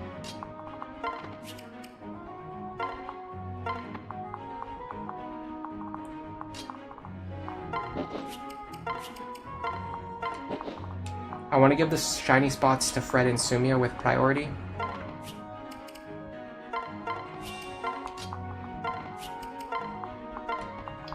If they get their +4, then I'll worry about giving the other one to potentially Crom and Sully.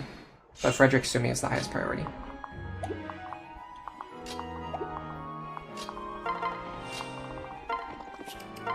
We'll know very soon what our first shiny spot is.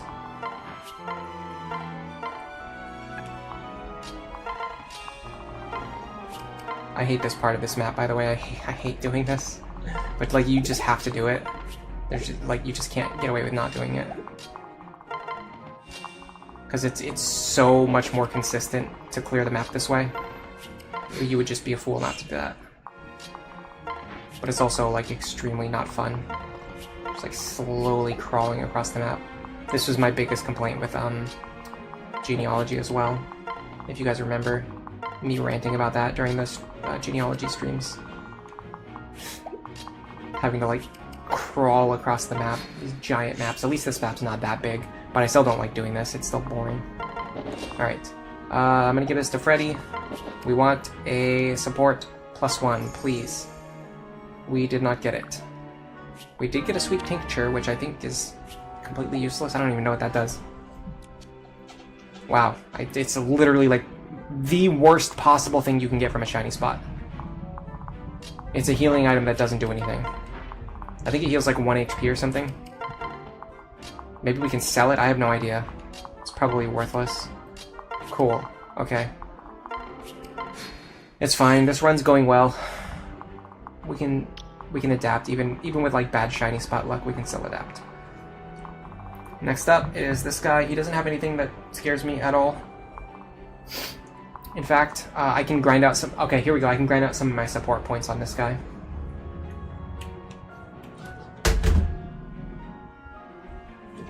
I don't want to double him, though. which is a problem because both of my supports that I want to grind are actually speed supports. I think actually doubling him's fine. If I'm doing like peanuts for damage. Let me make sure they're back on full health though. Let me check chat. It heals 5 HP, that's so stupid. You want to use the weird early reclasses in this. There's a couple that are really good, but for the most part, I always tell people not to use it. Like, second seals are, like, I kind of go back and forth on whether they're actually good or not. I think they are good, but they're very difficult to use correctly. So what I typically tell people is, like, never use a second seal unless you know for sure what you're doing and why you're doing it. It has to be part of, like, a really big plan. Even Maribel's 3-range rescue is really good, yeah. But Libra's rescue is, like, 9 when he joins. And he's also good at combat. Like, he can just fight Lunatic plus enemies, like, when he joins. It's bananas. Like, why did they make him that good? I'm not complaining. I talk about... Yeah, so basically in all of my unit guide videos, I always end up talking about how good Anna and Libra are. Like, it just comes up in every single video. Yeah, there's a limit on how many support points you can get per chapter, so we're being very meticulous about how we're tracking them. If you want to see the sheet, I'm just going to keep linking this over and over again for the rest of the day. If you want to see the sheet, it's right here. Go to the bottom tab that says 0 to 4. What does it say? It says something. It says 0 to 4 supports. You can see I'm tracking them right now. The table on the top left, I'm not sure what that is. I didn't want to delete it just in case it's important, so I just copied it over to the bottom right, and if you look at the bottom right, you can see I'm tracking their supports right now. Why am I using Virion? He's really good. Donald is significantly worse than Virion. I don't know if you noticed, but this guy is holding a bow, and after you promote him, he continues to hold a bow. When you train Donald, he starts off holding a spear, and then you have to switch him into a different base class, which is holding a sword or an axe. It makes no sense. And then you still have to train him a second time after you just finish training this completely worthless unit. You have to train him a second time. And then when you're done training him for real, he has less promoted classes than every other character in the game. So there's not even that much you can do with him compared to anyone else. As opposed to Virion, who starts in a great class and promotes into great classes.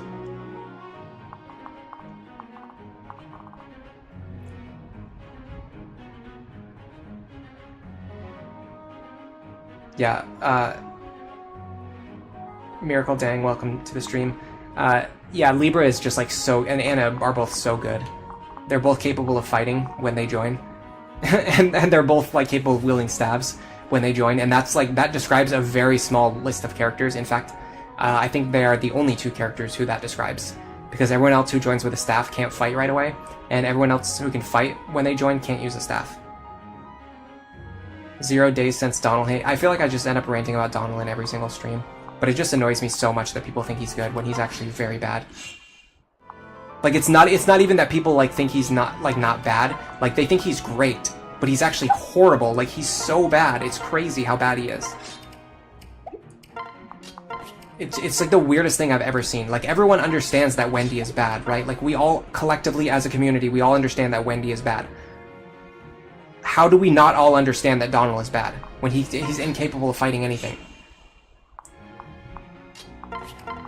Alright, I'm gonna go through this door soon. I want to make sure that Sully can survive. She's gonna take 27 minus 8 damage. That she should be able to survive on 1. I'm gonna have Frederick open the door just to be safe.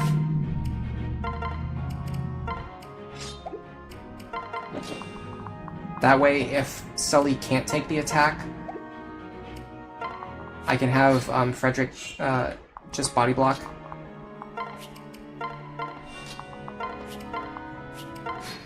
He is one of the worst units in modern Fire Emblem, and he's just so overrated. It just kills me how overrated he is. Yeah, we survive on 1. We hit twice, which is good because we have 2 chances to dual strike. If we dual strike, we get additional free points. I'm actually not going to use the rapier. I want to fight him as many times as possible, Now he does have pass. We can get around that just by standing right here. And this is going to be either +6 or +8.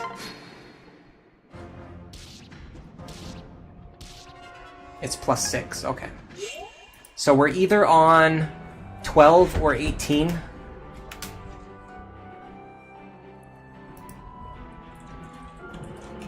And also Rob and Crom are on 14.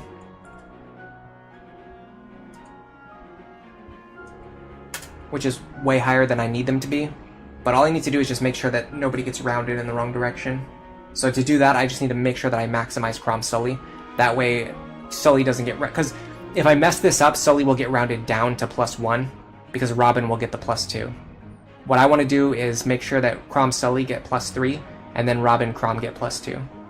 And I also need to make sure that Fred and Sumia get some combats together, but they can't... Like, Sumia can't fight against the Knight, and I don't want Frederick to steal the combats against the Knight. So we're not going to do that. What I am going to do is this.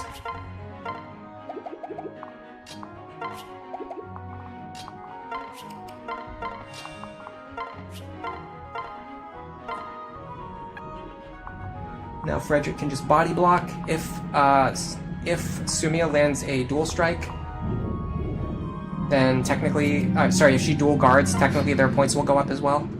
It's very unlikely to happen. They're not really a dual guarding couple.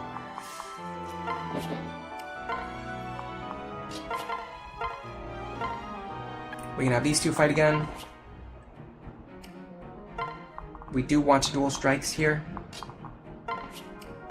if possible. Not for damage, but just for support points and experience on Crom. That actually counts, I think. Yes, it does. Okay. Actually, I don't know if that counts, but either way, I don't think it matters that much. So we're either on 18 or 24. We're aiming for 24 or 27, so I'm going to have them fight together one more time just to be safe, but I can do that later in the chapter. Now I can get rid of this guy.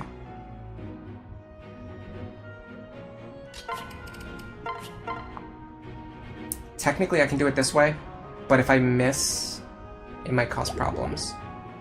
I'll actually have Frederick remove this guy. I think that makes the most sense. Let me have Vake give you his axe.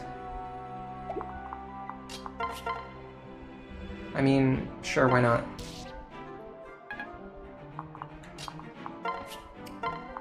That's something that a lot of people don't really understand or never think to do. Whenever Frederick is going to kill an enemy, you can just have Virion or Ricken shoot them first and just get 10 free experience. If you do this enough times, it really starts to add up. I talked about this in a post on Reddit recently.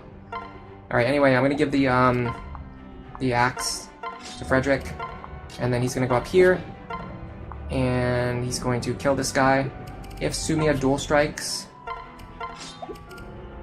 she'll get weapon rank and support bonus points, but if not, it's fine. Didn't get it. That puts them on 12, I think. Either 12 or 16, if I missed combat earlier in the chapter. And now we are ready to tackle the top part of the map. While exploring the top part, we want to make sure Crom and Sully fight together one time. We want to make sure Fred and Sumia fight together a couple times. And if we do this, we should hit all of our support goals. And if we can get this shiny spot, it will also accelerate the Crom Sully partnership, but that's not essential, it's just something we can do.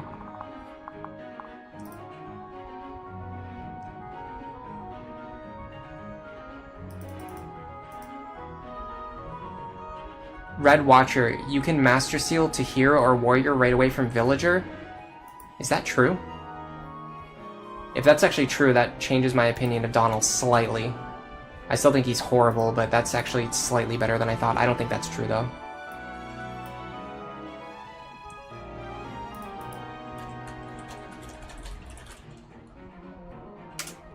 I'm looking it up right now. You're just ranting about how good Donald is. I'm not going to read it. It's a waste of my time. We've had this conversation 50 times already. And every time it's like always the same thing. And it always derails the stream too. Not specifically with you, but just like the people who always come in and want to talk about Donald.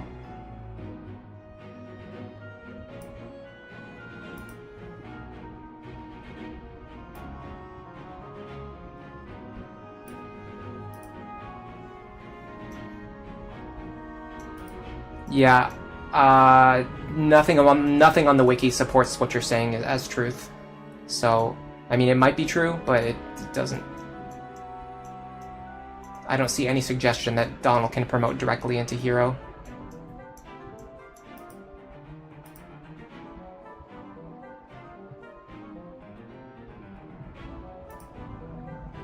Yeah. I don't know if I'm getting trolled or if you're being legitimate, but you're just wrong. You're wrong about that, and you're also wrong about Donald being good. This guy spawning with counter is like the worst possible thing, but it seems to happen every single time, so I'm not even that surprised anymore. Hammer got him in counter also really sucks. Now, I will say the one thing Stall is really good at is standing over here and baiting these enemies, which we can't do now because we don't have him. Yeah, you need to use a level 30 villager to second seal into promoted classes. That's actually true, but that's not something you actually do. You can do that with Pan, you can do that with Noe. You do not master seal Donald directly into those classes at level 10. That's just not a thing. That's probably what you're thinking about. Maybe.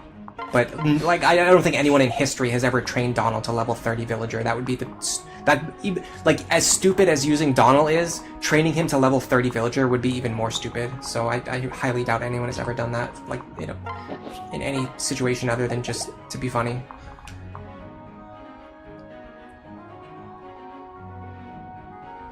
I mean, we can double check it ourselves, but it's not going to be right now. Because I'm not going to be training him to level 10 in this run, obviously. Red Watcher is insisting that he can promote directly from level 10 when everyone else is disagreeing with him. I'm just going to assume you're trolling, so I'm just not going to respond anymore. Sorry. If you're being legitimate, I just don't have the energy or the time to sit here having another discussion about Donald. It's a waste of everybody's time. And people who came to the stream did not come here to watch me talk about Donald. They came here to watch me play the game.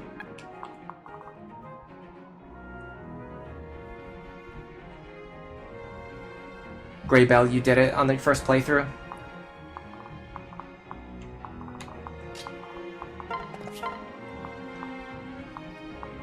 Okay, I can't one-shot him. That's a problem.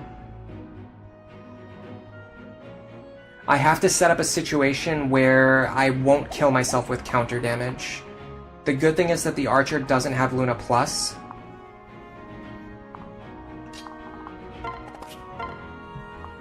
So I will take 18 plus 5 damage here. The issue is, if I double him, I'm gonna take more damage.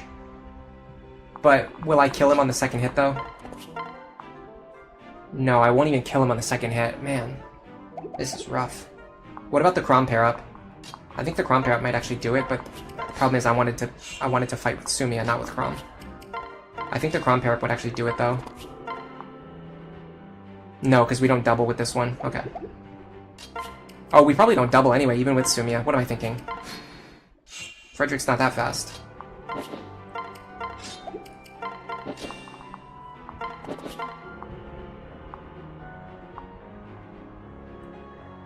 I really wish we could deal 16 damage. It's so annoying that we can't deal 16 damage.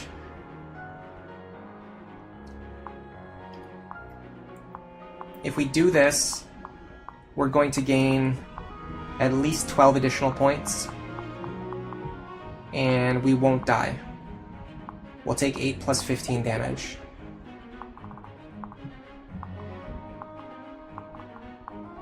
And I think there's a chance I can body block the fighter so that he gets pushed back behind the other two.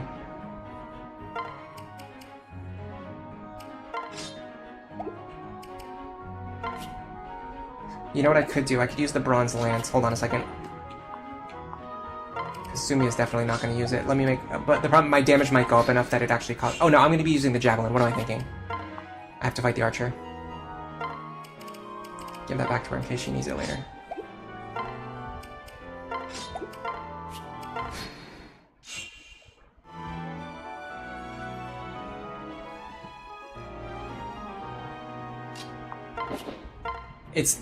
Yeah.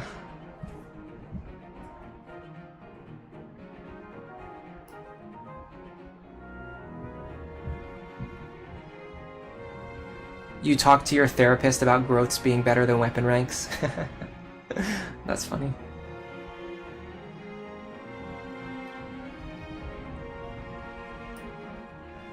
Gray Bell, let's see, everyone's saying your story is awesome, let me read it. It's a long and funny story, but when you were deployed, they made a law where taking leave or vacation was mandatory. You had 60 days of leave, and your platoon sergeant thought it would be funny to send you to Japan for 60 days. So you went to so you stayed in your hotel for all 60 days playing Fire Emblem Awakening and getting lost in a country where you didn't know the language. Man, I would have explored Japan more, to be honest, but that still sounds fun. Alright, I've committed to this plan, so we're gonna do this plan, and it's probably gonna work. I could have healed up my other characters a little bit more before starting this.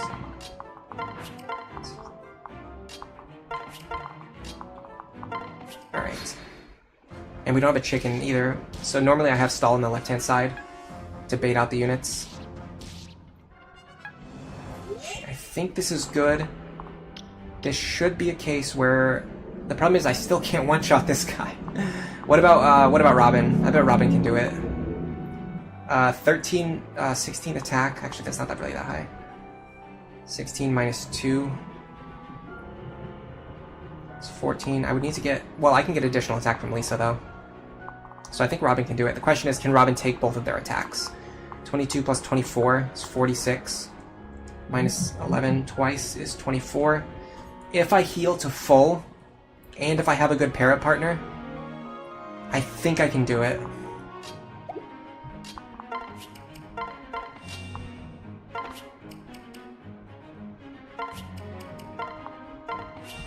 I'm gonna need to use Muriel for this.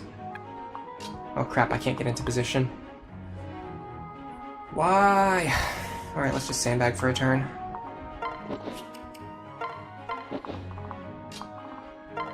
I'll deal with the problem next turn.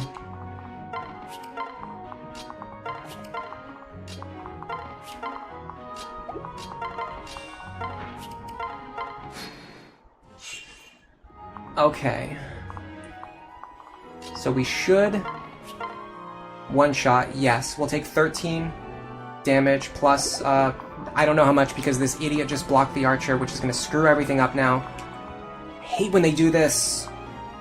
I should know it though. I should know that this is going to happen because you know that we already know that melee units move before archers, so this is always going to happen. And I always forget it because it's such a small detail and it almost never comes up. But I already know about it. It's a rule. It's one of the few things that I understand about the AI. Here. Frederick stands here, he can one-shot. You can just one-shot this guy, then I don't have to deal with counter damage. I could probably even do it with the Bronze Lance.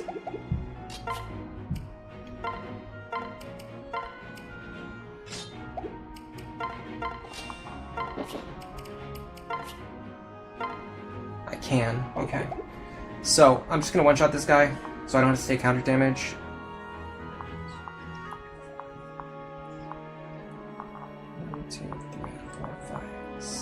Frederick here. By the way, I want to mark down the support points that they got together. They got another... They fought twice, so they got another 12 points, so they're already at 24.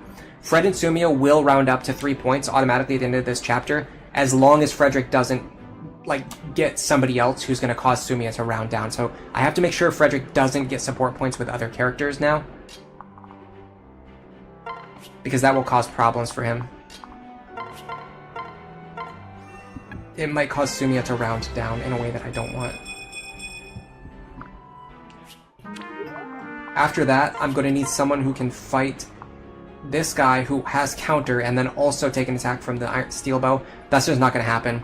I'm gonna have to do a loop around. This is not going to work. I have to run from these guys.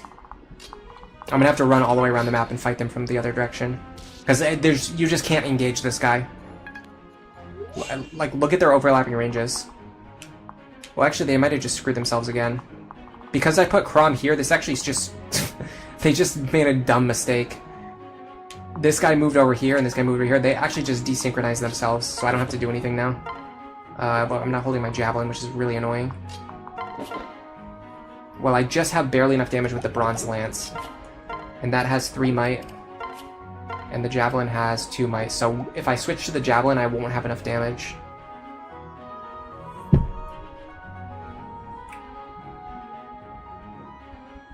I could pair him with Kellum, though.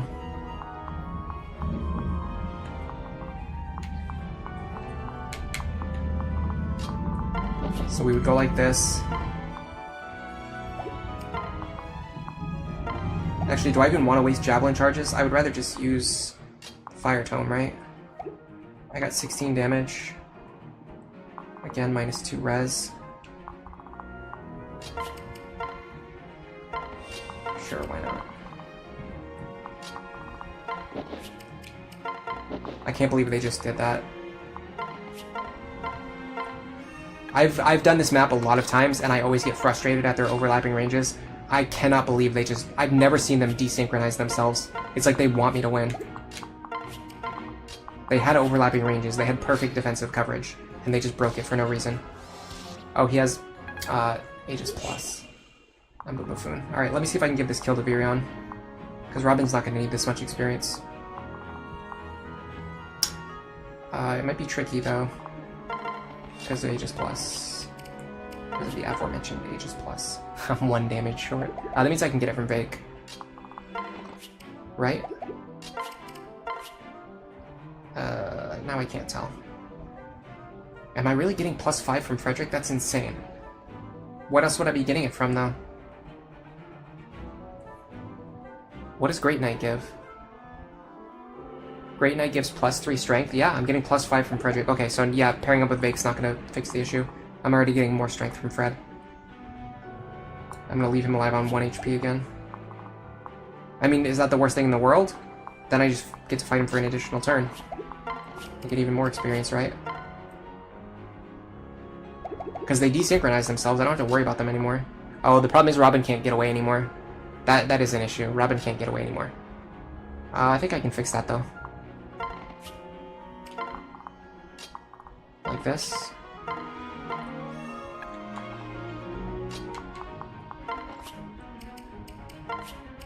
And then if Fred dual strikes, we also get the kill.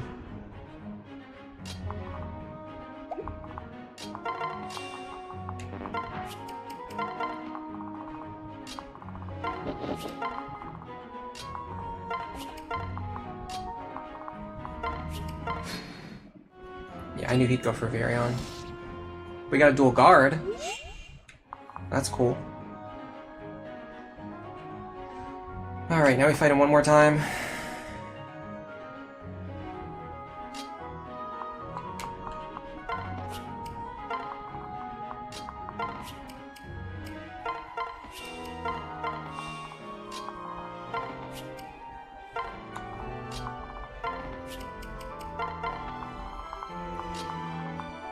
Gotta make sure that we have a character who can pair up with Lisa, or that Lisa can pair up with. I'll just leave Vake right there.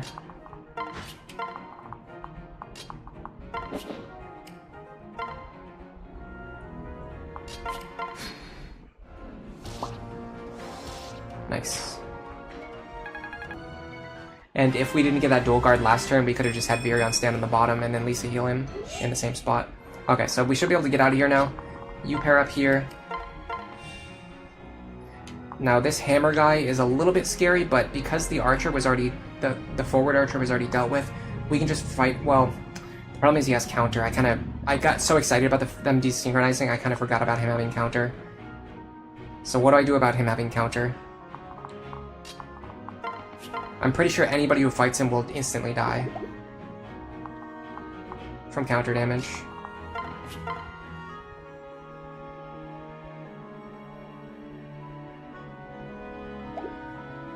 I don't see anyone who's capable of taking the hit. And because he's a hammer user, that means Frederick can't do it either. What about Robin with Callum?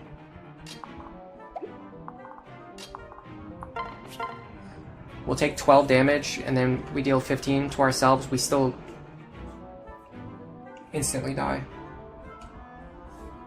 I hate this guy so much. I really hate him so much. Especially when he spawns with counter. Alright, let's run away. The problem is there's still one archer alive, so I can't really do like the choke point strategy very well. all that will do is cause these guys to synchronize their attack ranges, which I don't want. I feel like there's no way for me to deal with the current configuration.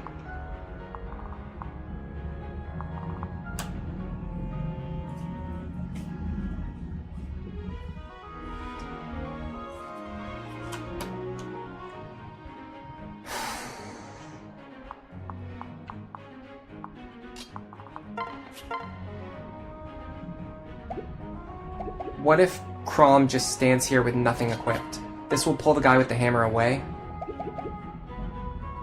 Then on the next turn, Crom can run away. If I put Sully here. I don't know if that will help me, but it will at least pull the hammer guy away. Then this guy is going to be here. The hammer guy is going to be here with the forest in front of him.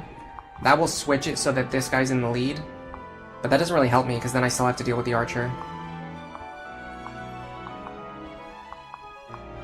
And the archer has Luna Plus, so Robin can't deal with him either. Oh, and this guy has counter too. This formation is like deadly impossible to break. When you have a group where you have an enemy with counter on both sides, and then in the middle is an archer, it's just like, how do you get through that? Because we can't approach from this side because the guy has counter. So we can't enemy face him because he has counter. We can't enemy face him because he has counter. We can't player phase either one of them because the archer in the middle is protecting them both. You can use this choke point up here, but the problem is then we still have to fight the archer. And we can't even block the choke point effectively because the guy with the hammer can kill Frederick.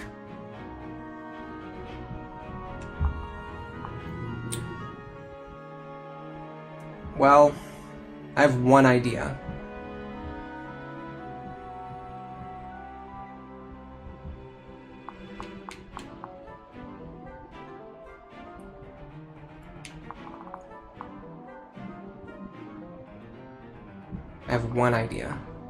I need to make sure Lisa can survive a shot from him, but he has Luna Plus, so that's probably not going to happen. Oh my god, there's just no solution to this. 22.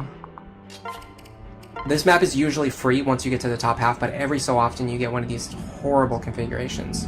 How much damage does he have again? 22.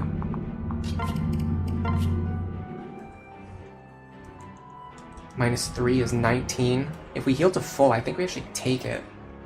And bizarrely enough, that actually gives me a reason to use the Sweet Tincture, because I can get Lisa right back up to full health.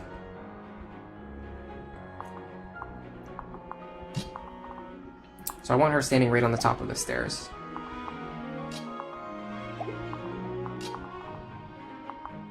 Right there.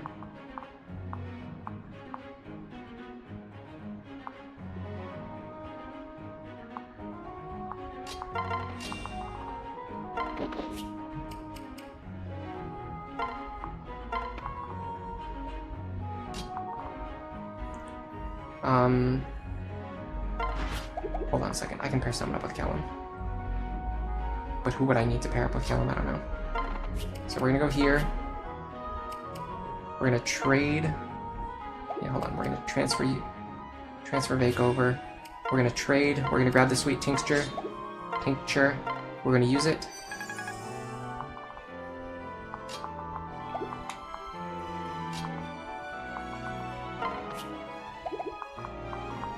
I need to be careful because this map is difficult to read.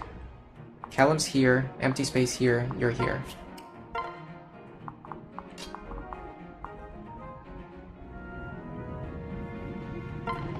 Frederick pairs up with Crom.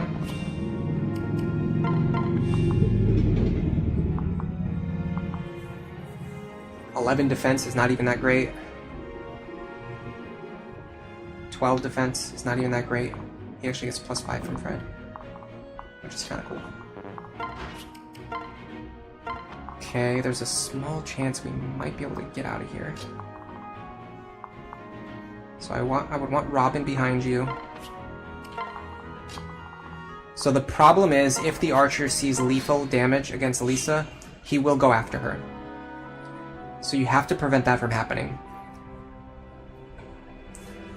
Oh god, I just realized that I can't even block with Crom because the archer will kill him. I was thinking Crom could hold this defensive choke point and then we could fight from there. But that's not going to happen because the archer's just going to kill him. I almost feel like I'm getting close to the point where I have to just bank on dodging the hammer. I've done that before. It really sucks because you will get hit by it. But if you absolutely must do it, sometimes it's like the only way out of here. I just don't see how to deal with this formation with counter in front, counter in back, and an archer covering both of them. I just don't, like, you have to use the choke point, but then you can't use the choke point because of the hammer guy. I could use a sacrifice. I could use Miriel.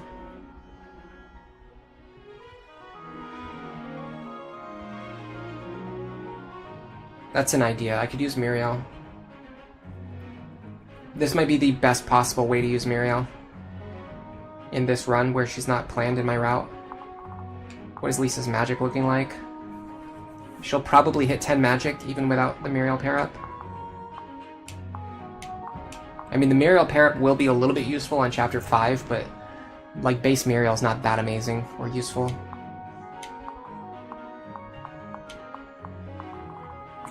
So if I sacrifice Miriel here, I have to make sure that Lisa makes it to Chapter... gets her 10 magic before Chapter 5. That's the thing. I have to make sure that happens. That's the only thing.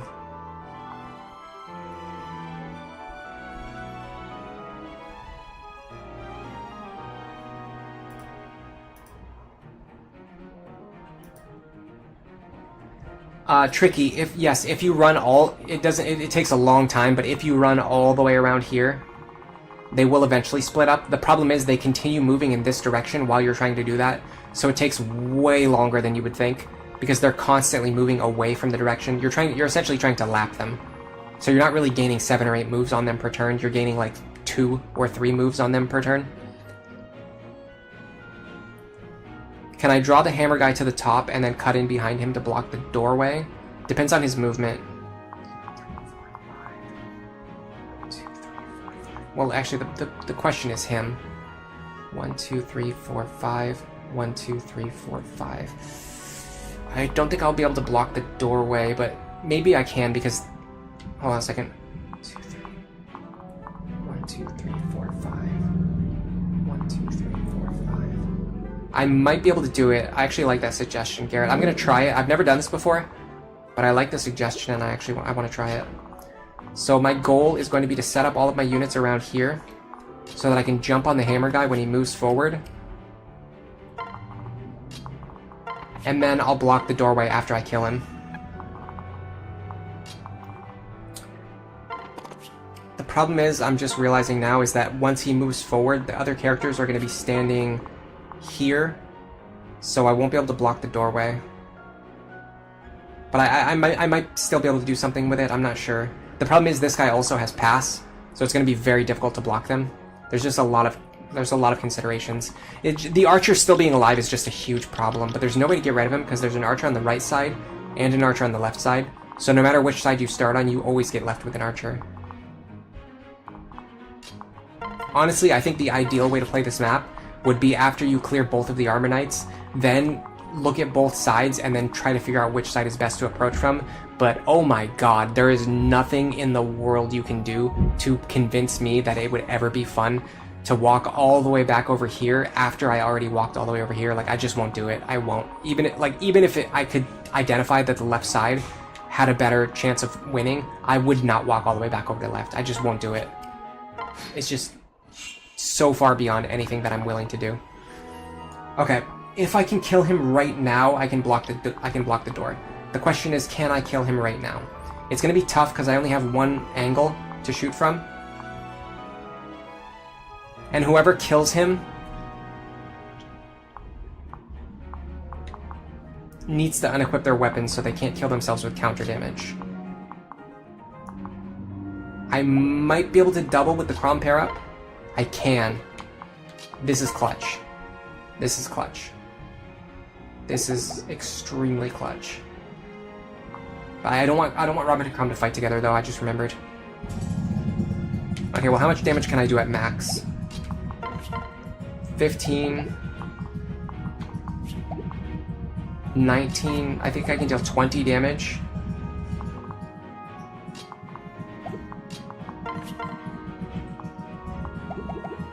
How much is he getting from Sully? +3. I think we can do this. I think we can do this.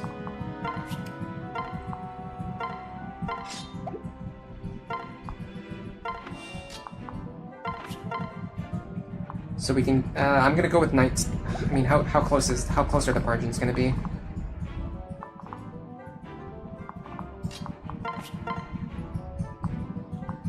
I feel like we're gonna have exact lethal if I use the Thunder Tome. So if I don't use the Thunder Tome, I'm gonna be in a big trouble.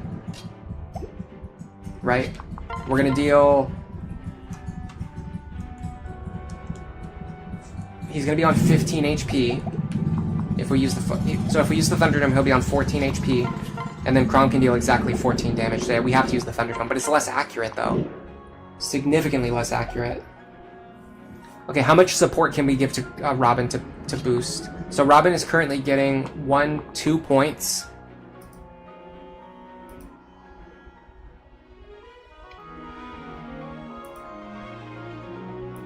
Two dual support bonus points are giving them 10 accuracy. We would need to get all the way to 5 points to get 15 accuracy. So we would need a C support on both sides of him. He doesn't even have that many C supports. The most we can get is 1, 2, 3, 4, 5. Oh, that's 5. Yeah, no, never mind. That's 5. So 1, 2, 3, 4, 5. Yeah. I was thinking we needed 5 additional. We just need 5 total. I'm being an idiot. So this should increase my accuracy to 95. Which I feel a lot more comfortable doing. Plus, it's already starting to block the enemies who have pass, which is something we need to do eventually anyway. Magic, speed, and defense, that is an awesome level up. And now Robin never has to fight the boss. I have to be very, very, very, very, very careful because I have to make sure this is actually going to work before I pair them up, because otherwise they're going to be stuck paired together. 3 damage. 11 plus 3 is 14.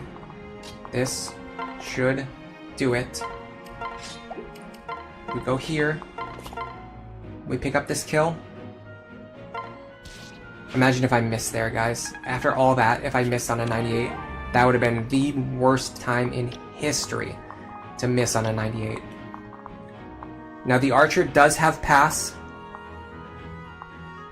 I have to be careful of that. But I've sufficiently blocked everyone else who is a pass user. Now all I have to do is make sure that Frederick can survive.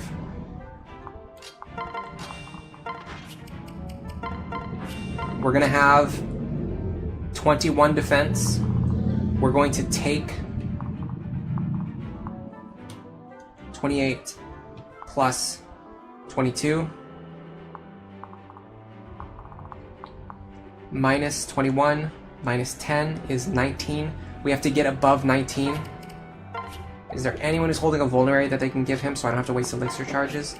The answer is yes, which makes me very happy.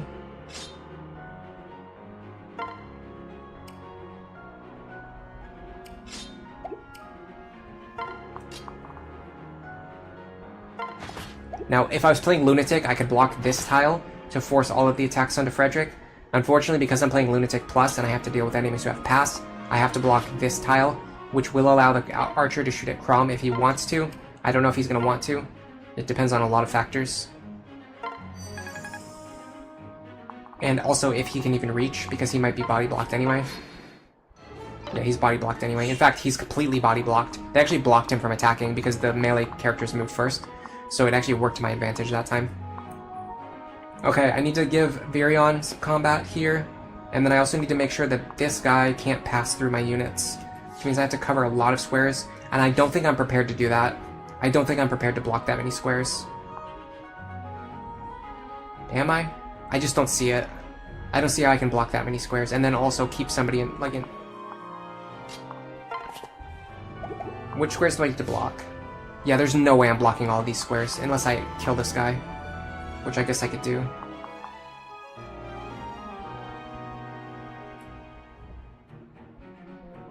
I would want the Sumia pair up in that case, though. Cannot kill him. I'm gonna deal less than 29 damage. I'm gonna deal 26 damage.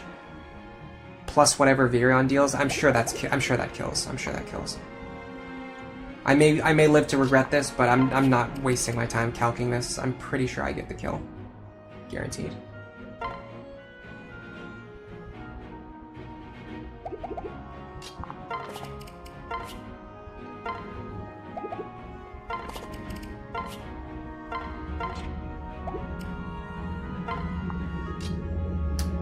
I need to heal you. And I need to make sure the archer doesn't double you. He does not. He deals 22 minus 3 plus the defense bonus from Kellum. I do need to heal you though, I forgot to do that. Almost forgot to do that. So I transfer Kellum over.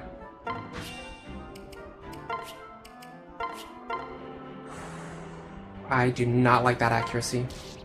That could have gone horribly wrong, and also I was supposed to pair up Sumia.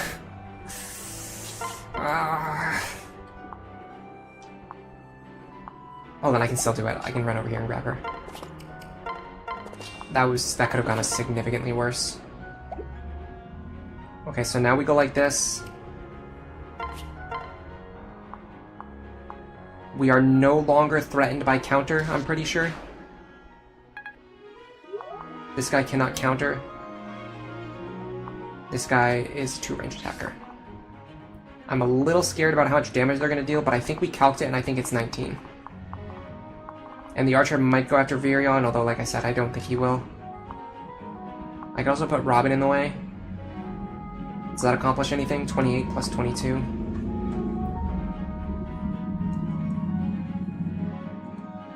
It's 50. Minus 12 minus 6 is 32. I actually can't survive that. I could maybe do it with a Callum Parrot, but I can't get that anymore. Alright, let's just start separating and hope for the best. I think this turn's going to be wonky, but I think we'll survive. Yeah, I'm wasting Silver Lance charges. That's the worst thing about this. Wow, we took a lot of damage there. Okay, yeah, we would have survived on 1, so my calcs were correct. Man, we're 1 short on damage again. We can definitely get more damage, though. But not in a way that's easy to do.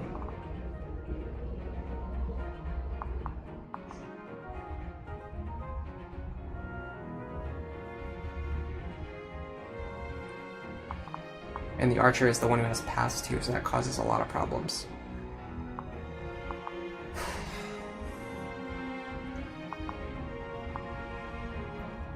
The problem is Robin is just not in a good position.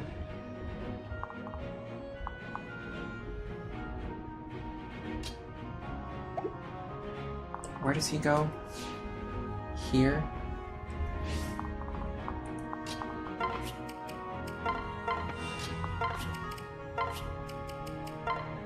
Transfer Vake over. Now we should one-shot here. I like that. Oh my god, he has Aegis Plus. Come on, man. How did you not see that? I'm going to unequip here.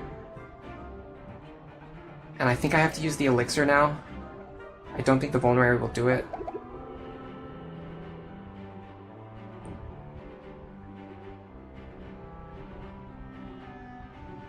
I don't think I can guarantee a kill on him. I can't. So yeah, I have to sandbag. And I have to waste an elixir charge because of that mistake. That was horrible. That was so stupid. I could have easily played around that. I could have easily played around that. So dumb.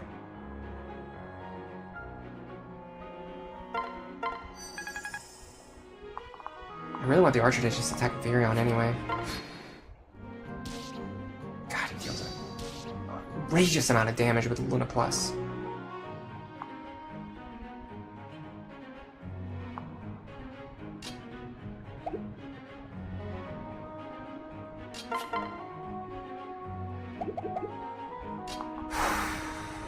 I need Frederick to just run away. I can't let him keep taking those attacks. Question is, who can take this shot? 22 minus 4. She can take it. Can she kill this guy? Not even close. Crom can do it. That's 7 damage.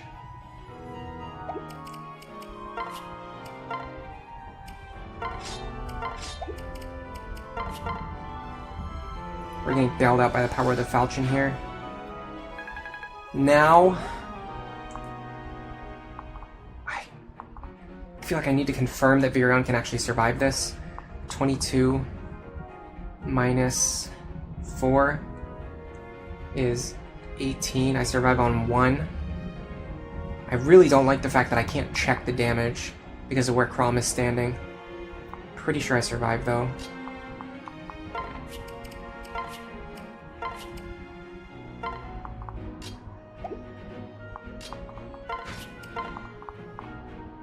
This will very likely bait him away from Sully.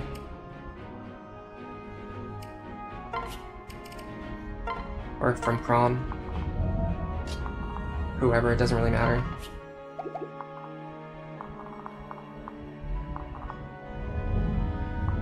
I would have liked to heal and reach Frederick, but it's fine. I'm actually going to conserve my heal staff charges because I need to use them against the boss. Alright, let's see who he goes for. He does go for Virion.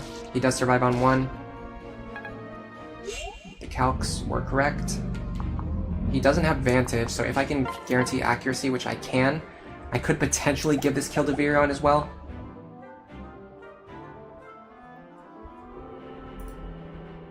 Looking at my sheet, Sully, Crom, and Fred Sumi have all fought together at least one more time since I last made a note, so they should all be on either 24 or 30 points, which is enough to get the supports that I need. So I don't need to worry about having them fight together anymore. The boss does have counter.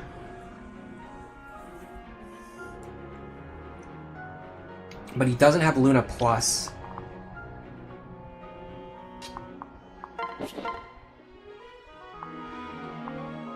I might be able to fight him with Sumia, I'm not sure. It might be better to get this kill to Sumia. Oh, she doesn't double, that's right, without Crom's Parap, which she's not going to have. So let's do this.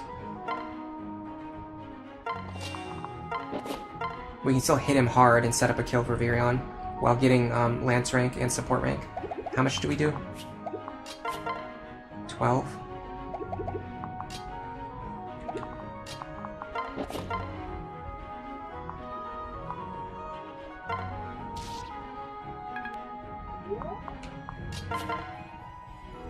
I want to get this accuracy up, but I don't think I can.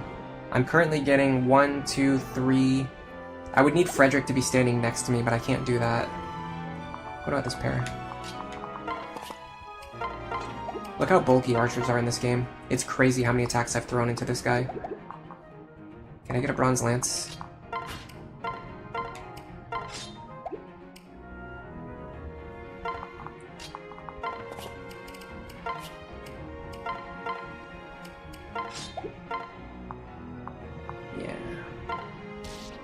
Alright, again, this is like a 99%. If we fail, then this 99 is going to be bafflingly frustrating, but luckily that didn't happen. And we should be okay. Now we just have to set up our boss kill / grind. Before that, we've got one shiny spot left. We want to give it to Fred Sumia. They're the more important pair to accelerate, because it gives them +1 speed in the next chapter. +1 strength, +1 defense, all that good stuff. Didn't get it.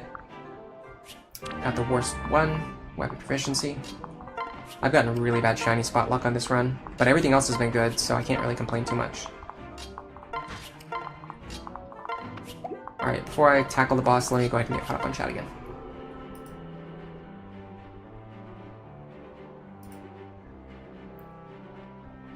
Garrett, this is the first time you've ever actually been nervous watching this. Great job unknotting that rope. Yeah, the one awesome thing about Iron Man play is that you actually feel like extreme like anxiety and tension like because one mistake could cost you hours of progress. Hello, Neff Champion, welcome back. I'm using, Sully and Crom have some of the most consistent performance in Chapter 12. If you train them, they are two of the best performing characters to fight the paladins in that chapter. There's almost nobody else who actually is good at it. Saria could eventually do it if you could get her enough levels in time, but she joins like right before that, so you just don't have time to train her. Robin can do it if you go all in on Robin. And other than that, literally your only other two options are Sully, Crom, and also Frederick can do it if you reclass him into a Wyvern, which I'm also going to be doing because Chapter 12 is just a huge bottleneck. Alright, so before I go any further, what I'm going to actually do is just break this boss's weapon like we did in the other chapter. In order to accomplish that goal, I'm going to be healing Frederick. Hello. Oh, Grey Bell, thank you for the super chat. By the way, earlier I mentioned something about you upgrading your membership, and what I realized after I said that, but I didn't bring it up again later, is that you weren't upgrading your membership, you actually had just joined, so thanks for joining. And also thanks for the super chat now as well. Yeah, that was a crazy, like, last minute adaptation. I really had to force that one out. I don't know how I managed it. I really don't. I really have no idea how. Alright, so we should be taking some amount of damage. Misses. We don't like misses because we actually want them to break their weapon. But I don't know what the accuracy is. It's 84, okay. She's pretty likely to hit me. I just have to actually wait for that to happen. So we're taking 3 damage per hit. We can do this for a while. Chapter 12 is the port map. Yeah, it is. It's brutal on Lunatic Plus. It's pretty bad on Lunatic. It's not that bad. There's strategies you can use to get around it. Lunatic Plus, it is absolutely brutal. One of the big things is that, so for most of Lunatic Plus, Vantage is actually not that problematic of a skill. It's not really that scary. But in Chapter 12 specifically, if those paladins spawn with Vantage, the ones with Beast Killers, it's so difficult to get rid of them, because the main way you get rid of them is by using Beast Killers. But most characters who can hold a Beast Killer are actually weak against Beast Killers. So if you're trying to kill those paladins, you run up to them, you try to hit them with a Beast Killer. If they have Vantage, they hit you with a Beast Killer before you can hit them. So it's one of the main chapters where Vantage is absolutely devastating. You're worried about how many support points Frederick and Lisa are going to get? I mean, it's not going to be more than he's getting with Sumia, so it shouldn't be a problem. Would I ever consider reclassing Frederick to Wyvern? Yeah, we're going to be doing Wyvern Lord Fred in this run, specifically. My second seals are already accounted for. It's written somewhere on one of the tabs on the spreadsheet that I linked earlier. 1 second. And by the way, welcome to the stream, Paolo. Good to see you again today. So I'm going to just copy this link again. I've copied this so many times. I'm probably going to get like caught by my own anti-spam filter.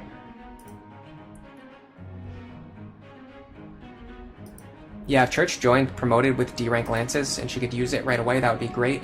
But even if you wanted to use an arm scroll on her, you'd have to use a Master Seal on her, then you'd have to use an arm scroll on her, and by that time it's already turn 3 and you've already been trampled to death by the Paladins.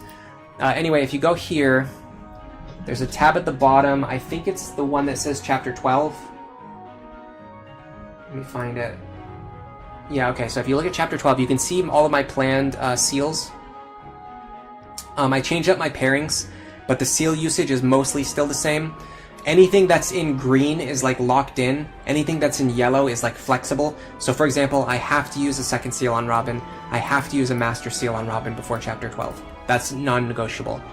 I have to use, so originally I was going to use a second seal on and a master seal on Sully to change her into a Wyvern, and then promote her to a Wyvern Lord. But instead, I think what I'm going to do is use that master seal on Crom to make him a Great Lord, and then use that second seal on Frederick to make him into a Wyvern Lord. That way I have 2 characters who can hold Beast Killers, and who are not weak against Beast Killers. So actually, let me update that. I haven't updated this sheet in a while because it's been a while since I just came back to my Chapter 12 strategy. So this Master Seal on Crom is going to be locked in. He's going to be a Great Lord. The second seal on Frederick is going to be locked in, because he's going to be a Wyvern Lord.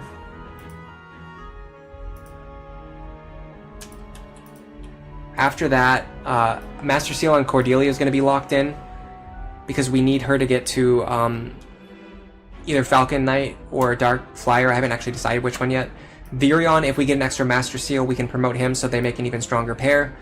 Lisa, if we can Master Seal her early, we will, but we don't need to necessarily. Maribel, again, if we can Master Seal her early, we will. So let me account for the Master Seals that I'm talking about here. The second seal that we use on Robin, we get from the Renown rewards. The second seal we're using on Frederick, we're going to get in the Desert chapter. The Master Seal we're using on Robin, we're going to get in the Desert chapter. The Master Seal we're using on Cordelia and Crom, we get in the next few chapters leading up to 12. So I think everything that's written down here should be fine. And then if we get extra Master Seals from Anna's shops, I will probably buy at least one of them, maybe more if I can get more. We're going to switch these characters too. Sumia's going to be over here.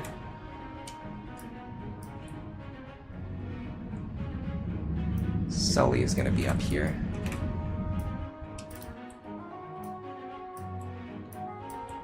And I just got to delete these colors that I'm not using anymore. Oh, don't do that.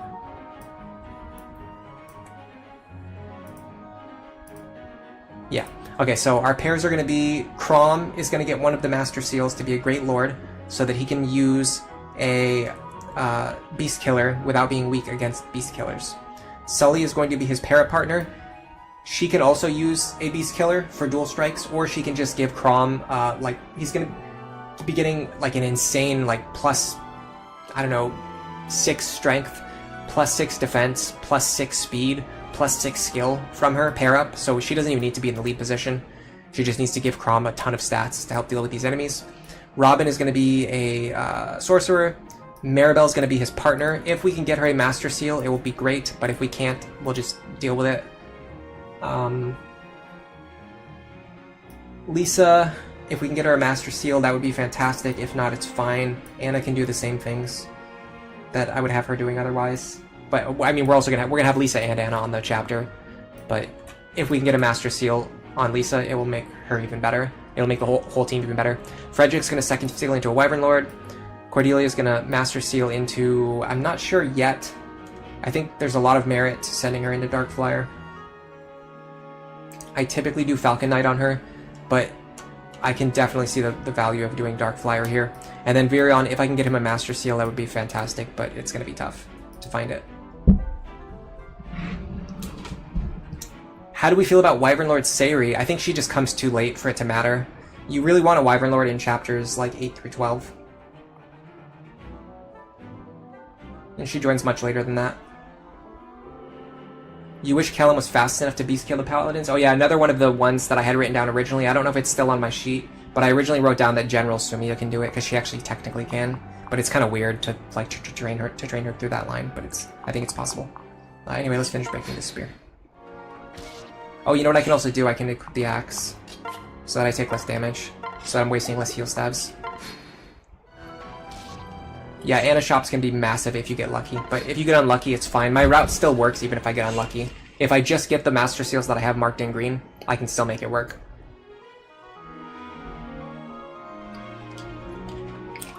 Nick, you're asking why I'm going into Dark Mage immediately on Robin, even though Nosferatu tomes don't come until later. So Dark Mage is extremely good for a wide variety of reasons, and Nosferatu is only one of those reasons, and it's a pretty small reason. The Flux tome is fantastic. Hex and Anathema are really good. I want to make sure that Robin gets them. Now, I don't necessarily need to promote to switch Robin's class instantly. That is one of the things that I've been considering, especially because on these last few runs, I've been getting Robin's speed like kind of like screwed over. So it's making me want to delay the Sorcerer swap so that I spend more levels in Tactician, which is a faster class, so that I make sure that I meet my speed benchmarks. It just means that I'll get Anathema a little bit later, which is not really a big deal. Okay, he's actually missing me a bunch, or she's actually missing me a bunch now that I have the axe equipped. That was a mistake. I need her to hit me so that I actually take damage. Dual guards are fine too. When you dual guard, it does break one of the enemy weapon charges. Yeah, Dark Mage has good defense. Hex Anathema. Flux is amazing. It's so cheap. Flux is like almost as cheap as the Wind Tome, but it's more powerful than the Thunder Tome. Like, that's crazy. It's so cost effective, and because the way forging works in this game, the cost of forging tomes is based on the base price of the tome, and because Flux is so cheap, it's also very cheap to forge. There's just like a million reasons why you want to go into Flux as soon as possible. And I am going to be forging a Flux tome, which is also why, like, it's tough to decide if I should delay the promotion, because I'm going to be... If I forge the Flux tome, if I buy and forge the Flux tome right now, I can start using it right away. Okay, so we just got the boss to break her weapon without draining any experience or weapon rank experience. Now we can give those to whoever we want. I most likely want to make sure that Sumia gets a little bit of weapon rank and experience, especially because she didn't level up yet. Yeah. I'll also give... Oops, I also want Frederick to get axe rank if I can. So, let me do this. We want to make sure nobody else is standing near them, because we don't want their crit rate to go up. We actually don't want to land crits here. Okay, that's good. That's a free level. Strength would be nice. Nope. Actually, atrocious level up. That's horrible. But, oh well. Level's not that important. She's a utility character anyway. In fact, I'm wondering if I need to even give her lance rank, because Sully's the one who I want to be using the killer lance anyway. Yeah, I'm gonna pivot. Actually, don't want right here. Dual strikes yet. This is actually fine. This gives me lance rank and support bonuses, and the only cost is that I'm wasting bronze lance charges.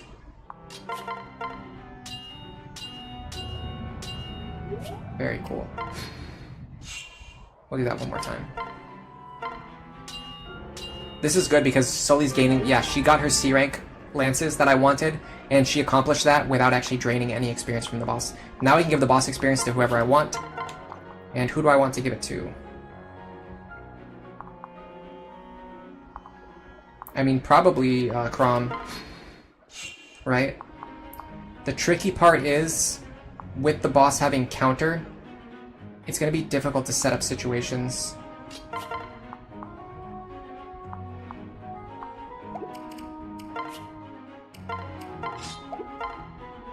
I guess I can do this. Now my dual strikes will actually deal damage, so I'll gain experience, but I don't really love that because Chrom is only getting half of the experience for doing this. I don't want to just give it to Robin though, because Robin's already at their benchmark.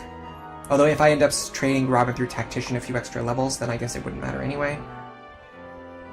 So if I change to Dark Mage right now, I'll go to 9 speed. If I'm on 9 speed, I'm going to have around 6 to 8 levels to gain 2 speed. That seems extremely doable, doesn't it? Am I crazy, or doesn't it seem like pretty reasonable to get 2 speed and like 6 levels? I mean, I could get extremely unlucky on my growths. Let me check Robin's growth rates again.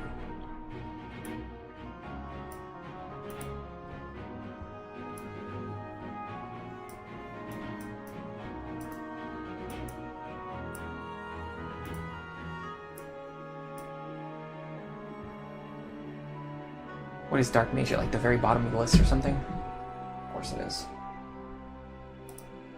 Okay, so my speed growth, it should be 55 actually. Yeah. With the magic boon, you actually get a small speed growth increase. So it's 55. So in, like, let's say we only gain 6 levels. If we only gain 6 levels, we're expected to get +3 speed. If we gain 8 levels, we're expected to get 4 speed. I feel pretty comfortable that Robin will hit their speed benchmark with these stats. Typically, if Robin's speed is around 11, I've always switched them, and I never regretted it. So I think we can stick with this. I don't want Chrom picking up half experience, though, but nobody else can fight the boss right now. Only Robin can fight the boss right now.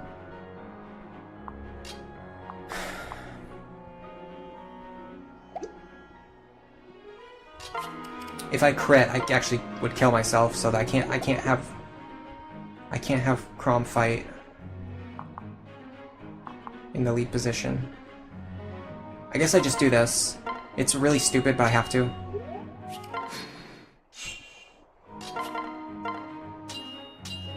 If I can get her health low enough. How much is she regenning per turn? Oh my god. I was gonna say if I can get her health low enough, I can make this work. But how would I ever do that? She's regenning, like, basically as much damage as I deal. And I just wasted a rapier charge for nothing. Oh, god, her having counter really sucks. It's specifically just because I don't want Robin to have... Like, I don't really need Robin to get the experience. Where's the hammer? Probably in the convoy.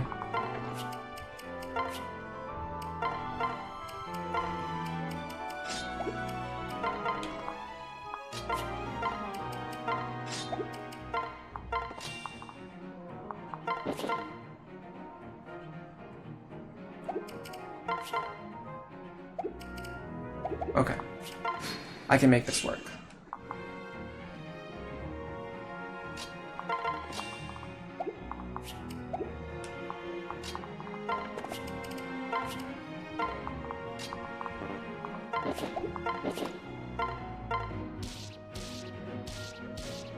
This is a little different from what we were doing with Sully. Now we're trying to bait in dual strikes from the hammer, which will do significantly more damage. I also might need to waste additional heal staff charges. I don't want to if I don't have to. Be very careful. I don't want Robin standing next to her. I don't want to boost her crit rate accidentally. Would you have any interest in dual striking today? Is that something that would be of interest to you? No? Okay. Well, I mean, Sumia's getting... Honestly, we're just generating more experience by not killing the boss as fast as I want to, so I guess technically this is fine. Oh, cool. Finally got one and we missed. We're gonna have to waste another heal staff.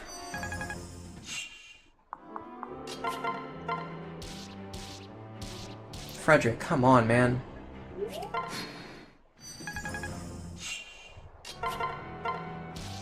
I swear the dual strike rate just is a complete lie. Like, that was a 25% dual strike. We just had them fight together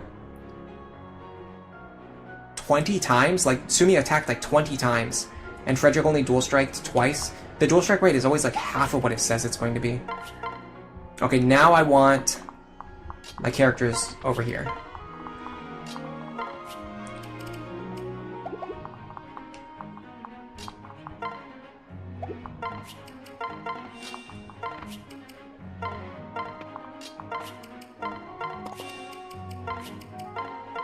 This should boost Chrom's hit rate so that he can pick up this kill. There you go. A much better use of the rapier. Speed, defense, I'll take it. That was a horrible boss kill. That was ugly boss kill. I could have done that much more cleanly. Chip with Muriel. I don't want Muriel to steal the experience. That's the problem. Yeah, Raimi was really holding the fort. Okay. Awesome. We didn't get obnoxious enemies spawning to immediately... Okay, we accomplished a couple of goals there. Let me write down my supports. First of all, I want to mention that we did not get any enemies who just immediately spawned on these tiles and blocked the essential items that I need to buy. In fact, let me buy them before I say or do anything. Wind, Flux... I need another heal staff. I need a couple tonics. Just buy 4 of each, doesn't really matter. Although if I buy too many, it's going to cut into my forging costs. Okay. Yeah, enemies can spawn on those shops before you ever have time to visit them, which is really horrible. I hate that that works that way. That's like the one thing I would change about this game. Literally, if I could change one thing about this game, even more than like changing it so that you could make the enemies like disappear more easily, I would literally rather make it so just they can't spawn on the shops before you're allowed to visit the shop, because that would fix the problem. Because then even if they were difficult to get rid of, it wouldn't be a big deal, because you could at least go to the shop at least one time. You would have at least one chance to go to the shop before they take it over. Anyway, let me check my support goals now. So I don't know why I just moved my keyboard away when I knew that I was going to use it. I have to go back to the supports page now. Support growth. Okay. Now I believe I just have a lot of stuff going on in front of me. Let me just move this around. Now let me move this back over. Okay, so Robin and Chrom got capped at +1. Although that doesn't mean that they automatically took the +1 slot. They can still take the plus. That's the one thing you have to watch out for. Robin and Chrom have the highest priority with each other. They can still take the +3 supports, even if it gets capped to +1. We played around that. We made them only fight together enough to get like 2 points at most. So they should be now at 8 out of 8, which is true. So we're gonna do that. We're gonna unlock that support. And that increases them to, should be 8 over 15. Now 8 over 15 is really tricky to work around. What we're going to try to do in the next 3 chapters is gain 3 points per chapter.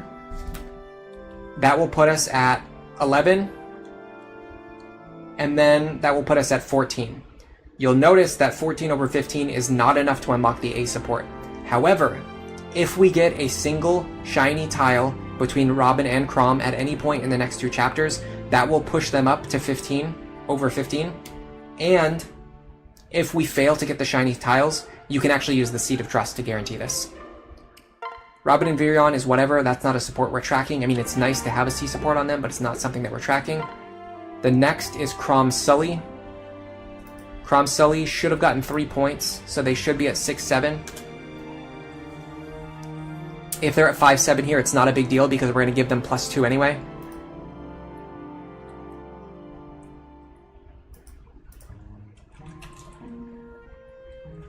So we want Chrom and Robin to get +3 with the shiny spot.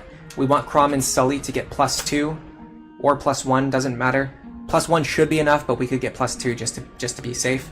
Frederick Sumia got 3 points in that chapter. I'm pretty sure, it's tough to say for certain, but they should be at 3 over 4. So they, in this chapter, unfortunately, can only get +1. So we really only need them to get +1. Nothing else really matters, which is fine because that's one less thing we have to worry about. So Fred Sumia can just get any amount of support. As long as they get +1, it's fine. Chrom Sully should get +2. Chrom Robin should get +3. Getting Chrom Robin +3 and getting as many shiny spots as possible is going to be the most important thing in this next chapter. While I think about that, I'm going to grab my Renown Wards, Blast Sword, Second Seal, Orson Hatchet, Seed of Trust, Levin Sword, Energy Drop, and Beast Killer. I'll get the Spirit Dust later. The Beast Killer I technically wouldn't get till later, but I'm not going to use it until I get it anyway, so it's not a big deal. I'm just grabbing everything now just to make things easier later, just to save time later. I'm actually going to keep the Sweet Tincture with her. I will admit I was not that thrilled about it, but now I kind of like the idea of Lisa holding it because she can use it to heal herself back up. Because she can't use her staff on herself, so it's moderately useful. Let me see how much it's worth. What can I fix you with? It's definitely worth more than 25 gold, yeah, for sure. If the shop will only give me 25 gold for it, I would rather keep it as a way for Lisa to heal herself. Alright, because Robin's on 11 speed, let me take a look at the speed tier of the enemies in the next chapter, because if we can double them, it might be good to stay in the Tactician class for a little bit longer. If we can go up to 13 speed and then switch to Dark Mage, we'll actually be guaranteed to hit our speed benchmarks later on, which is kind of nice. How well does Virion and Robin work as a pair if you're running female Robin? I actually think female Robin pairs extremely well with pretty much everybody in the early game.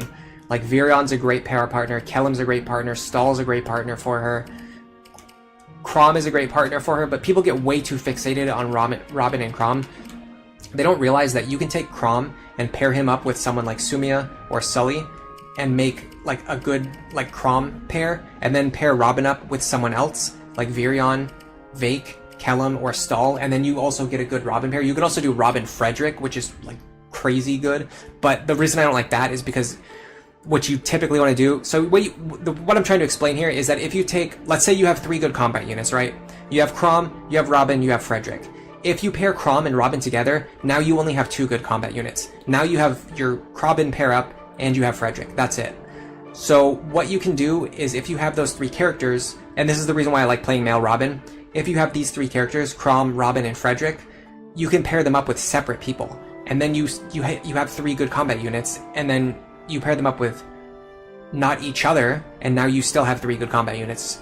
Pairing them up together just causes you to lose combat units. You go from 3 to 2, or 2 to 1. Even worse. Yeah, Robin can definitely hit the speed benchmarks within the next 6 levels. I can even level them up like 8 times if I need to. The question is, though, would it be better to stay in Tactician for this chapter? Let me get my forges done, too. I mean, I'm not going to really force the Flux Helm if I'm not going to use it, though. Let me go look at the chapter. I'm not going to start it, I'm just going to look at it. I want to check the enemies.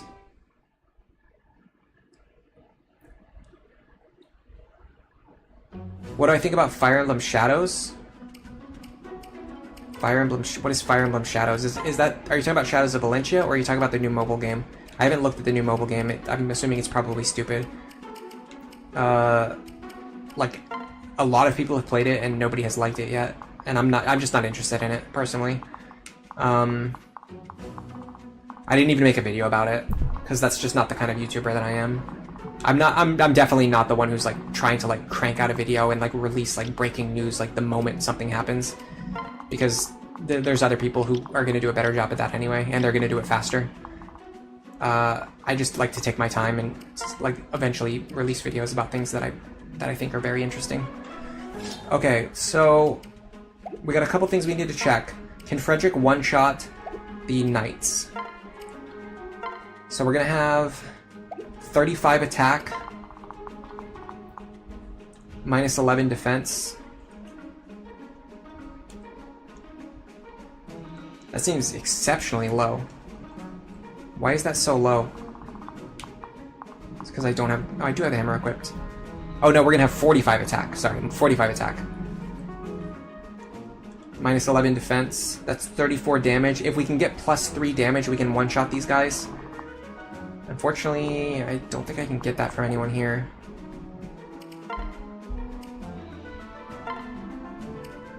I can get it from Virion. But the problem is, everyone else has support benchmarks they need to meet this chapter, other than Lisa. I could put Lisa on the bench for a chapter to make room for Virion. If I do that, though, the map is going to become very, very dangerous very fast. Playing this map without Lisa is possible, but you have to go very fast, and you just can't make any mistakes. And you have to get a little bit lucky, too. I would never start under these conditions anyway because of this. Oh, I can use I'm a buffoon. I can use a tonic to get the extra strength. That'll put me on 36. And then I just need to get 1 damage from either Sully, Chrom, or Robin. Okay, the next question is Robin. I'm just... If I lose 2 speed, I won't double these guys anymore. That's tricky.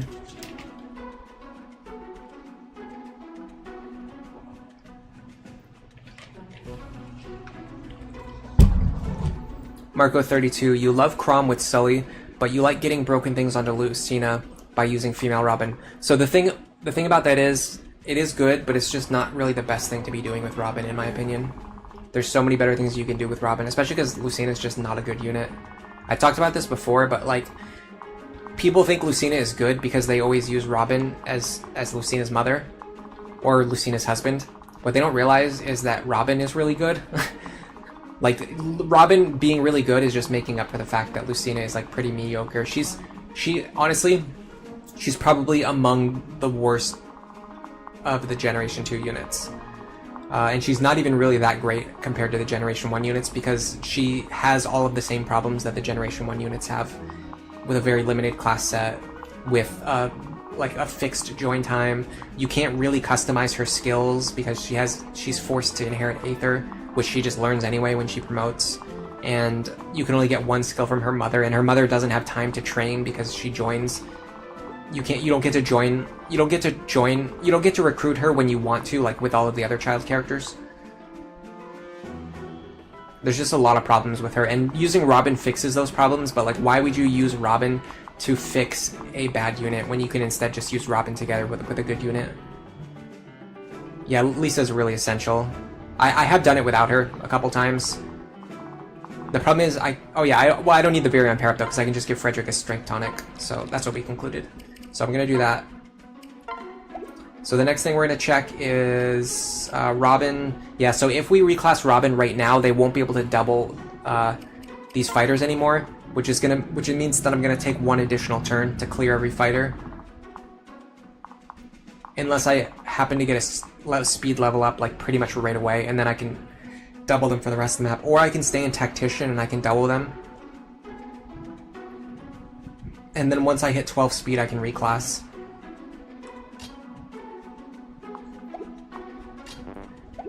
But I'm not gonna have time to use a seal. Like, I always have Robin like doing other things. It's part of the problem.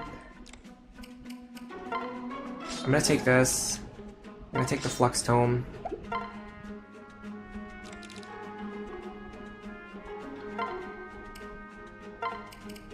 Take the Wind Tome. I want you holding an extra vulnerary in case someone needs it.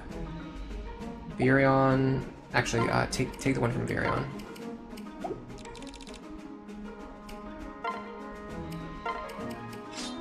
And then Virion can put that one back in the convoy.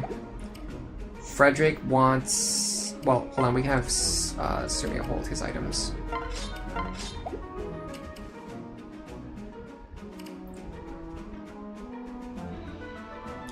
I'll probably go forge the Flux Tome now, in case I end up using it this chapter. Sully can hold one of these. Robin won't be able to, because his hands are going to be full. But if we leave the other one in the convoy, we can pull it back out later. So it's fine. Is that all we have? Just one extra vulnerary? Yeah, we can just pull this back out of the convoy later. You could make the same argument for the second seal, but there's no guarantee that Robin and Crom are going to be right next to each other at the time when I want to use it.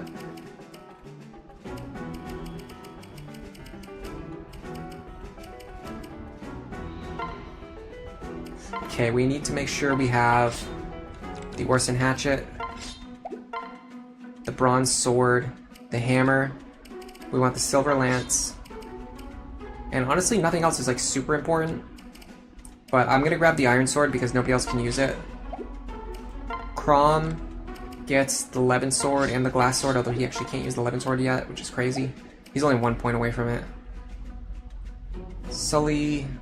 I might give Sully the Glass Sword actually.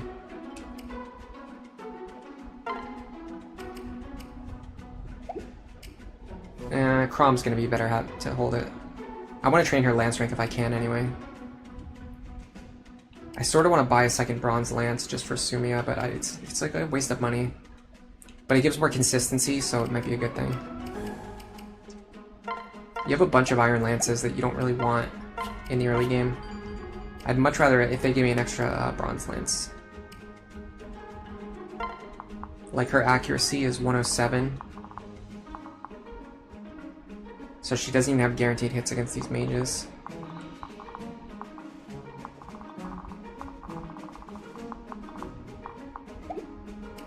Who has the Bronze Lance right now? Sully. Honestly, Sumia's skill is a lot higher. I had 117 hit, technically. Minus 19 avoid. I mean, it's fine. I think I get skill from Frederick anyway. One of the good things about Lucina is that she can inherit Aether, and she comes at level 10. Yeah, the problem is, so you do want to reclass Lucina right away, but her class set is very limited compared to most other characters. This is why people typically, most other second generation characters, this is why people typically pair Crom up with Robin so that you can give Lucina a full class set, because she's the only second generation character who really doesn't have a full class set unless they have Robin as a parent. Everyone else can they can't be in every class in every playthrough, but in any specific playthrough, they can be any specific class that you want them to be. Lucina's the only one who doesn't really have that luxury. Her class sets are very limited based on 3 or 4 specific mothers. What is it, 4? I don't remember. But the problem is, she comes with Aether, but she can only promote directly into a class that gains Aether, so you have to use a second seal on her right away. But then she ends up like having to train out of a class that she probably doesn't want to be training out of. I just don't like it. I just don't like training her. I don't think it's worth it. And she just never really feels that good. Like, if you look at my current ongoing playthrough where I'm at the very end of the game, we're at the very end, right? So she's done, like, we've trained Lucina as much as we're going to train her, and she still fails to meet kill benchmarks. So we're constantly relying on her needing to hit dual strikes, needing to proc Aether, needing to get critical hits. Whereas other characters can just do it. Like, Lon Ku can just kill the enemies. Like, why is Lon Ku able to just kill enemies, and Lucina, who is a huge project unit you have to invest a ton of resources into, not able to do it? Like, it's just, like, the payoff just isn't there for her. Lon Ku is, like, so much better than Lucina, in my opinion. And she just doesn't compare that favorably against a lot of characters. Especially from her own generation, but, like, even from Generation 1. Alright, so we're gonna force this Flux Tome. I know we're gonna want at least 2 points on it at some point, so I'm gonna pay in on that now.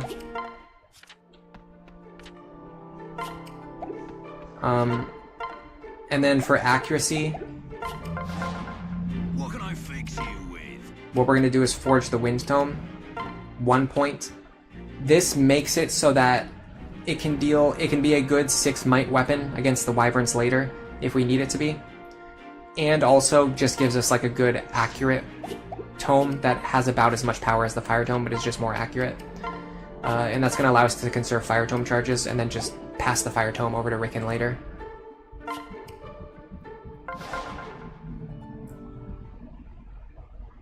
Everyone in chat is saying they enjoy Lon Ku as well. You haven't been using Fred very much in your latest run. I mean, there's a lot of team compositions you can do where Frederick gets benched eventually, or even pretty early on. So, it's not that surprising. Okay, I'm not going to do any configurations where either of these lead units have counter. And I'm also going to make sure that I check Lucina. I typically don't do this in my normal runs because, you know, if you game over on this map, then you just reset. It just takes like, you know, 5 minutes to play this map because it's a really short map. But because we're doing Iron Man here, I'm going to have to check Lucina and make sure that she doesn't have like a disgusting combination of skills that's impossible to fight. Yeah, you can reclass Lucina into Pegasus to get Gale Force herself. The problem is it just takes a long time. She has to train out of E-rank lances in a weak combat class. There's just a million problems with it. There's so many problems with her. Every single thing that she wants to do is like the worst possible version of how it, like a Generation 2 unit should be trained. Honestly, I think Maribel is probably one of the best mothers for her. Because you can go right into Cleric. Although you can do that with Sumia too, but like, I guess what I should say instead is that reclassing into Cleric is probably one of the best things you can do with her. Okay, this configuration looks pretty good. Can he double these guys? Probably not. Actually, I think he gets... No, I think he only gets 2 speed from Sully. Let me check.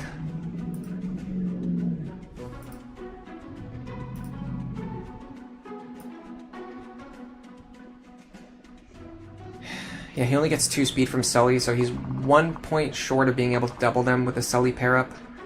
Plus, we want Crom and Robin to fight together anyway.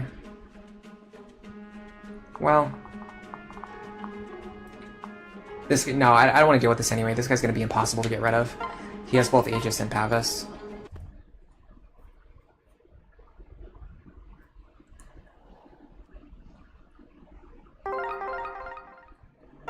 I feel like me ranting about Lucina every stream is starting to become the same thing as me ranting about Donald every stream.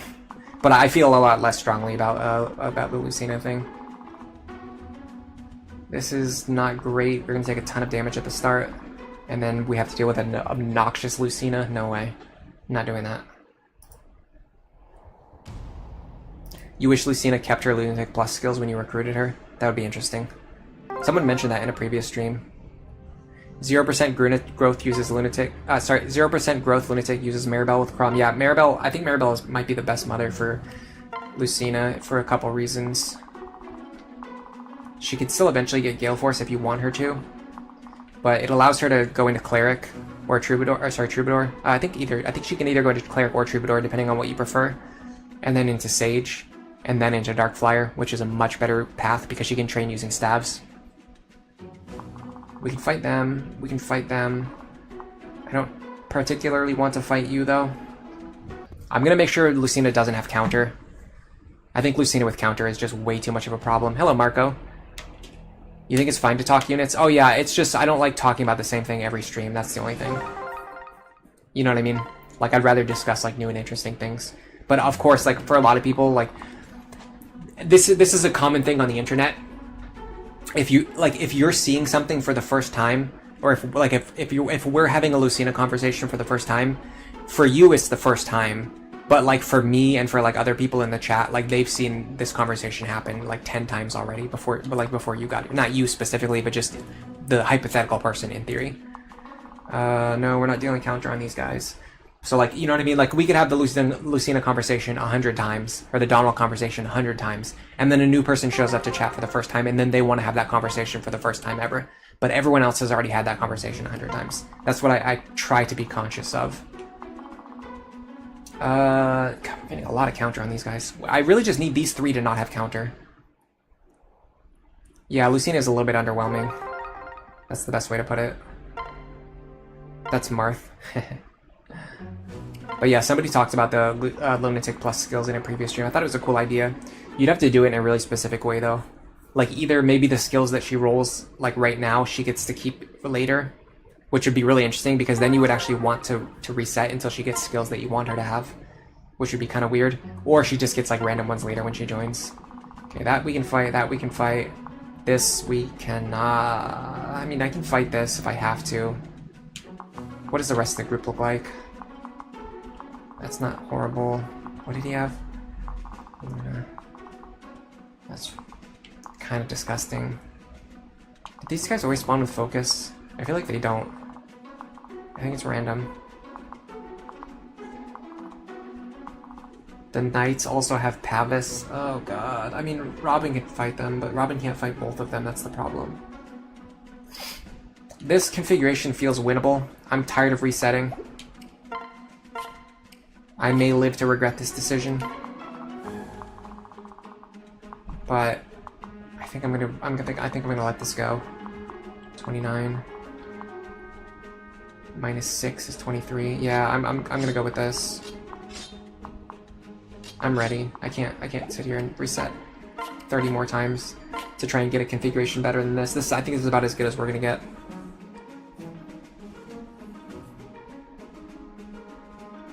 I didn't plan on using Lucina or the second generation characters. I adapted that formation because of what the chat chose.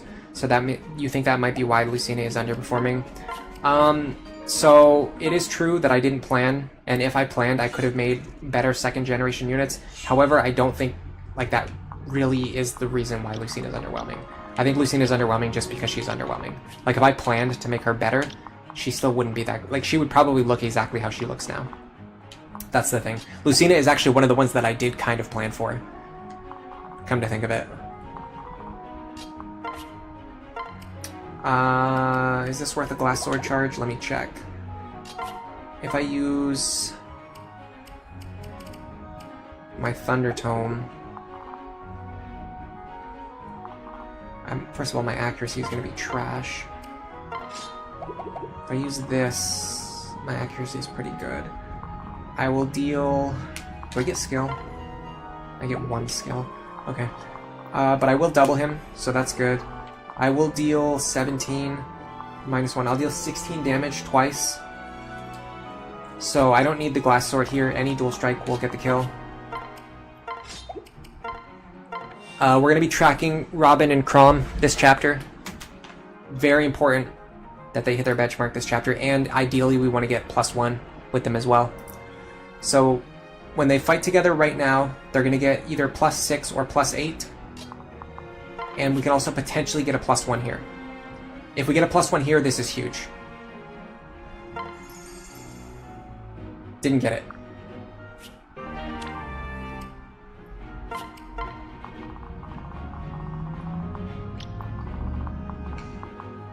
Frederick can fight this guy.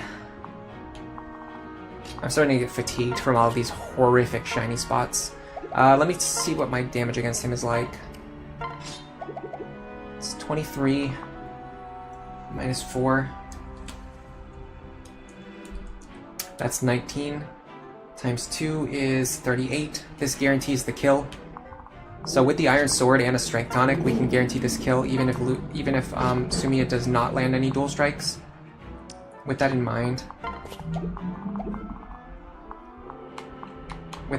I'm going to trade her the Bronze Lance that I wanted her to have anyway.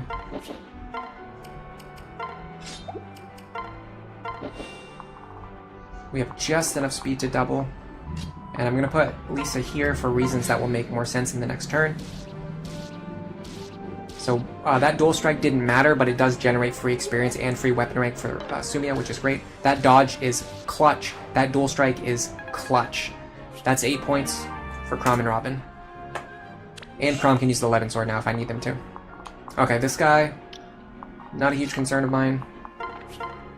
I cannot guarantee the kill, but I can maybe enemy phase him. This guy having Pavis makes me want to swap Chrom and Frederick's positions, which I do. You often end up doing this on this chapter. You have to switch Chrom and Robin like back and forth. Like Frederick will be on the left side, but then he ends up switching over to the right side. Robin will be on the right. You end up switching over to the left. That kind of stuff. It just happens. Can I kill him without dying? I don't love that crit chance. But if I don't get rid of these guys now, they're going to become a problem later. I can kill him for guaranteed with the Orson Hatchet. Hold on, if I have one partner next to me...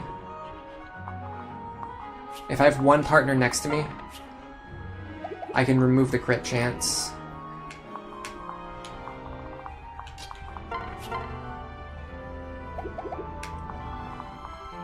Honestly, this guy is focused. I'm just going to deal with him next turn. It's just not worth it. It's not worth my time. In fact, I can just enemy phase him. What am I thinking? Do they overlap at all? Or do we have 2 tiles that are next to each other that we can... Yeah, we do. This tile where Lisa is standing. Oh, but hold on. This guy is focused, though. Yeah, we do not want to deal with a 12% crit chance. But if we move Frederick where Lisa is standing... But that's going to be a problem because Lisa needs to heal him. Okay, hold on. We're not going to be able to do side by side, but we can do this. Now with one additional partner, this removes the crit chance on Frederick. But we have to do this.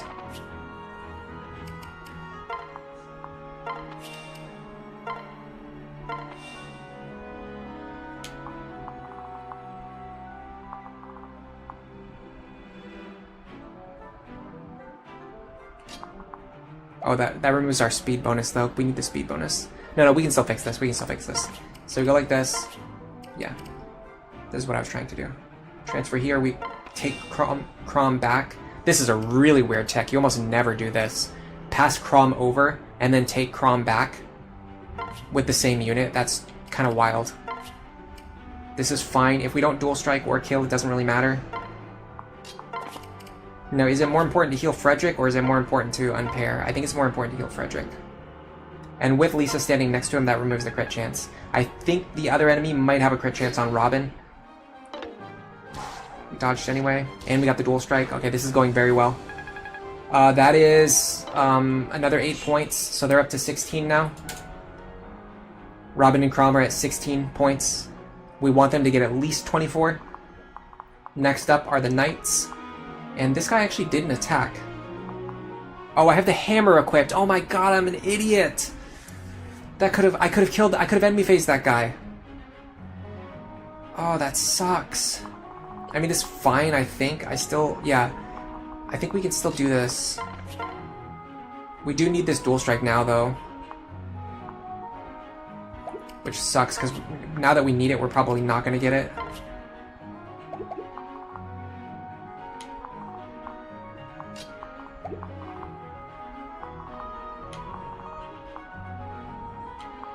What if we just have Frederick do it?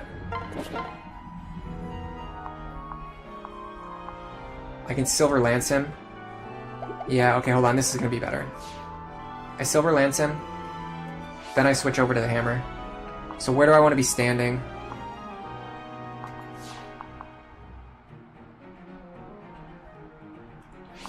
Here. You Silver Lance this guy.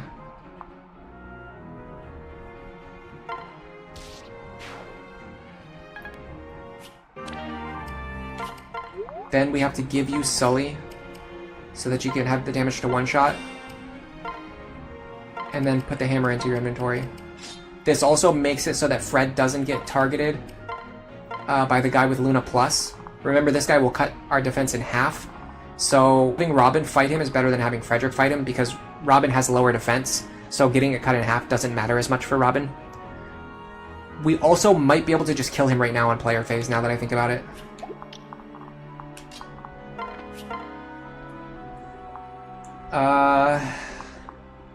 Technically, if we dual strike, we could. Will he kill us if we fail to do so? 28? No. We might as well just gamble on it. If we don't get it, it's the same as if... Yeah. So if we didn't get that dual strike, it would have been the same as if we just enemy faced them anyway. Now that puts Robin and Crom at 24. Now they have enough to get 3 points at the end of this chapter. So we can definitely work with that. We have just enough damage for the one shot there, which means even when Pavis cuts our damage in half, we still get the 2-shot. This guy, I would like to maybe enemy phase without killing. Just so that Robin doesn't gain too many unnecessary levels in Tactician or waste too much experience. I could also have... yeah, unfortunately I don't deal enough damage. I could use the Levin Sword, but that's not really it. I think maybe fall back and enemy face him is the play. And then Frederick can take out this guy. We actually don't double him. Oh, because I lost my Sumia pair up. Yeah, okay.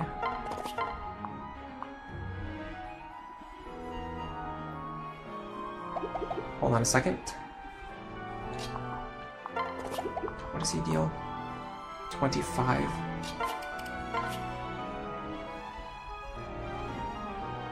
-4, -1. He actually has exact lethal on Sully if we don't kill here. I have to be very careful that I actually for sure kill this guy.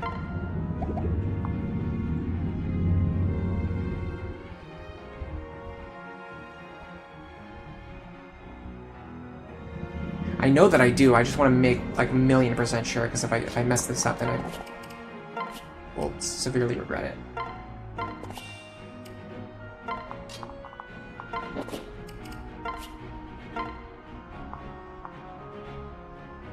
Yeah, this does 38 damage. I gotta deal with another crit chance. Oh, no, I don't. Well, so I have two options here. I can either play around the crit. Well, hold on. If I get crit, how much damage do I take? If I get crit, I don't die anyway. So this is better. And then this allows me to heal Frederick after he fights, which is important. I could have moved Lisa first to play around the crit. But the problem is, even if he crit me, I wouldn't have died anyway. Or actually, no, I actually would have, because he had Luna Plus. That was a slight misplay. But I don't know, I think a 2% crit is just something you just... Especially this early into the run. We're still relatively early, honestly, all things considered. Imposing Axe might be less helpful than the Sweet Tincture. So there's a couple things. I think it sells for more, so in that sense, it's a little bit more useful. And... Number 2, I could be wrong about this, but I think it's a good way to play around counter. Because if you miss, you don't deal any counter damage to yourself, and if you hit, you deal a ton of damage and just kill the enemy, so then you don't take any counter damage. You can set up situations where you can use the Imposing Axe to play around counter in that fashion. Oh, bad level up. Is there a way to fix that? It almost makes me feel like I have to gain another level in Tactician now, but now this is becoming a sunk cost fallacy. I also don't like the fact that he's in range of Lucina, too.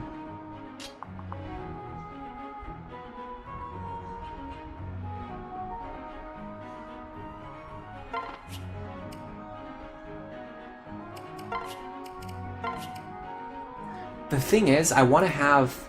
I calced this before. At the start of the stream, I did this calc when we were playing Side Story 1, right? And I want Robin to have 11 speed anyway. So I really don't think switching my class here is a good idea.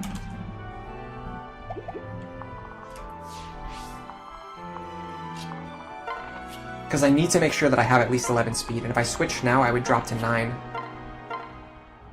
Which, if you're good at math, you know that 9 is not the same as 11.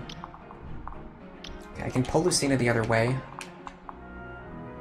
She did spawn with counter, but like I said, I can deal with counter. Yeah. So if I do Bronze Lance, or even Bronze Sword,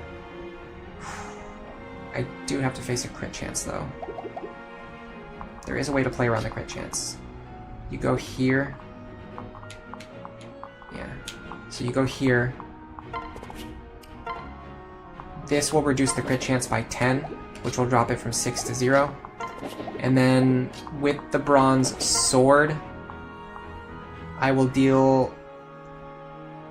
effectively... I'll take effectively 25 damage.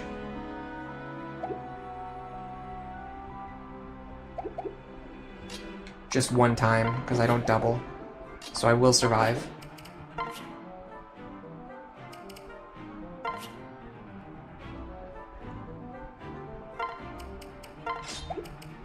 And then if Sumia dual strikes, that's great.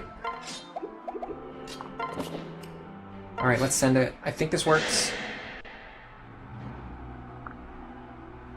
We can do it. By the way, I just realized I think my Fred is only level 4. Now he should just reach level 5 now. Wow. It's actually very rare for me to not get Luna Plus before fighting Lucina. That's the reason why I just realized it. Is because typically I always have Luna Plus before I fight Lucina. Because Marth moved to body block me, I can't actually get out of here. Actually, I think I can. If Sully goes this way, and then these two go up here, they can actually get out of here. Could they do it the other direction? Because I'd actually rather go the other way. Yes, I can. In fact, it's actually better to do it the other way. Because I can go like this. And then move further on the next turn. Then I want Sully over here. And Lisa can go here. She can heal Frederick, so I don't have to waste the elixir on healing him up. Now I want to... Wow, I'm getting a lot of bad level ups, like all in a row. I want to lead Lucina on a chase around the arena. The reason I'm doing this is because I want to make sure that I can get this other shiny spot.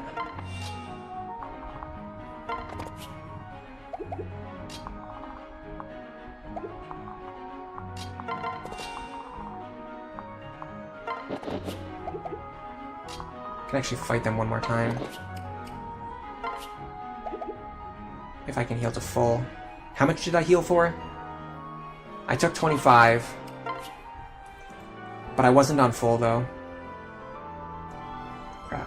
I don't know how much I healed for. I think I healed for 15. That would put me back up to full. I can actually just check. It's 8 plus half of her magic. She doesn't have heal staff. It's actually only 13. 13 puts me on 30, which does keep me alive. So that should be fine. I'm gonna go here this time so that Lucina can't body block me again. In fact, it's actually better to move to the edge of her range. That way she doesn't have a choice of where to move. Yeah, I can fully control where she moves. And it also gives me more options for repositioning next turn. Which is gonna be very important for keeping Lisa alive, because she's in a... She has to stand in an awkward spot to heal Frederick. Oh, I healed for an additional point too because of my staff rank, and that almost never comes up. Okay. Yeah, she can just barely get away now. These two have plenty of room to maneuver. And then these two can just reach the shiny spot. I think I'll give it to Crom. We really want a +1 here. Please, I have not gotten a single one of these yet. Nope, didn't get it. My god, I got an extra Orson Hatchet though, that's fantastic. That's legitimately, like, fantastic. I am in a bad position.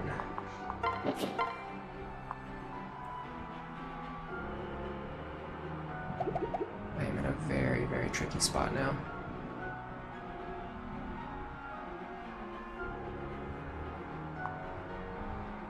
How much did she hit me for again? 11.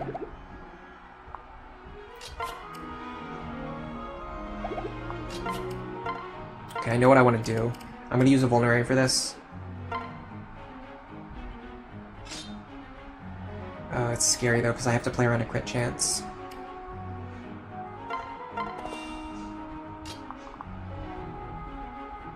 Do I?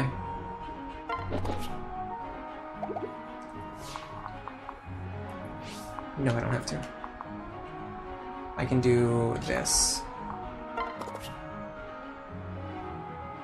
This is bad because Sully can get boxed into this corner.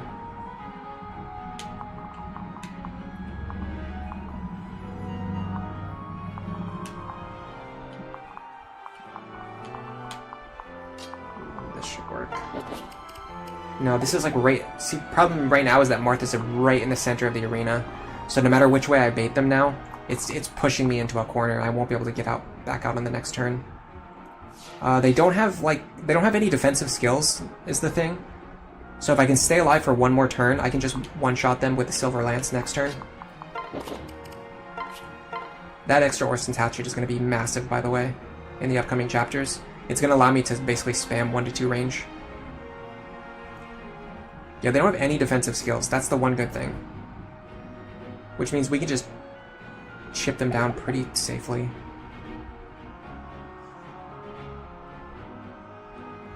I mean, in that sense, do I even really need to heal Frederick? Or anybody, for that matter? I can just get out of Lucina's range. Well, I want her to take damage on enemy phase, though. Yeah, okay, I see what I need to do. It's very weird, but I have to go like this. 17. I'm gonna use Vuln. Then I'm gonna heal him up. Standing here also prevents him from getting crit. Then these two are gonna go down here. And Sully's just gonna stand here. Now I'd like Sully and Crom to fight together once if I can.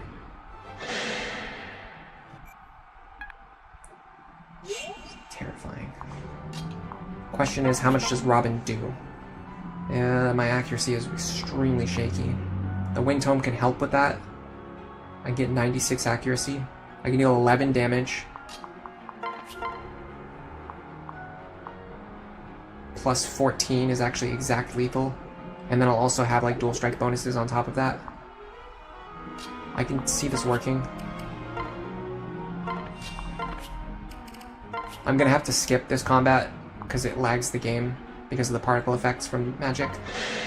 But this shouldn't get the kill, yeah. So that's 10. Now, my options are Sumia cannot get the kill. Frederick can guarantee the kill. Sully or Crom could guarantee the kill. Sully can't do it. Crom can do it. Rapier has the best accuracy. Alright, let's do it. There's another one where you just have to go. You just have to send it. It's a 97. You've been resetting over and over again on Chapter 1. Yeah, we've done that a lot as well in the last couple weeks. An embarrassing number of times, honestly, considering how much I prepped for this. Alright, let's do it. I feel so much better about this run. I can't even stress to you guys how much better I feel about this run. My apologies. Like, I feel very confident we can get past the next couple chapters if I you know, actually set my mind to it and plan and do everything carefully.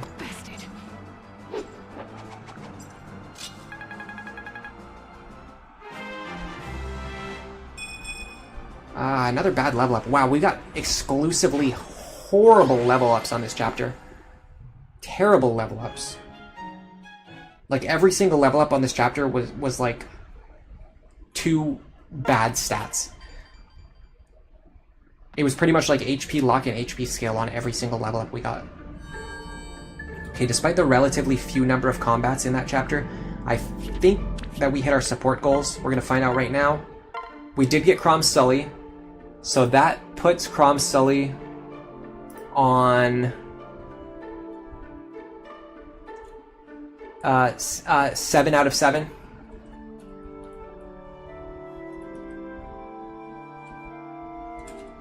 So for the next chapter, they're going to be on 7 out of, I think, 15.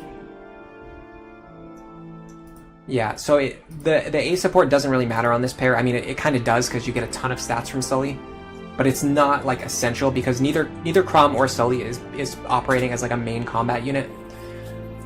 So it's not that important, really. It's obviously nice if you can get an extra +1 strength, speed, skill, and defense, but neither one is operating as a main combat unit. So if we fail to hit these benchmarks, it's not the end of the world. So they're at 7 over 15. Robin and Crom gained +3, so they are at 11 over 15. This means the next chapter is going to be very important. We have to make sure that we get all 3 support points, and then if we don't get the shiny spot, we have to use the Seed of Trust on them. Fred Lisa doesn't matter. Fred Sumia kind of matters. This puts them at 4 over 4. Hello.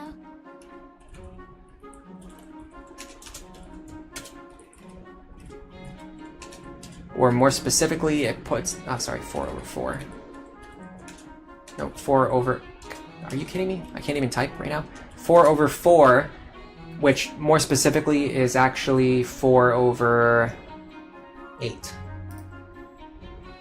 So in order to accelerate their growth any further, we would have to use shiny spots or Seed of Trust, and it's just not worth doing, especially because they're nowhere near the A support. The next time they get a stat increase is on the A support, which is so far away from here, it's just not that important. You know, we can increase their dual strike chance slightly, but like those resources are better used on Crom and Robin to get them to the A support sooner. Although in fact, if our Robin is fast enough, we actually don't even need to use the Seed of Trust or the shiny spot on them. Now that I think about it, that's a very strange thing to think about, because this has been such an important part of my run. But now I see that it actually might not be essential. And the good thing is, the shiny spots on this next chapter, we can save them until the very end, so we can be certain whether we need it or not. The other good thing is that you can go into the barracks after you view your support conversations, and you can get additional +1s if you get lucky. We did get a friendship. Some kind of friendship bonus. This is nothing. This is magic for Lisa, sure. Would have been better on the next chapter. Friendship on these two doesn't really matter. I mean, they're both on the team, so they will be fighting together at some point in time, but probably not that much. Tiki's Tear, nice. And an Eliwood's Blade, also pretty decent. We should be able to give that to Sully. Does she have D-rank swords yet? She doesn't even. That's because I'm planning to send her into a Lance axe using class, so I'm trying to prioritize Lance experience whenever possible. Alright. I love this extra Orson's Hatchet though, we're gonna get so much use out of that. I'm actually gonna empty out my inventory completely, because when I come back to this later, I want to make sure that I don't make any mistakes like I did last time. I have to make sure I remember to give Frederick the Orson Hatchet. I have to make sure that I sort out my inventory correctly. So I'm going to make sure everyone's inventory is empty, that way I don't, make any mistakes or mess up. Alright, so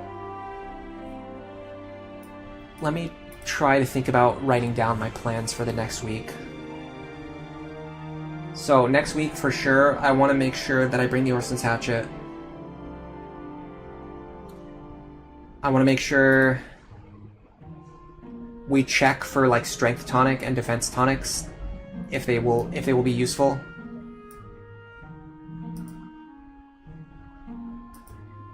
I want to make sure that Crom and Robin use the Seed of Trust. I'll actually put the Seed of Trust into Robin's inventory. I might take it out later if I need inventory space, but I'll put it there to remind myself next week.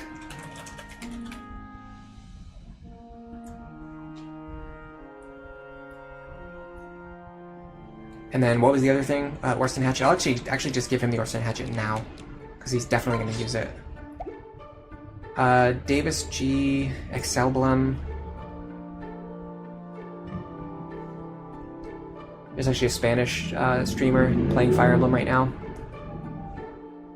Excelblem is playing Fire Emblem Shadows, which I'm not super interested in, so I'm probably not going to redirect to that. Awakening Unpromoted Run. Oh, that's Nick Isn't, who's actually just streaming in this chat. You know what, let's just go there. Or someone who is actively chatting here. I would rather send somebody to a stream for someone who is actively chatting in the chat today, rather than like someone who I barely know. So let's do that. If you guys want to watch Nick's stream, I guess they're streaming now. So yeah, the support point tracking can be a little bit painful, but it's actually a really fun puzzle to solve. Like once I started doing it, I actually really enjoyed it. The Tiki's tier, let me check the Tiki's tier. Yeah, I like Excelblem, but I'm just not interested in Fire Emblem Shadows, so I don't want to redirect to that. So Tiki's tier is just for one battle. I can still make good use of that, but it is important to keep in mind it's just one battle. We can maybe use that like on Chapter 5 or Chapter 12 to hit benchmarks if we're not able to hit them. But either way, 6 hours is pretty good for me. I could have streamed for longer today. I could probably stream longer if I wanted to. But this is a really good stopping point because I think next week we can come back and we'll have the same starting point. Like we'll be starting at the same point, but I think next week is going to go much better. We're just going to plow through Side Story 2, Chapter 5, and possibly even Side Story 1, and then possibly even Side Story 2 and Chapter 6 as well.